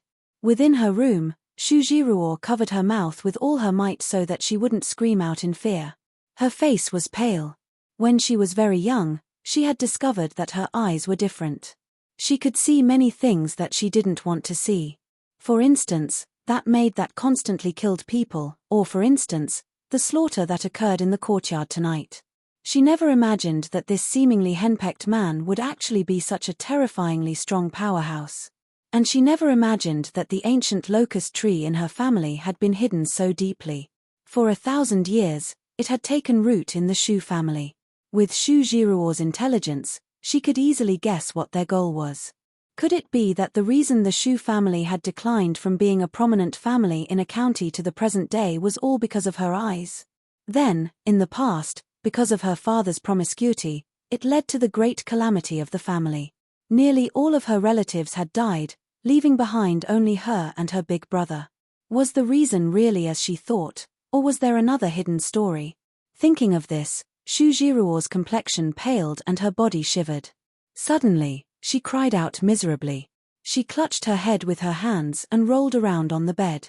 Outside the courtyard, Qin Yu was looking at Shu Jiruo's room with a look of pity in his eyes. His complexion changed and he immediately flew out. He shook open the door and rushed in. Then, he saw light gushing out from Shu Jiruo's eyes. One was dazzling, with the phantom of a great sun appearing within. The other was cold and noble, with the faint traces of a full moon. This was the so-called born with a great lucky chance, with the sun and moon hidden within one's eyes. Although the sun and moon in Shu Jiruo's eyes weren't true suns or moons, they still contained the essence of the sun and moon. They could be regarded as the source of the sun and moon that were formed by the fates of the world. If her lucky chances were high enough, she could refine the sun and moon in her eyes and take them for herself. That would be an unimaginably great good fortune. In the future, this world was destined to give birth to a super strong powerhouse, one that might even be able to cross the threshold of the Deva realm and reach the transcendent sovereign realm. But what a pity, this good fortune of the sun and moon had been discovered by someone 1,000 years ago. Afterwards, a plot was set up to sever Shu Jiruo's road of cultivation, causing her to fall into the dust. Without the guidance of a master, she stepped onto the great Tao of cultivation. For these past years, the sun and moon in her eyes had been constantly sucking away her essence, energy, and divine.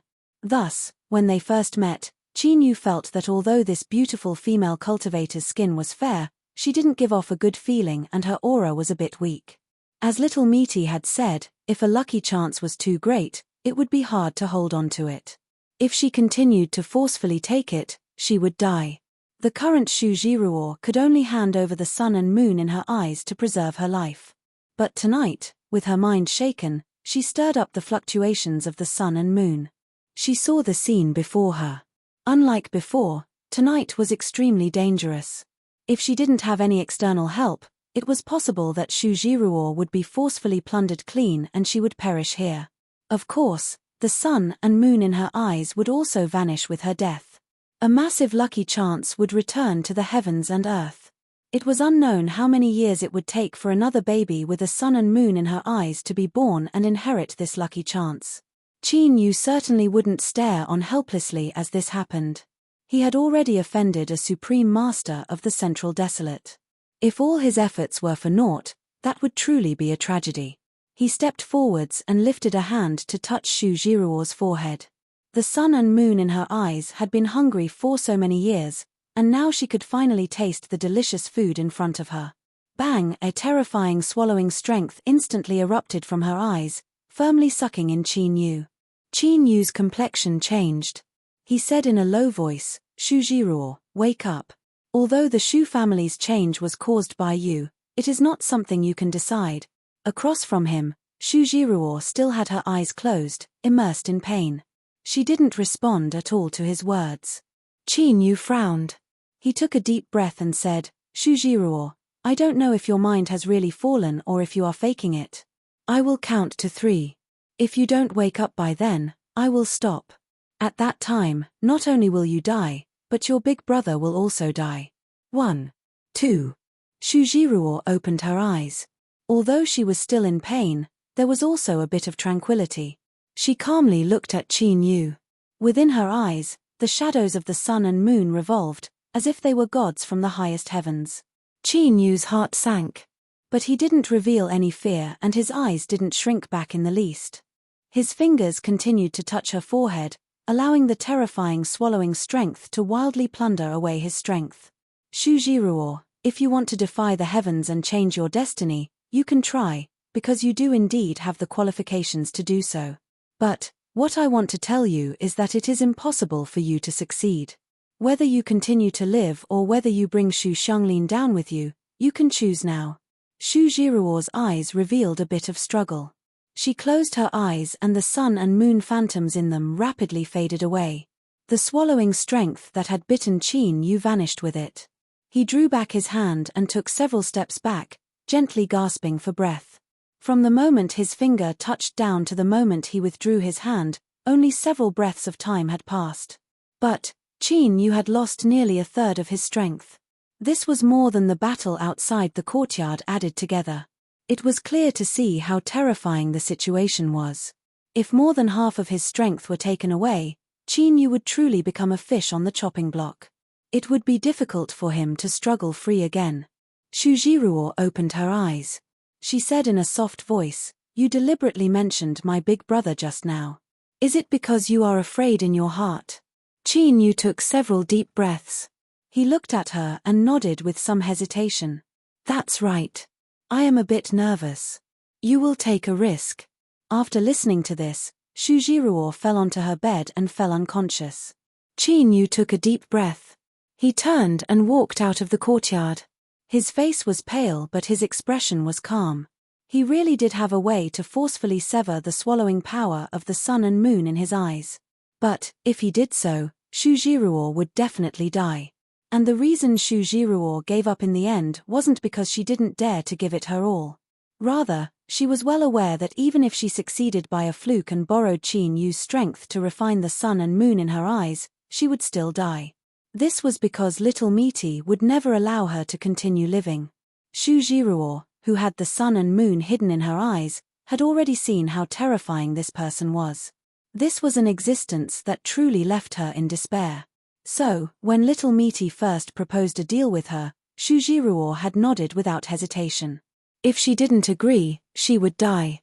Xu Jiruo didn't doubt that even if she really died, that Madame would surely have a way to obtain what she wanted. At most, she would have to spend a bit more effort. Chapter 1653. The assassination attempt against the Xu family had come to an end, but the people who had been watching from afar no longer had the mind to pay attention to this matter. The Li family was even more lively. Tonight, no one knew exactly how many trump cards the Li family had prepared to keep someone alive. But the outcome was clear. All of these trump cards had become a joke. The entire Li clan's residence was as quiet as a ghost's. It wasn't that the two women had killed everyone in the residence, but it was because the two women had killed everyone. But the strange thing was that everyone in the Li family mansion believed without hesitation that they could do this, and that there was a reason for them to do so. It was only because of a certain reason that they were still alive. So all of them kept quiet and obediently knelt on the ground. Even if their hands and feet trembled, they endured it. They were afraid that if they made the slightest movement, they would end up with their heads separated from their bodies. Of course, there was only one reason why everyone in the Li clan was so respectful and submissive without starting a massacre: the faster one jumped, the faster one died. And the one who was directly and cleanly killed was the Li family's greatest source of confidence tonight. Even now, everyone in the Li family still found it hard to believe. How powerful was that person? Even the county governor had to be respectful in front of her. However, after being glanced at by that madam, he could no longer move, and his head was chopped off by that maidservant. Li Yuantai knelt on the ground, his face pale and body trembling. He still hadn't recovered from his shock. How did things end up like this? As a smart person, he was willing to be a marionette, but who would have thought that being a marionette and listening to others would end up like this? He complained in his heart. He knew that if he had to blame someone, he could only blame the person behind him. That person's skill level was very average. Or, could he blame the two women in front of him for hiding too deeply? He was clearly a true dragon that could shake the earth and mountains with just a flip of his body. Why did he pretend to be a harmless reptile? Otherwise, things wouldn't have turned out this way. Suddenly, Li Yuantai's body stiffened. His face paled and sweat dripped down his forehead. Now, the gaze that fell on him felt as if it weighed 10,000 kilograms, wanting to crush his spine and bones. "Hand over the clearance token." Baiji said the madam's words. As for these people, they weren't qualified to listen to her. They weren't worthy. Li Yuantai hurriedly took out 2 clearance tokens, knelt on the ground, and respectfully raised his hands above his head. Baiji flicked her sleeve and took it. Little Meaty raised her hand and pointed a finger at it.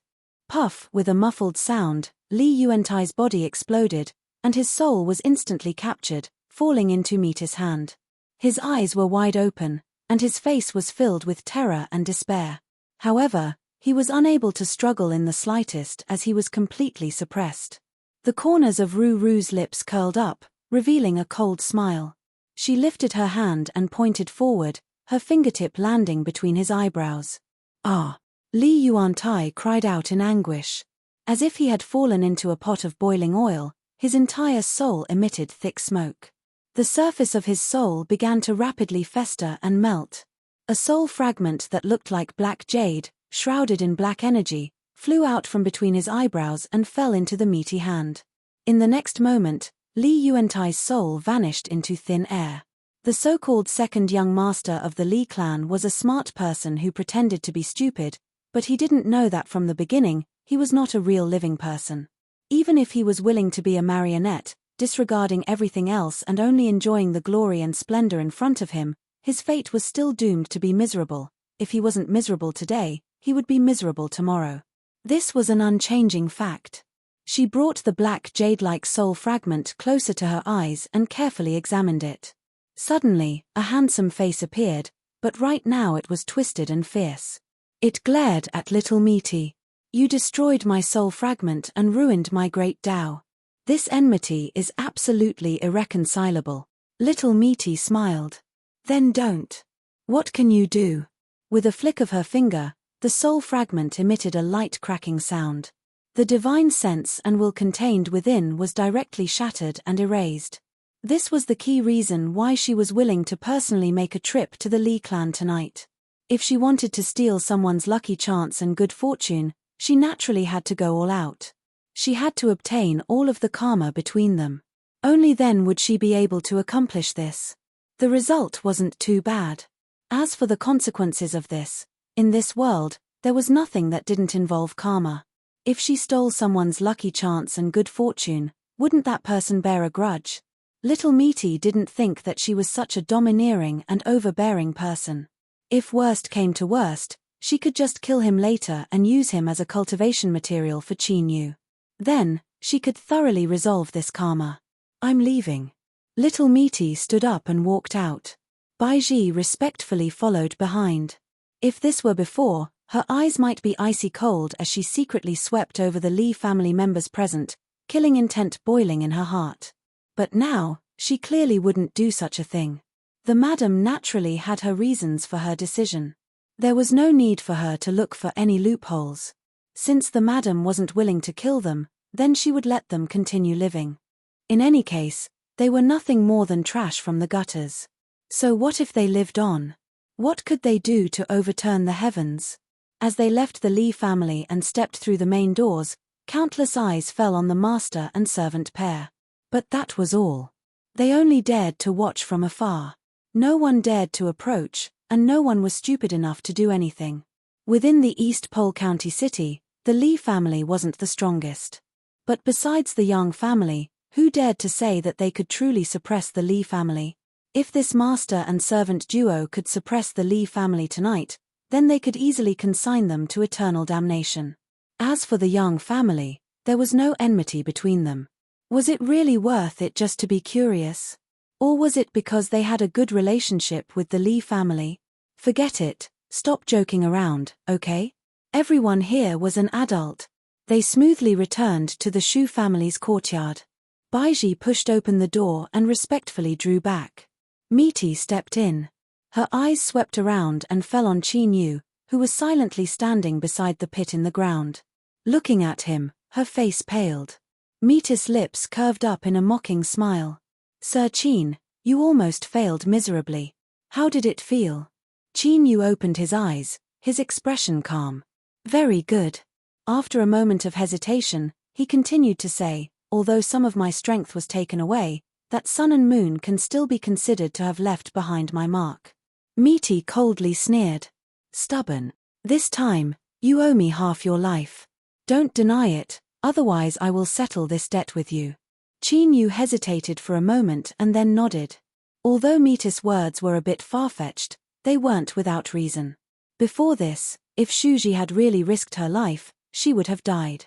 But Qin Yu wouldn't have been able to stay out of the commotion caused by the collapse of the sun and moon. At that time, perhaps a small half of the East Pole County city would have been swept clean. Just thinking about the commotion left one feeling sour and refreshed. Meaty turned and glanced at Qin Yu. Baiji respectfully stepped forward and took out 2 pass tokens. Qin Yu put them away, a bit of helplessness on his face. He originally wanted to quietly enter the Central Desolate without drawing any attention. But things didn't go as he wished. If he knew this would happen, he wouldn't have gone through so much trouble.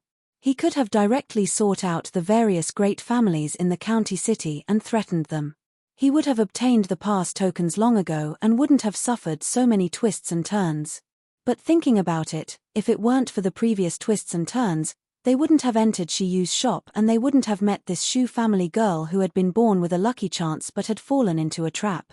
This was probably what it meant by everything is destined by the heavens.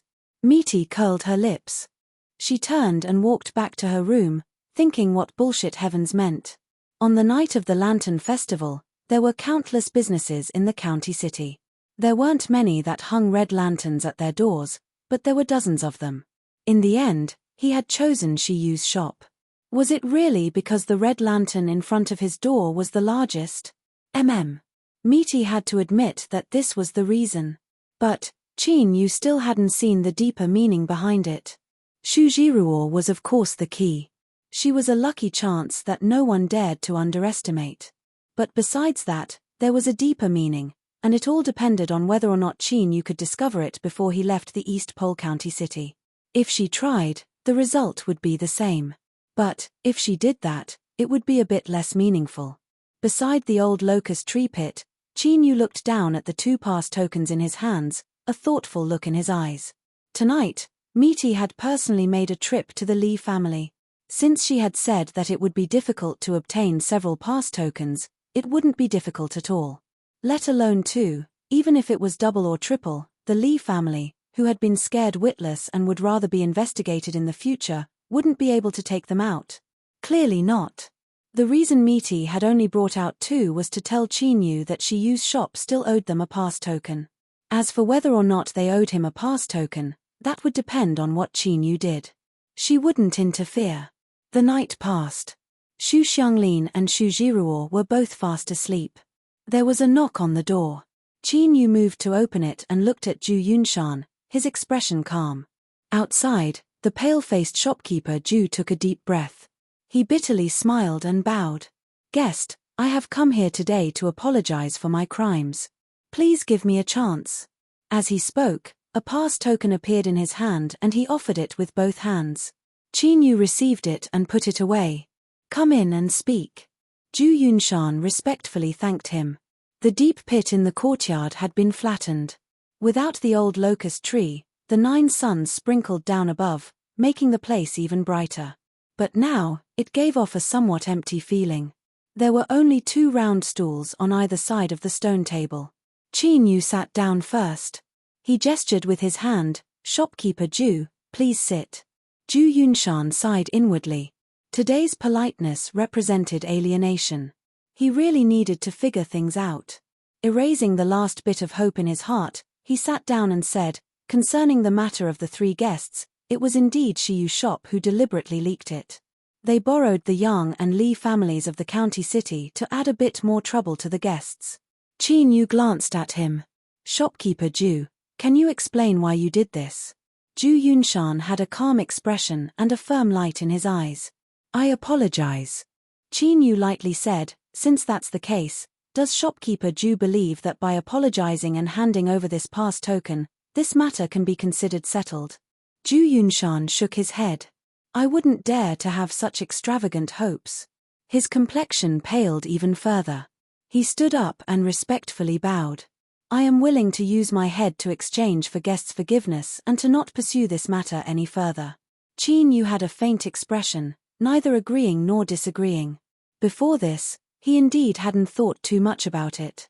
But after Metis' reminder, he looked at shopkeeper Ju with a different aura.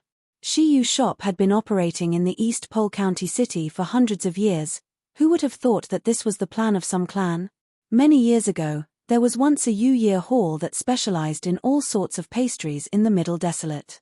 They had opened in countless cities, large and small, and could be called an outstanding shop. Then, one day, the winds and clouds suddenly rose and the sun and moon suddenly changed. Countless people widened their eyes in astonishment. It was only then that they discovered that this Yu-Year hall, which sold pastries, had hidden themselves so deeply. Qin Yu didn't have much evidence, but since both parties had the word Yu in their names, there should be some degree of connection between them. Was it that clan that had discovered their own roots? Qin Yu didn't think so. Otherwise, this shopkeeper Ju in front of him wouldn't have acted on his own initiative. The entire clan had already come out in full force. They didn't hesitate to pay any price to destroy the entire East Pole County city so that Qin Yu would die without a grave. After spending a great deal of money to barely avert this disaster and preserve his life, shopkeeper Ju bid his farewells and left with a pale face. Looking at shopkeeper Ju, who was sweating profusely and on the verge of collapse, one could tell that in that moment, other than using a large sum of money to buy his life, shopkeeper Ju should have said something else. For example, pointing out his background so that shopkeeper Ju, who was lucky enough to survive, would never dare to mention this matter again in the future. Misty appeared behind Qin Yu. She sat down on his seat and frowned. "You let him go like this," Qin Yu lightly said, "so what if I killed him? In the end, I won this round." He paused for a moment and then revealed a smile. "This is a good start. I'll consider it a good omen and avoid the sin of killing." Misty coldly sneered, "Hypocrite." Qin Yu thought about what he had to do and then thought about what he had just said. It was indeed hypocritical to the extreme. He rubbed his nose and didn't speak. Chapter 1654. After the Li family's incident, the entire East Pole County city was quiet. Besides the Li family members who had disappeared, it was like nothing had happened. The Shu family residents welcomed true peace. No one rose up to die again. This left Baiji a little disappointed. After Shu Jiruo woke up, she spoke with little Misty once more. Qin Yu still didn't participate, but looking at her expression afterwards, it seemed she had accepted her fate. 4 days later. The 3 pass tokens in Qin Yu's hands began to shine with a faint halo of light, reminding the holder that tonight was the day the pass would open. He was secretly relieved that the sweeping Cloud Peak master of the Central Wasteland Divine Continent hadn't arrived at the East Pole County city. It was unknown if he was busy healing himself or if he had been delayed by other matters. But there was something else that left Qin Yu puzzled. Little Misty hadn't taken away. Shu Jiruo's eyes shined with the sun and moon. He was a little puzzled, but he didn't say anything. If even he couldn't renege on little Misty's debt, then there was no need to mention others.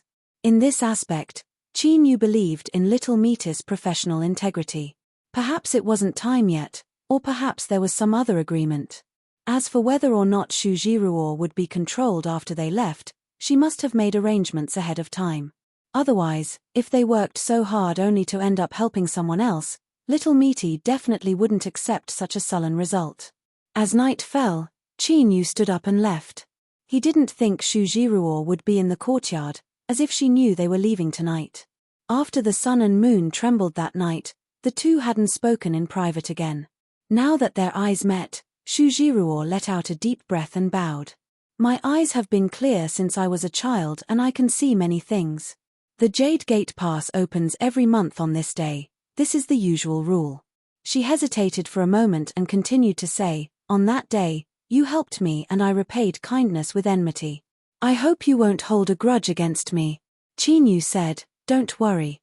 Since you made a deal with her, everything that happened before will be written off. I won't look into it afterwards." Qin Yu looked at her and smiled. "In terms of credibility, you can trust me." Shu Jiruo's eyes shined with the sun and moon. Not only could she see many things, but there were also many mysteries. For instance, when she was serious, she could peek into a person's heart. So, she let out a sigh of relief and bowed even more respectfully. "Guest, I wish you a smooth journey." Qin Yu cupped his hands together. Thank you for your auspicious words. Baiji pushed the door and respectfully stepped aside. Misty stepped out. Are you done whispering? Miss Shu seems to be very reluctant to part with him. Why don't we wait a little longer? Shu Jiruo blushed, but she did not say anything. She bowed and returned to her room. Qin Yu said, let's go. It's not good to have someone wait for us. Misty sneered, I'm worried that someone will fall for the honey trap and change their mind at the last minute, ruining the previous plan. Qin Yu pretended as if he didn't hear anything. He turned and walked out. As he pushed open the door, he thought about how he hadn't offended her these past few days. As they left the courtyard, Baiji walked behind Qin Yu. She coughed and said, Immortal seeking tower. Qin Yu faintly frowned. Then, a look of understanding crossed his face. He turned to look at little Misty, who had a grim expression on her face. He helplessly said, since I have agreed to something, I will naturally keep my word. But we have to wait until we smoothly enter the Jade Gate Pass before we talk about the God's Nectar, right? Little Meat looked at Baiji and said, your tongue is so long, why don't I help you pull it out? Baiji's face turned pale and she hurriedly lowered her head. Humph. Little Meat stepped forwards. Qin Yu helplessly shook his head. He was well aware that the God's Nectar was only an excuse. The crux of the problem was that he had been cultivating in seclusion these past few days and hadn't shown himself outside. This was a difficult problem. Scratching his head, Qin Yu followed after her. He didn't think that Little Meat was being unreasonable. Rather, he thought that perhaps it was because she had lived alone in that pitch-black world in the past and had been far too lonely. Even after nightfall, the East Pole County city was still incomparably lively. Although tonight wasn't the Lantern Festival, there were still some flickering lanterns. This caused Qin Yu, who had been in a tense state, to inexplicably relax a little. As he looked at the back of a certain lantern girl, he inexplicably recalled the lantern girl from the Lantern Festival that day. She was certainly extremely beautiful, and with such a beautiful girl staring at him, how could Qin Yu not have a reaction? This was probably a man's instinct. No matter how calm he appeared on the surface, there was still a trace of delight in his heart. Of course, that was all there was to it. There was nothing else. There were so many beautiful things in this world. You couldn't fall in love with someone as soon as you saw them and hold them in your arms. That was far too tiring and disrespectful to the beautiful things in this world. Little Meat glanced at Qin Yu. This time she was a bit angry, but her tone was actually very calm. Who are you thinking of that you are smiling so happily? Qin Yu coughed. Without realizing it, he put away the light smile that had unconsciously appeared on his lips. I was thinking about whether or not I should buy some lanterns from the East Pole County city so that when I have nothing better to do in the future, I can take them out for Miss Little Meat to pass the time. Little Meat humphed. I'm not that bored. But when Qin Yu really went to a roadside stall to haggle with the stall owner and choose a lantern to buy, she dawdled over and impatiently said, hurry up and buy them. You're a big man, so why are you dawdling around? I don't want to wait any longer. The stall owner beamed with joy. This miss is right. A man should be generous, otherwise he will be laughed at. Qin Yu revealed a helpless expression. He could only buy them at a high price. He picked up over a dozen lanterns and lifted them into a large mass. Do they look good? Little Meat curled her lips. They're just so. Then, she discovered that Qin Yu's eyes had paused for a moment. Looking over, Little Meat's eyebrows rose up. She looked at Qin Yu and then at the lanterns in his hands. She didn't find any of them pleasing to the eye. Across from them was a group of women who seemed to be strolling through the night market. There was a girl with long eyebrows. Like Qin Yu, she carried many lanterns in her hands. Now, she was looking at Qin Yu and gently biting her lips. Although the two of them hadn't spoken a single word, the bitterness in her eyes seemed as if it would flow out at any moment. They were about to leave the East Pole County city and yet they actually met here. There were definitely some surprises, especially when Qin Yu had secretly thought about this girl's long eyebrows just now. As he looked at the girl carrying lanterns across from him, he couldn't help but feel a bit guilty. He hesitated for a moment before smiling and nodding to her. Humph. Little Meat turned and walked away. Baiji glanced at Qin Yu. Her eyes were as calm as possible, not revealing the least bit of emotion. If this were before, she would have been seething with killing intent. Qin Yu bitterly smiled. He picked up the lanterns and chased after her. Jia, what are you looking at? You look so entranced. A woman beside her said in a soft voice. Between her eyebrows, there was an imperceptible frown. Jiang Jiue watched as that person turned around without hesitation. She felt a sense of loss in her heart. She paused for a moment and then shook her head. Auntie, I'm fine. I'm just a bit tired. Auntie Jiang nodded. She smiled and said, you probably came out early today and haven't eaten anything yet, so it's normal to be tired. She swept her eyes over everyone. How about we find a private restaurant first and eat some dishes? It won't be too late to rush to the summit afterwards. Some people agreed, but there were also some who hesitated. Auntie Jiang, the county city's gates will close at night. If we delay too long, I fear we won't be able to make it in time. Auntie Jiang smiled and took out a token. Although it was only the size of a child's palm and looked unremarkable, the women present tonight were all upper-class people of the county city. They naturally recognized its origin. Auntie Jiang has the token of the county governor. There will be no problem for us to enter and exit the city. Auntie Jiang is so thoughtful. Then we can rest for a while and then rush to the summit. Among the group of women, someone secretly frowned, but her face was full of smiles. I heard that there is a whistling pine pavilion at the summit. It's a place where the army is stationed. If we can climb it, we can see the Jade Gate Pass from afar. The view is wide and clear. It's a first-class scenic spot. If Sister Jiang has the token and can take us to the Whistling Pine Pavilion, that would be great. Auntie Jiang glanced at the woman who was of the same generation as her. The two had grown up together and were close friends to the outside world. But in secret, they had never stopped competing. The Whistling Pine Pavilion was an important military place. How could it be easily climbed? But luckily, she had anticipated this and made preparations. Looking at Auntie Jiang's faint smile after a slight pause, the woman who spoke before felt her heart skip a beat. As expected, Auntie Jiang smiled and said, although it's a bit difficult, since Sister Rong has spoken, I will naturally do it. Auntie Jiang turned around and glanced at the women around her. Tonight, we will climb the Whistling Pine Pavilion and watch the carp leap over the Dragon Gate. Cheers rang out. Apart from the woman with the word Rong in her name, who had a forced expression, the eyes of the other women brightened. They all looked at Auntie Jiang with admiration and admiration. As expected of the most famous woman in our county city, Auntie Jiang. Even in the Great Pine Pavilion, she was able to bring people to ascend at night. This matter seemed unremarkable, but it represented her power and status in the county city. She could not be underestimated. Sensing the women's gazes, Auntie Jiang smiled and said, it is a coincidence that I can bring you up tonight. It is said that this time, a young master of the Yang family is going to the Western Baron, so the Whistling Pine Pavilion is open for this young master to rest. After we go in, we just need to guard a table and a chair. Don't say or do anything to avoid trouble. A young master of the Yang family? The women's eyes brightened. They felt that tonight was more and more worth looking forward to. Although they were only women in the pavilion and didn't need to socialize with their fathers and brothers, they still had sharp eyes and ears. Of course, they had heard about some of the things that happened in the Yang family recently. The previous head of the Yang family actually had a son who was stranded outside. Now that he had returned to the family, he had become the uncle of a group of young masters of the Yang family.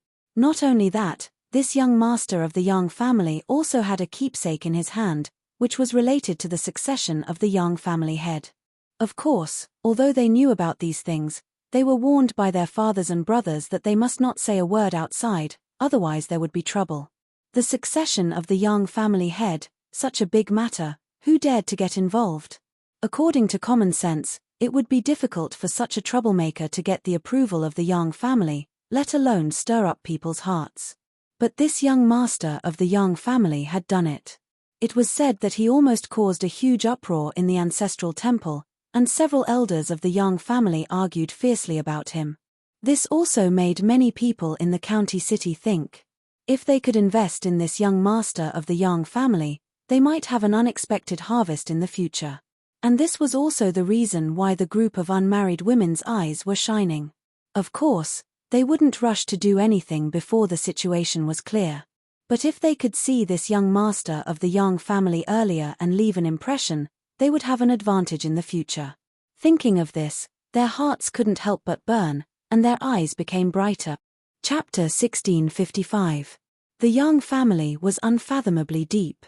They occupied the top position in the East Pole County city. This was something everyone knew and had to admit.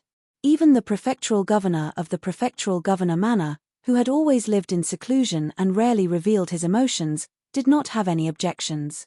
After all, the reason why the Lord County Governor was able to smoothly rise to the position of East Pole County City was because he had first obtained the approval of the Yang family.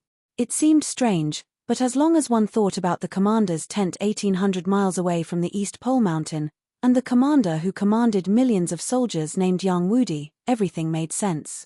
Of course, no one had ever admitted the relationship between the two Yang characters.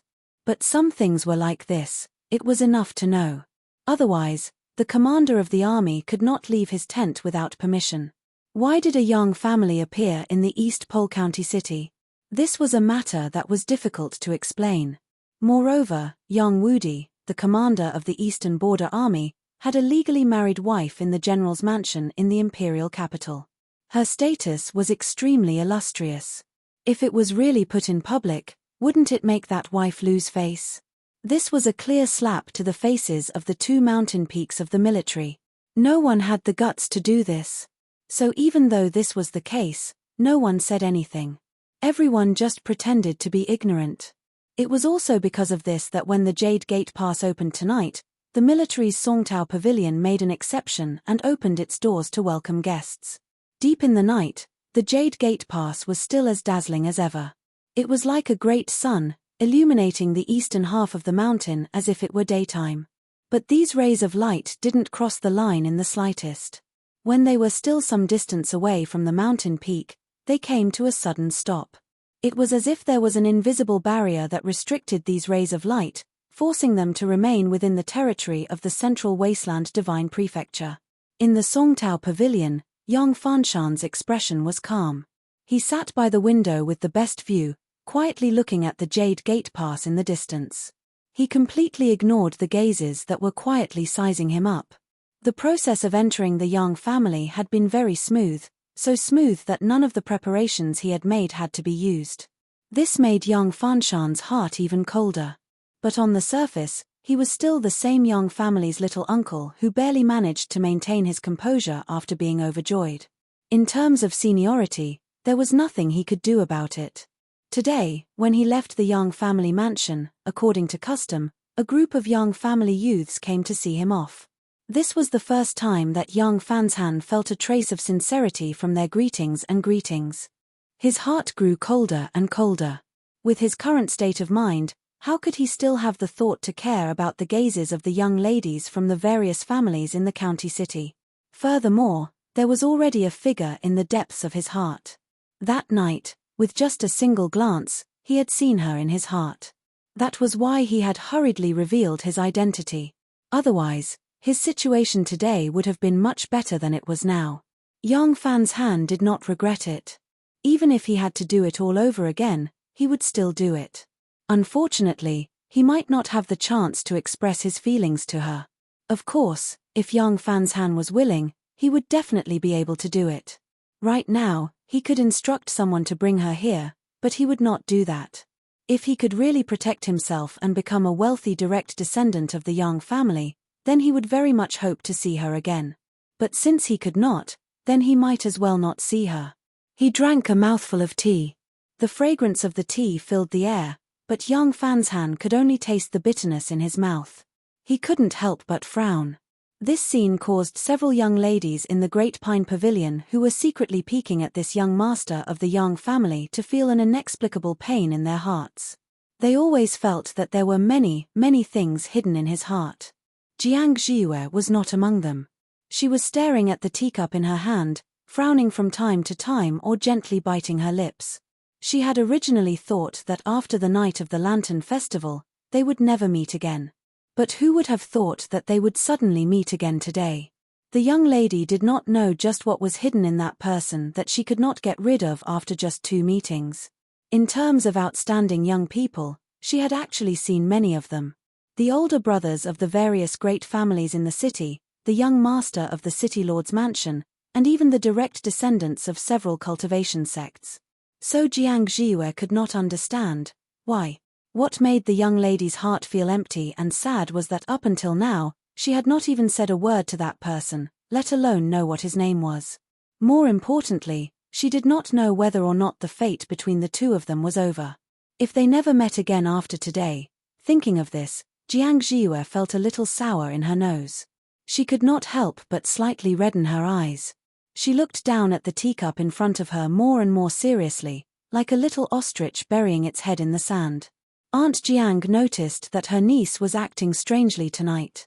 As someone who had experienced it, she could roughly guess the young lady's thoughts with a glance. But on the surface, she did not reveal any of it, let alone take the initiative to mention it, at least not tonight.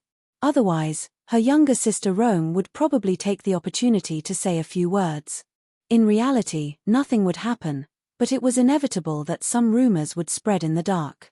The surrounding young girls did not know how to hide their feelings at all. When they looked at the distant young Master Yang, they could not hide their emotions. To be honest, Yang Fanshan's appearance was indeed very handsome. Now that his identity had been recognized by the Yang family, it was indeed enough to move people's hearts. But tonight, Aunt Jiang's attention had not been on Yang Fanshan from beginning to end. She only glanced at him a few times. He was destined to live a short life. So what if he was dazzling tonight? The daughter of the Jiang family would not marry such a person. She took the opportunity when the disciples of the Yang family came out of seclusion and the opening of Pinedao Pavilion to ask the county governor for the token to come here. From the beginning, her target was not Yang Fanshan. Aunt Jiang did not tell anyone about this. Even her niece was kept in the dark, not to mention Sister Rome. It was just a smokescreen that Aunt Jiang had pulled over. Jiang Jiue's seat was not very good, and she did not look at them too much. She looked a little lonely, which made her stand out among them. This was also the reason why Aunt Jiang had not said anything even though she had discovered it from the very beginning. Because what she really cared about was that young officer wearing armor and holding a spear standing by the window. He had already glanced at her twice. That was already enough. The children of the Yang family, especially those who were qualified to train with the army, were as firm as a rock. Naturally, they would remember it in their hearts. If this could be done, even with Aunt Jiang's cultivation heart, she could not help but feel excited. From this point of view, it was a good thing that Jia met that man tonight. Aunt Jiang smiled slightly, and her posture became more and more relaxed.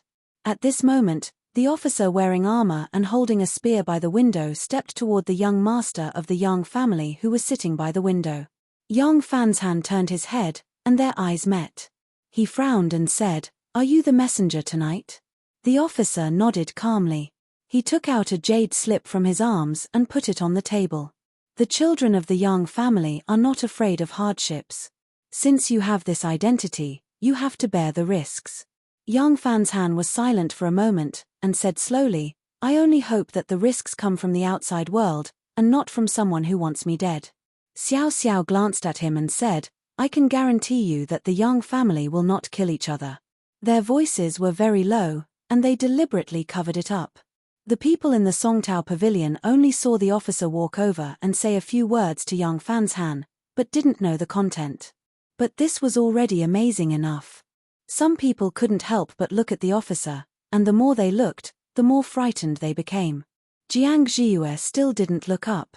So, the officer's eyes fell on her for the 3rd time.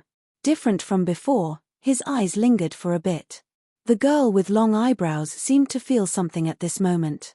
She looked up and met his eyes, and subconsciously frowned.